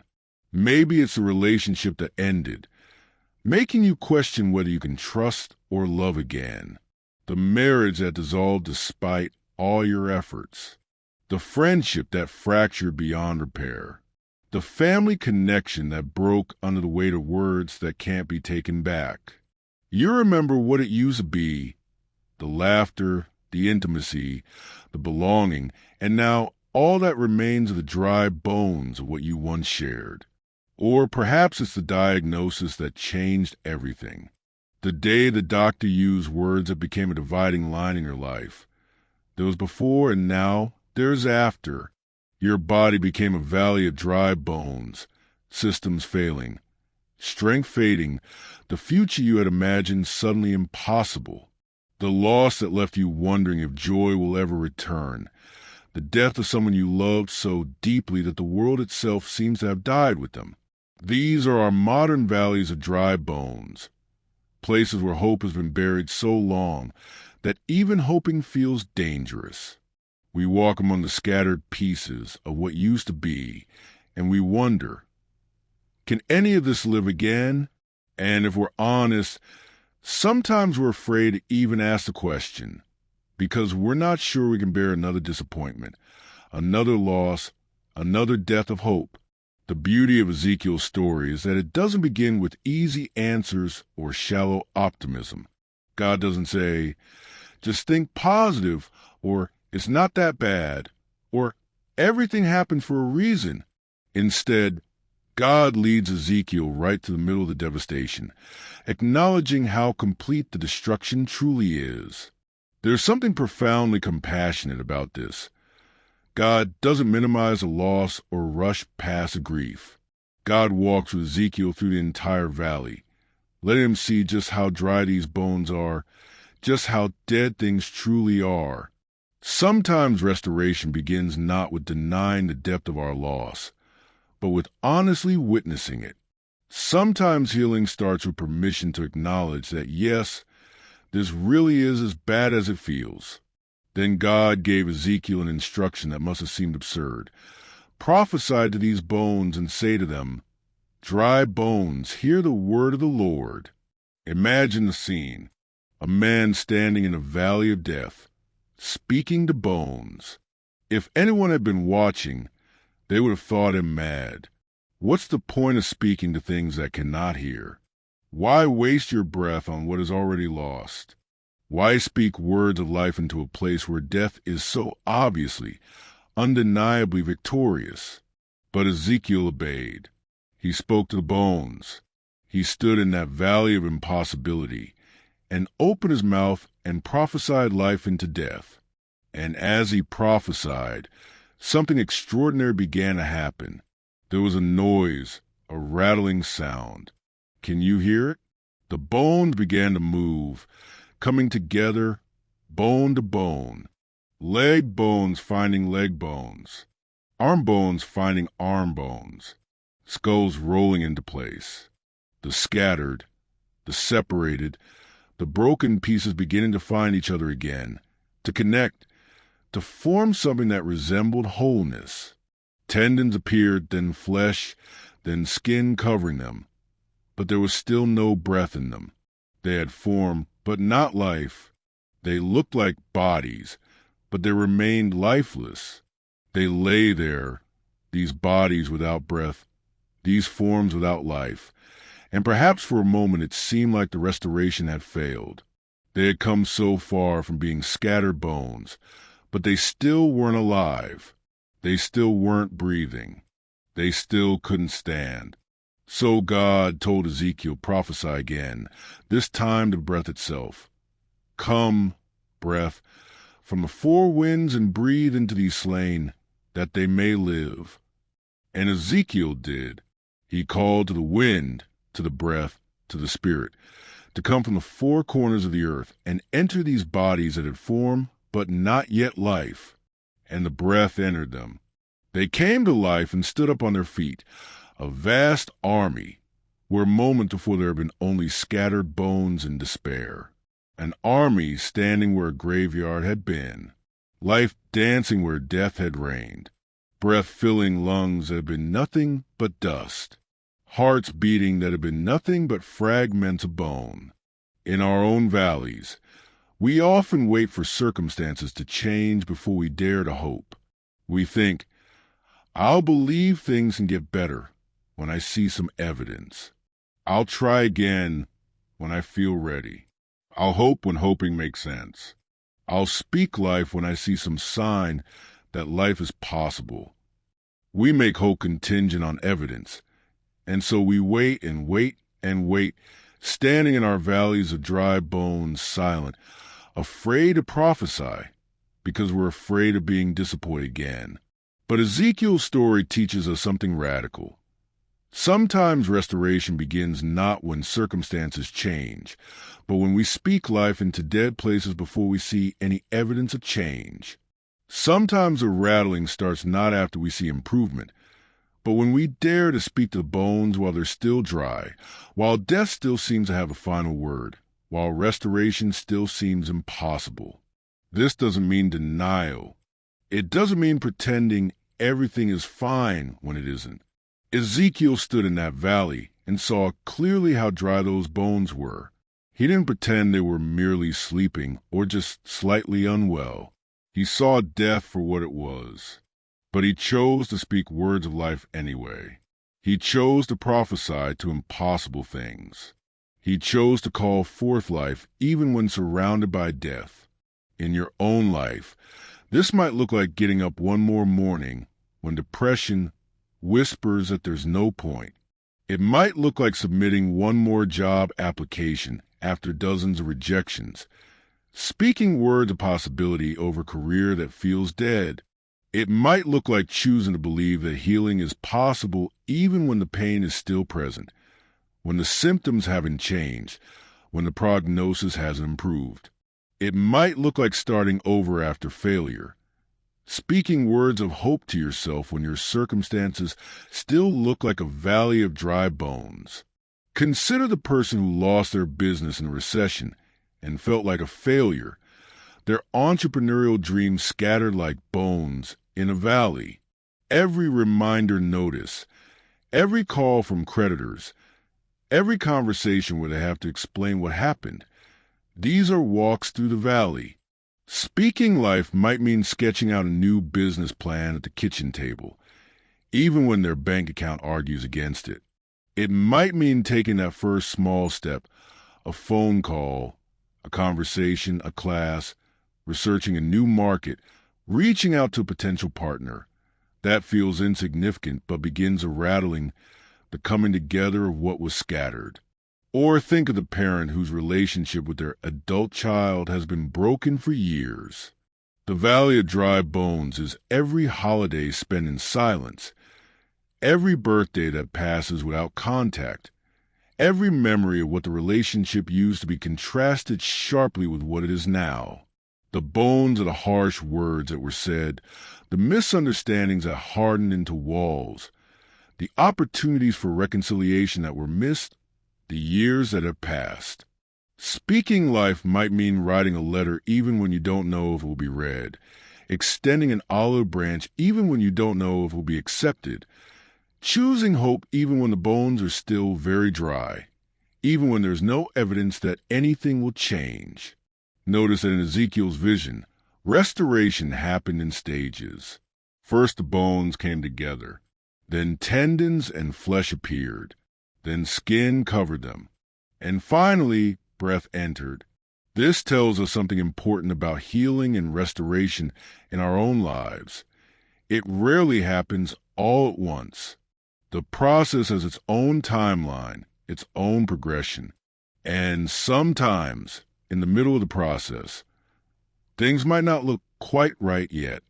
Sometimes we're in an awkward in-between stage, and we wonder if we should keep going, if this is working, if restoration is really happening. There's a stage where the bodies had formed but no breath. They look like bodies, but they weren't truly alive yet. Imagine seeing that as Ezekiel. The bones had come together, which was miraculous, but they still lay there, lifeless.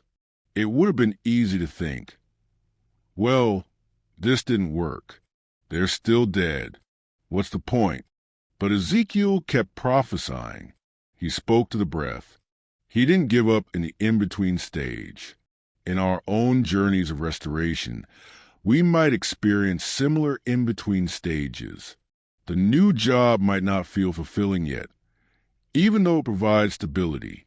You're no longer unemployed, which is progress, but you're also not yet where you want to be. The bones have come together, but the breath hasn't entered. The healed relationship might still feel fragile, even though you're speaking again. You're back in contact, which is miraculous, but it doesn't yet have the warmth and ease it once did. The rebuilt life might have structure, but not yet the vibrancy you remember. You put the pieces back together, but it doesn't yet feel alive. These in-between stages are not failures.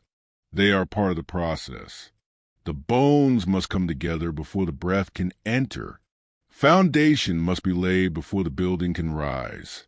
And sometimes we must persist through the stage where things have formed but not yet fullness, trusting that breath is coming, that the rattling we heard was real, that God is not finished yet. For the person rebuilding after addiction, there's a stage of just being sober, which is crucial, foundational, worth celebrating, but not yet feeling alive in sobriety. The chaos has ended, which is the bones coming together, but the joy hasn't arrived yet. Life is formed, but not yet breath. The days are stable, but not yet vibrant. And this is where many people give up because they think, I'm sober but still miserable, so what's the point? But if you stay in this stage, if you keep showing up to meetings, keep building healthy habits, keep connecting with safe people, the breath comes. One day you wake up and realize you're not just abstaining from death. You're actually living. The breath has entered. For the community recovering from disaster, whether natural disaster, economic collapse, or social trauma, there's a stage of rebuilding infrastructure and systems, which is necessary, but not yet having the spirit of community fully restored. The buildings go back up, the roads get repaired, the power comes back on, the bones come together. But the soul, the community, the breath, takes longer. The trust, the joy, the sense of belonging, these return more slowly. But if you keep gathering, keep connecting, keep investing in one another, keep showing up to neighborhood meetings and local events, keep checking on your neighbors, the breath comes. One day you realize your community isn't just functioning, it's alive again. God explained the vision to Ezekiel. These bones represent the whole house of Israel. The people were saying, "Our bones are dried up and our hope is gone. We are cut off." They felt as good as dead as a nation. They had been conquered by Babylon, exiled from their land, scattered among foreign peoples. Their temple, the place where God dwelt among them, was destroyed. Their land was occupied by strangers. Their identity as God's people was shattered. They looked at themselves and saw dry bones. They couldn't see how they could ever be a people again. Their nation seemed as dead as could be, but God declared, "I am going to open your graves and bring you up from them. I will put my spirit in you, and you will live, and I will settle you in your own land. Then you will know that I, the Lord, have spoken, and I have done it." The message was clear. What seems dead to you is not dead to God. What seems impossible to restore, God can restore. When you can only see dry bones, God sees an army waiting to stand. When you see endings, God sees beginnings. When you see death, God sees life waiting to be breathed into being. This is a word we need to hear in our own valleys. When you look at your life and see only what's been lost, God sees what can be rebuilt. When you see the scattered pieces of your dreams, God sees them coming together. When you see the end, God sees a new beginning. When you stand in your valley and ask, "Can these bones live?" God answers, "You're about to find out. Start prophesying." The story reminds us that restoration is not just about return to what was. It's about transformation into something new. Those bones didn't just become bones again. They became a living, breathing army. They didn't just get their old life back. They got a new life, a new purpose, a new form. Your restored life might not look exactly like your old life, and that's not failure. That's transformation. Sometimes God is creating something new from the ruins, something you couldn't have imagined when you were walking among the bones. Sometimes a restored version is different from the original, and sometimes it's even better, more authentic, more aligned with who you're becoming. The person who loses their high-powered corporate career and eventually builds a small business teaching what they love. The bones came together differently, but breath entered. The couple whose marriage nearly ended but who went through counseling and rebuilt with deeper honesty and intimacy than they had before. The bones came together differently, creating something new. The community that experienced tragedy and became closer, more caring, more connected than they were before the crisis. The bones came together in a new formation. In our modern world of rapid change and recurring crises, we need the message of the Valley of Dry Bones more than ever. We live in times when it's easy to feel that things are beyond repair, whether in our personal lives, our communities, or our world. Climate change, political division, economic uncertainty, social fragmentation. These can feel like valleys of dry bones on a global scale. We look at our world and wonder if these bones can live, if restoration is possible, if hope is foolish. In our personal lives, we carry our own losses and devastations. The pandemic taught us that life can change in an instant, that what seems solid can crumble, that normal can disappear. And many of us are still walking through valleys of dry bones that the pandemic created. Relationships that didn't survive the isolation, businesses that didn't survive the shutdown, mental health that didn't survive the trauma, dreams that were postponed and never resumed. And we wonder if restoration is possible, if we can rebuild, if life can return. But Ezekiel's vision whispers to us across the centuries. This is not the end of the story. Dry bones can live. What seems beyond recovery can be restored. The breath can enter what looks dead and make it alive again. God specializes in resurrection, in bringing life from death, in creating futures from ruins. This is who God is, the one who breathes life into dead places, who speaks possibility into impossible situations, who sees armies where we see graveyards. Your role in this restoration might simply be to keep speaking life when death seems obvious, to keep showing up when giving up seems easier, to keep believing when cynicism seems more rational, to prophesy to your own dry bones, to your own dead places, and trust that God is not finished yet, to say to your career, your relationships, your health, your hope, hear the word of the Lord, you will live. To say to your community, your nation, your world, hear the word of the Lord, restoration is coming. You don't have to see how it's possible. Ezekiel didn't see how it was possible either. You don't have to have it all figured out. You just have to be willing to speak life into dead places, to take the next small step, to prophesy to your own bones. Hear the word of the Lord. You just have to be willing to stand in your valley and say, even when you don't fully believe it yet, even when the evidence argues against it, God, you alone know if these bones can live, but I'm going to speak to them anyway. I'm going to prophesy life. I'm going to show up again tomorrow. I'm going to try again. I'm going to hope again.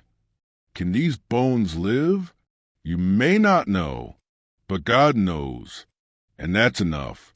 God knows the rattling that's about to begin. God knows how the bones will come together. God knows when the breath will enter. God knows the army that's about to stand. God sees what you can't see yet. As you settle into rest tonight, let this story comfort you. Whatever valley of dry bones you're walking through, you don't walk alone. The same spirit that breathed life into those ancient bones breathes still. The same God who restored a scattered nation can restore what's broken in your life. The same power that raised bodies from bones can raise your dead dreams, your dead hopes, your dead possibilities. You don't have to fix everything tonight. You don't have to see the whole path forward. You don't have to know how it's all going to work out. You just have to rest in the knowledge that dry bones can live, that restoration is possible, that God is not finished with your story yet. Rest in the truth that the rattling has already begun, even if you can't hear it yet. The bones are coming together, even if you can't see it yet. The breath is coming, carried on the four winds, ready to enter what seems lifeless and make it stand. So rest now. Rest in the knowledge that your valley of dry bones is not the end of your story. Rest in the truth that restoration is possible, that hope is not foolish, that what seems dead can live again. Rest knowing that tomorrow, when you wake, you'll take one more step through your valley, speaking life, believing that the breath is coming, trusting that dry bones can dance again. The prophet stood in the valley and spoke to bones, and they lived. You can stand in your valley and speak to your bones too. You can say to your dead dreams, live. You can say to your broken heart, heal. You can say to your lost hope, return. And then you can wait and watch and listen for the rattling, for the breath, for the moment when what was dead stands up and lives again. Because that's what God does. God brings life from death. God makes armies from bones. God breathes possibility into impossible situations. God restores what seems beyond restoration. This is not wishful thinking. This is not denial. This is a truth that has echoed through valleys of dry bones for thousands of years. God is in the resurrection business. And your valley, whatever it looks like, is the next place where God wants to demonstrate that dry bones can live. Breathe deeply. Rest well. Hope is being restored, even now. The breath is coming. The bones are rattling. Life is returning. And one day soon, you'll stand in your valley and realize that what was dead is dancing, what was scattered has come together, what was impossible has become reality. One day soon, you'll stand in your valley and it won't be a graveyard anymore. It will be a place of testimony, a place where you can point and say, "This is where I thought everything was dead. This is where I thought hope was gone. This is where God proved me wrong. This is where dry bones came to life. The breath is coming. Your bones will live again." Let's take our final journey and examine Job's suffering. Faith through the darkness from the book of Job. Take a deep breath and settle into this moment of quiet. Now, let's journey into one of the most honest, most challenging, most ultimately comforting stories in all of Scripture. The story of a man named Job who faced suffering that made no sense, and yet somehow found his way through. There once was a man in the land of Uz whose name was Job. Scripture tells us he was blameless and upright, a man who feared God and turned away from evil. This wasn't a man living a secret double life. This wasn't someone whose suffering could be explained by hidden sins or poor choices.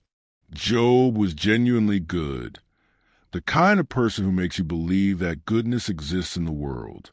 He had 7 sons and 3 daughters. He had thousands of sheep and camels, hundreds of oxen and donkeys, and a large household.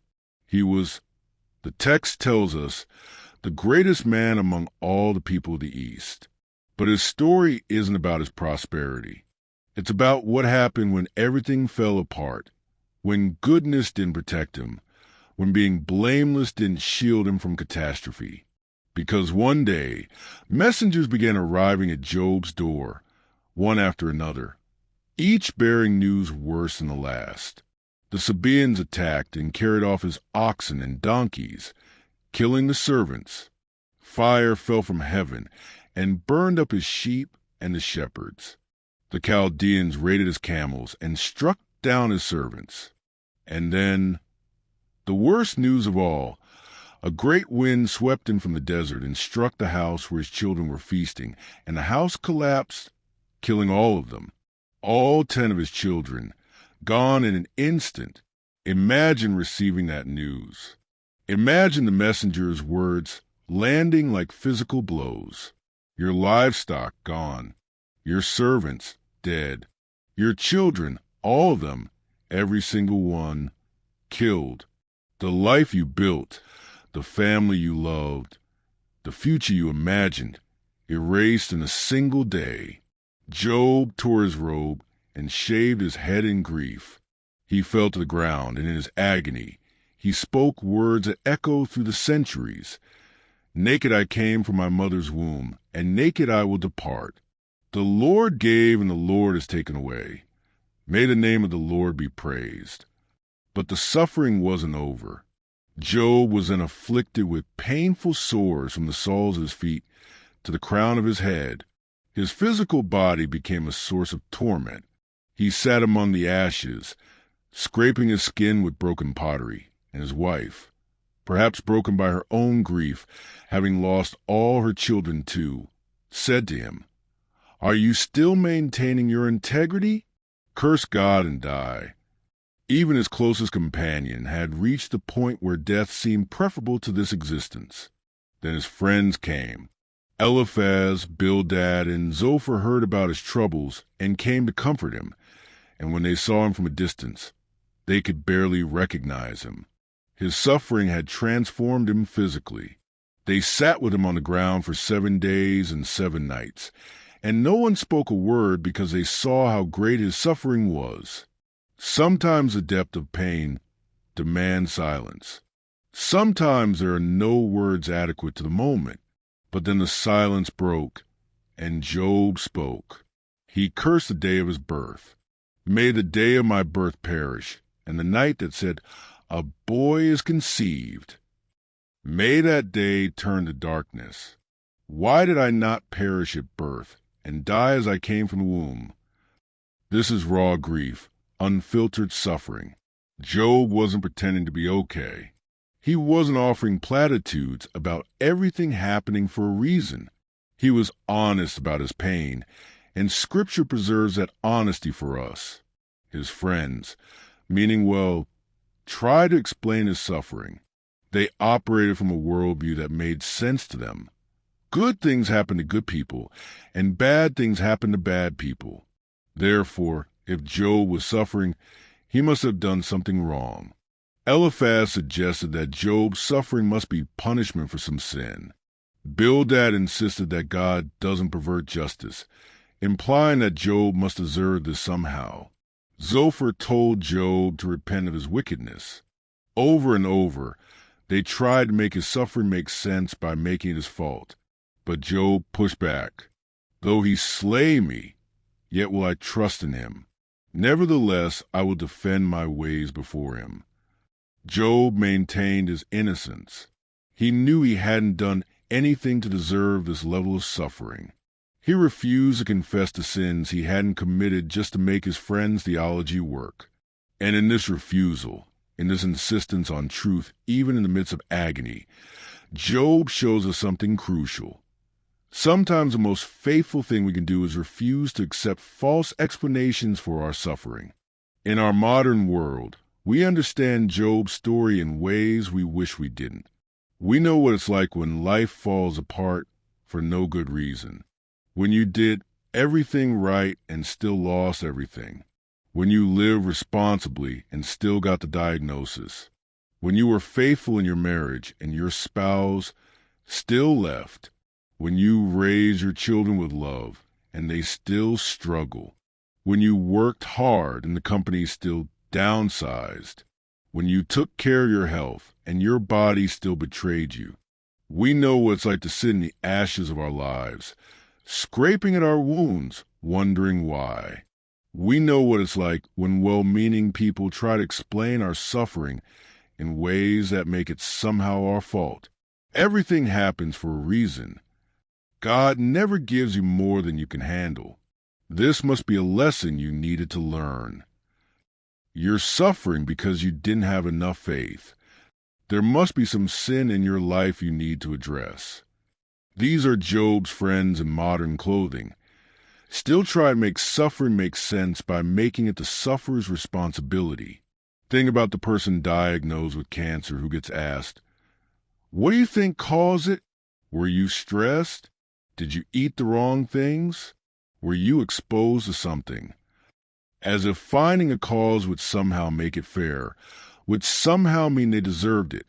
Or the parent whose child is struggling who faces a subtle or not so subtle judgment. Well, if you had disciplined them differently, if you had been more present, if you had made different choices. As if love and good parenting could guarantee outcomes. As if doing everything right meant protection from heartbreak. Or consider the person facing financial ruin despite working hard and living responsibly. The medical bills that pile up despite having insurance. The business that fails despite careful planning. The savings that disappear in a market crash or a housing crisis or a pandemic shutdown. And people say, "You should have saved more, should have invested differently, should have prepared better." As if there's always a way to be safe, as if there's always something you could have done to prevent catastrophe. Job's story tells us something different. It tells us that sometimes suffering has no explanation that makes it fair. Sometimes bad things happen to good people, and there's no hidden sin, no secret failure, no lesson that justified the pain. Sometimes life is just hard, and suffering just happens, and the people who love God and try to do right still lose everything. The middle section of the book of Job consists of long speeches. Job defending himself, his friends accusing him back and forth, round and round. Job crying out to God for answers, his friends insisting they have the answers. Everyone talking but no one truly helping. It's exhausting to read, and that's part of the point. Suffering is exhausting. The attempt to explain unexplainable suffering is exhausting. Sitting with someone in pain while they ask unanswerable questions is exhausting. The book doesn't shy away from this exhaustion. It lets us feel it. Through it all, Job continues to cry out to God, not to his friends, not a philosophy, not to easier answers, but to God directly. Oh, that I knew where I might find him, that I might come even to his seat. I would present my case before him and fill my mouth with arguments. Job wanted to argue his case. He wanted to face God and demand answers. He wanted to know why. And there's something profound about this. Job's anger, Job's questions, Job's demands were all directed at God. He didn't turn away from God in his suffering. He turned toward God, even if it was to shake his fist, to demand explanation, to insist that this wasn't fair. This is so important for us to understand. Faith through trials doesn't mean smiling through the pain. It doesn't mean pretending everything is fine. It doesn't mean having no questions, no anger, no despair. Job's faith looked like crying out in agony while still crying out to God. It looked like being honest about his pain while still engaging with the divine. It looked like demanding answers while still believing there was someone to demand them from. When you're going through your own trials, your own unexplained hardships, you don't have to pretend to be okay. You don't have to perform gratitude you don't feel. You don't have to claim to understand when you don't. You can be like Job. You can sit in the ashes and scrape your wounds and cry out, why? And still be faithful. You can be angry at God and still be in relationship with God. You can demand answers and still be seeking truth. Faith through trials sometimes looks like clinging to God while also wrestling with God. Think about the person sitting in a hospital room watching someone they love slip away, praying prayers that seem to go unanswered. The faith isn't in smiling and saying, God is good all the time. The faith is in staying in that room, in continuing to pray even when it feels pointless, in crying out to God even while angry at God.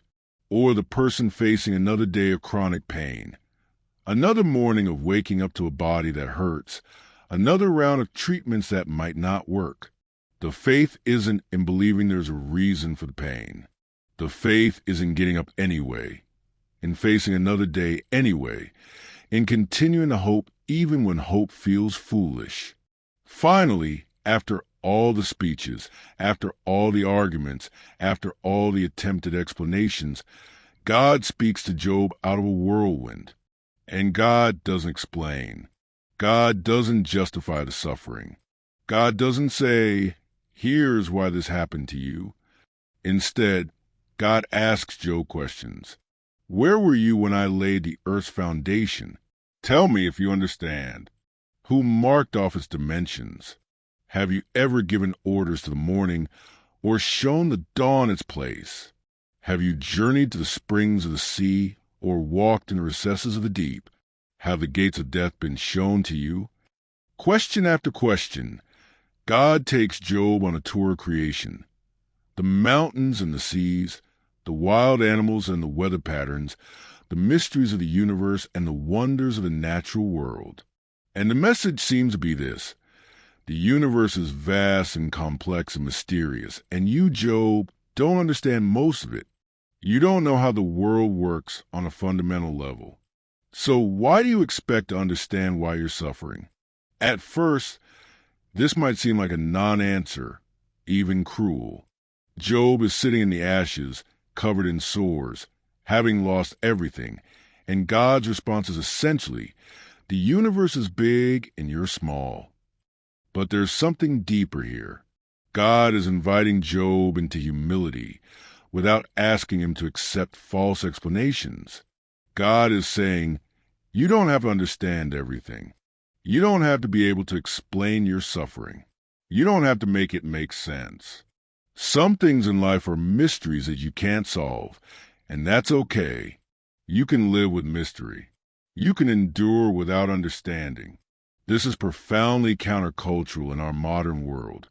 where we believe everything should be explainable, everything should be fixable, everything should make sense if we just think about it hard enough or research it thoroughly enough or find the right expert. We want our suffering to have meaning, to serve a purpose, to teach us something. And sometimes it does. But sometimes it doesn't. Sometimes suffering is just suffering. And the most faithful response is not to explain it, but to endure it. Not understand it, but to survive it. Not to make it make sense, but to keep going anyway. Job responds to God with humility. I know that you can do all things. No purpose of yours can be thwarted. You asked, who is this that obscures my plans without knowledge? Surely I spoke of things I did not understand, things too wonderful for me to know. Job doesn't get his answers, but he gets God's presence. He doesn't understand why he suffered, but he encounters a God who is present even in suffering, and somehow that's enough. Then, in the final chapter, we're told that God restored Job's fortunes. He gave him twice as much as he had before. He had 7 more sons and 3 more daughters. He lived a long life and saw his children and their children to 4 generations. This is often presented as a happy ending, and in some ways it is. But notice what it doesn't do. It doesn't bring back the 10 children who died. It doesn't erase the suffering. It doesn't make the pain retroactively worthwhile. Job's new children didn't replace the ones he lost. His restored fortunes didn't mean the losses were fine. The suffering remained real, remained unexplained, remained part of the story. The restoration shows us that life can continue after catastrophic loss, that joy can return after devastating grief, that new chapters can be written after terrible endings. But it doesn't erase the previous chapters. It doesn't make the suffering meaningless, but also doesn't give the suffering meaning beyond itself. Job suffered, and then Job was restored, and both of those things are true, and they exist together in his story. In your own life, this might mean that you can heal from your trauma without the trauma needing to have been worth it. You can build a new life after loss without that meaning the loss was somehow okay or necessary. You can find joy again without dishonoring your grief. You can move forward without needing to believe that everything happened for a reason. Sometimes restoration isn't about the suffering serving a purpose. Sometimes restoration is just about life continuing, about God meeting you in the aftermath, about discovering you're stronger than you knew, not because the suffering made you stronger, but because you survived it and found you could still stand.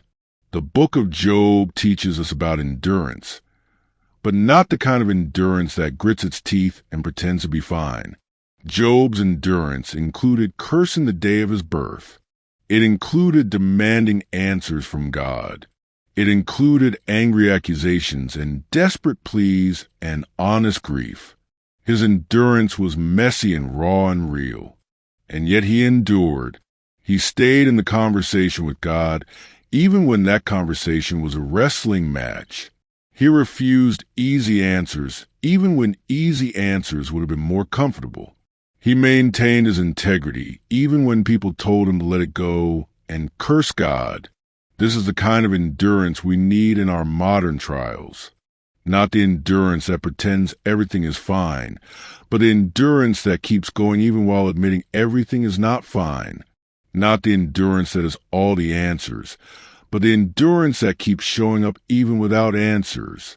Not the endurance that understands everything, but the endurance that continues even in mystery. When you're facing unexplained hardship, when you're in your own ashes wondering why this is happening, when well-meaning people are trying to explain your suffering in ways that feel wrong, remember Job. Remember that he didn't have to understand to endure. Remember that his faith included his questions, his anger, his grief.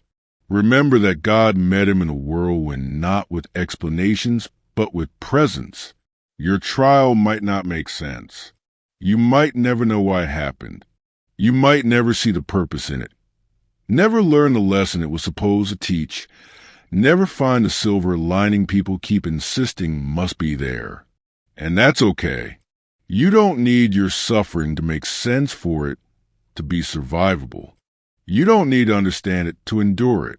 You don't need to find meaning in it to find your way through it. The person facing chronic illness doesn't need to believe God gave them the illness to teach them something. They just need to face tomorrow and the next day and the day after that. The parent who lost a child doesn't need to believe it was part of God's plan. They just need to breathe through the next moment and the next hour and somehow make it to tomorrow. The person whose marriage ended doesn't need to decide whether it was meant to be or a mistake or a lesson. They just need to put one foot in front of the other and rebuild a life they never planned to live. This is endurance. Not understanding, not accepting, not finding meaning, just continuing. Just showing up to your life day after day, even when your life is not what you want it to be. Just talking to God even when you're angry at God. Just hoping even when hope feels irrational. Just surviving even when surviving is the hardest thing you've ever done. And here's what Job's story promises. God is present even when God is silent. God is engaged even when God doesn't explain. God cares even when God doesn't fix things the way we want them fixed. Job cried out from the ashes, and eventually God answered from the whirlwind. Not with the answers Job wanted, but with presence, with engagement, with relationship. God showed up, and sometimes when we're in the depths of unexplained suffering, God showing up is enough to keep us going for one more day. You might be in your own whirlwind right now. You might be in your own ashes. You might be sitting with your own pain, wondering why, demanding answers, feeling abandoned, questioning everything. That's okay. Job sat there too. Job questioned too. Job felt forsaken too. And Job was called blameless and upright. Your questions don't disqualify you. Your anger doesn't separate you from God. Your inability to find meaning in your suffering doesn't mean you lack faith. Faith through trials looks like Job, sitting in the ashes but still talking to God, demanding answers but still staying in relationship, not understanding but still enduring, experiencing catastrophic loss but somehow still breathing, still continuing, still showing up to another day even when another day feels impossible. As you rest tonight, let Job's story give you permission. Permission to not be okay. Permission to not understand. Permission to be angry, to grieve, to question. Permission to sit in the ashes as long as you need to. But also know this, the whirlwind comes. God speaks. Presence arrives. Restoration happens. Maybe not in the way you expected. Maybe not with the explanations you wanted. But it happens. Life continues. New chapters begin. You endure, not because you're superhuman, but because the human spirit, sustained by God's presence, is stronger than we know. Your suffering might not make sense tonight. It might not make sense tomorrow. It might never make sense. But you can endure it anyway. You can survive what you don't understand. You can keep faith with a God who doesn't always explain, but who is always present. You can be like Job, honest in your pain, real in your questions, and somehow mysteriously faithful through it all. Rest now in this truth. Your pain is real, your questions are valid, and you don't have to have it all figured out. Just endure. Just continue. Just show up tomorrow and see what happens. The story isn't over. The whirlwind may speak. Restoration may come. But even if it doesn't come tomorrow, you can make it through tomorrow. Job did. And so can you. Breathe deeply. Let go of the need to understand. Let go of the pressure to find meaning. Let go of the expectation that you should be handling this better. Just breathe. Just rest. Just be here in this moment, surviving, enduring, continuing.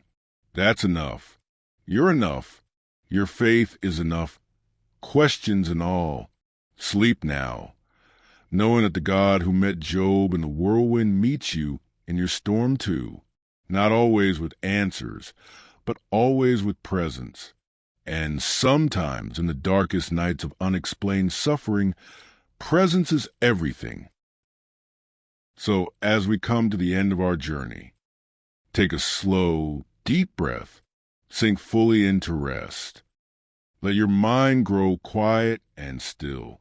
Tonight, you've traveled through thousands of years of human experience.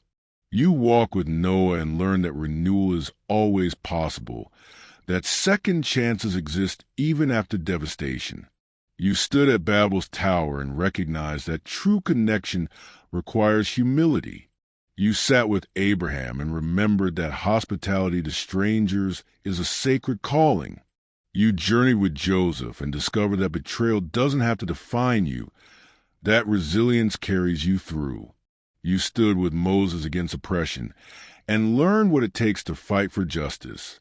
You received the commandments and understood that moral foundations are gifts, not restrictions. You saw the golden calf and recognized your own distractions, the things that glitter but don't satisfy. You faced Goliath with David and learned that courage means showing up despite the odds. You wrestled with Elijah in exhaustion and heard God's whisper in the quiet, learning that mental health matters, that peace can be found even in noise. You entered the lion's den with Daniel and learned about integrity under pressure. You sailed with Jonah and discovered that accountability matters, that even those we'd write off can change. You sat with a widow as her oil multiplied and learned that provision comes from unexpected places. You walked through the valley of dry bones with Ezekiel and discovered that what seems dead can live again, that speaking life into dead places is an act of faith. And you sat in the ashes with Job, learning that some suffering has no explanation, that endurance doesn't require understanding, that faith can include questions and still be faith. These 14 stories all speak to your life right now. The struggles are the same: corruption and renewal, pride and humility, injustice and resilience, distraction and focus, fear and courage, exhaustion and rest, death and resurrection, suffering and endurance. As you drift towards sleep, let these stories rest gently in your heart. You don't have to solve all the problems they raise. These stories are simply companions for your journey, ancient friends who understand what you're facing, because humans have always faced these things. Tomorrow, you might need to be Noah, choosing renewal, or Abraham, extending hospitality, or Joseph, choosing forgiveness, or Moses, standing against injustice, or David, facing your giants, or Elijah, resting when burned out, or Daniel, maintaining integrity, or the widow, trusting in provision, or Ezekiel, speaking life to dry bones, or Job, enduring what you don't understand. But tonight, you just need to rest. Let these stories work in you while you sleep. Let them remind you that your struggles aren't new, that others have walked these paths before, that faith has always meant continuing even when you don't understand. The God who walked with all of them walks with you too. These stories aren't just history. They're living words, breathing truth into your present moment. They're companions for the journey, reminding you that you're not alone. So rest now. Let go of the day's burdens. Let go of tomorrow's worries. Sleep peacefully, knowing that your story is being written in the same tradition as these ancient ones. Your struggles matter. Your courage counts. Your faith, even when it's small, even when it's mixed with doubt, it's enough. Tomorrow will come with new challenges, new opportunities to embody these ancient truths. But tomorrow is not now. Now is for rest. Now is for release. Now is for sleep. Breathe deeply. Let your eyes stay closed. You've journeyed far tonight, but now the journey pauses. Now you rest. You are part of an ancient story still being told. And tonight, your part is to simply rest and soak in God's grace. Sleep well, and good night.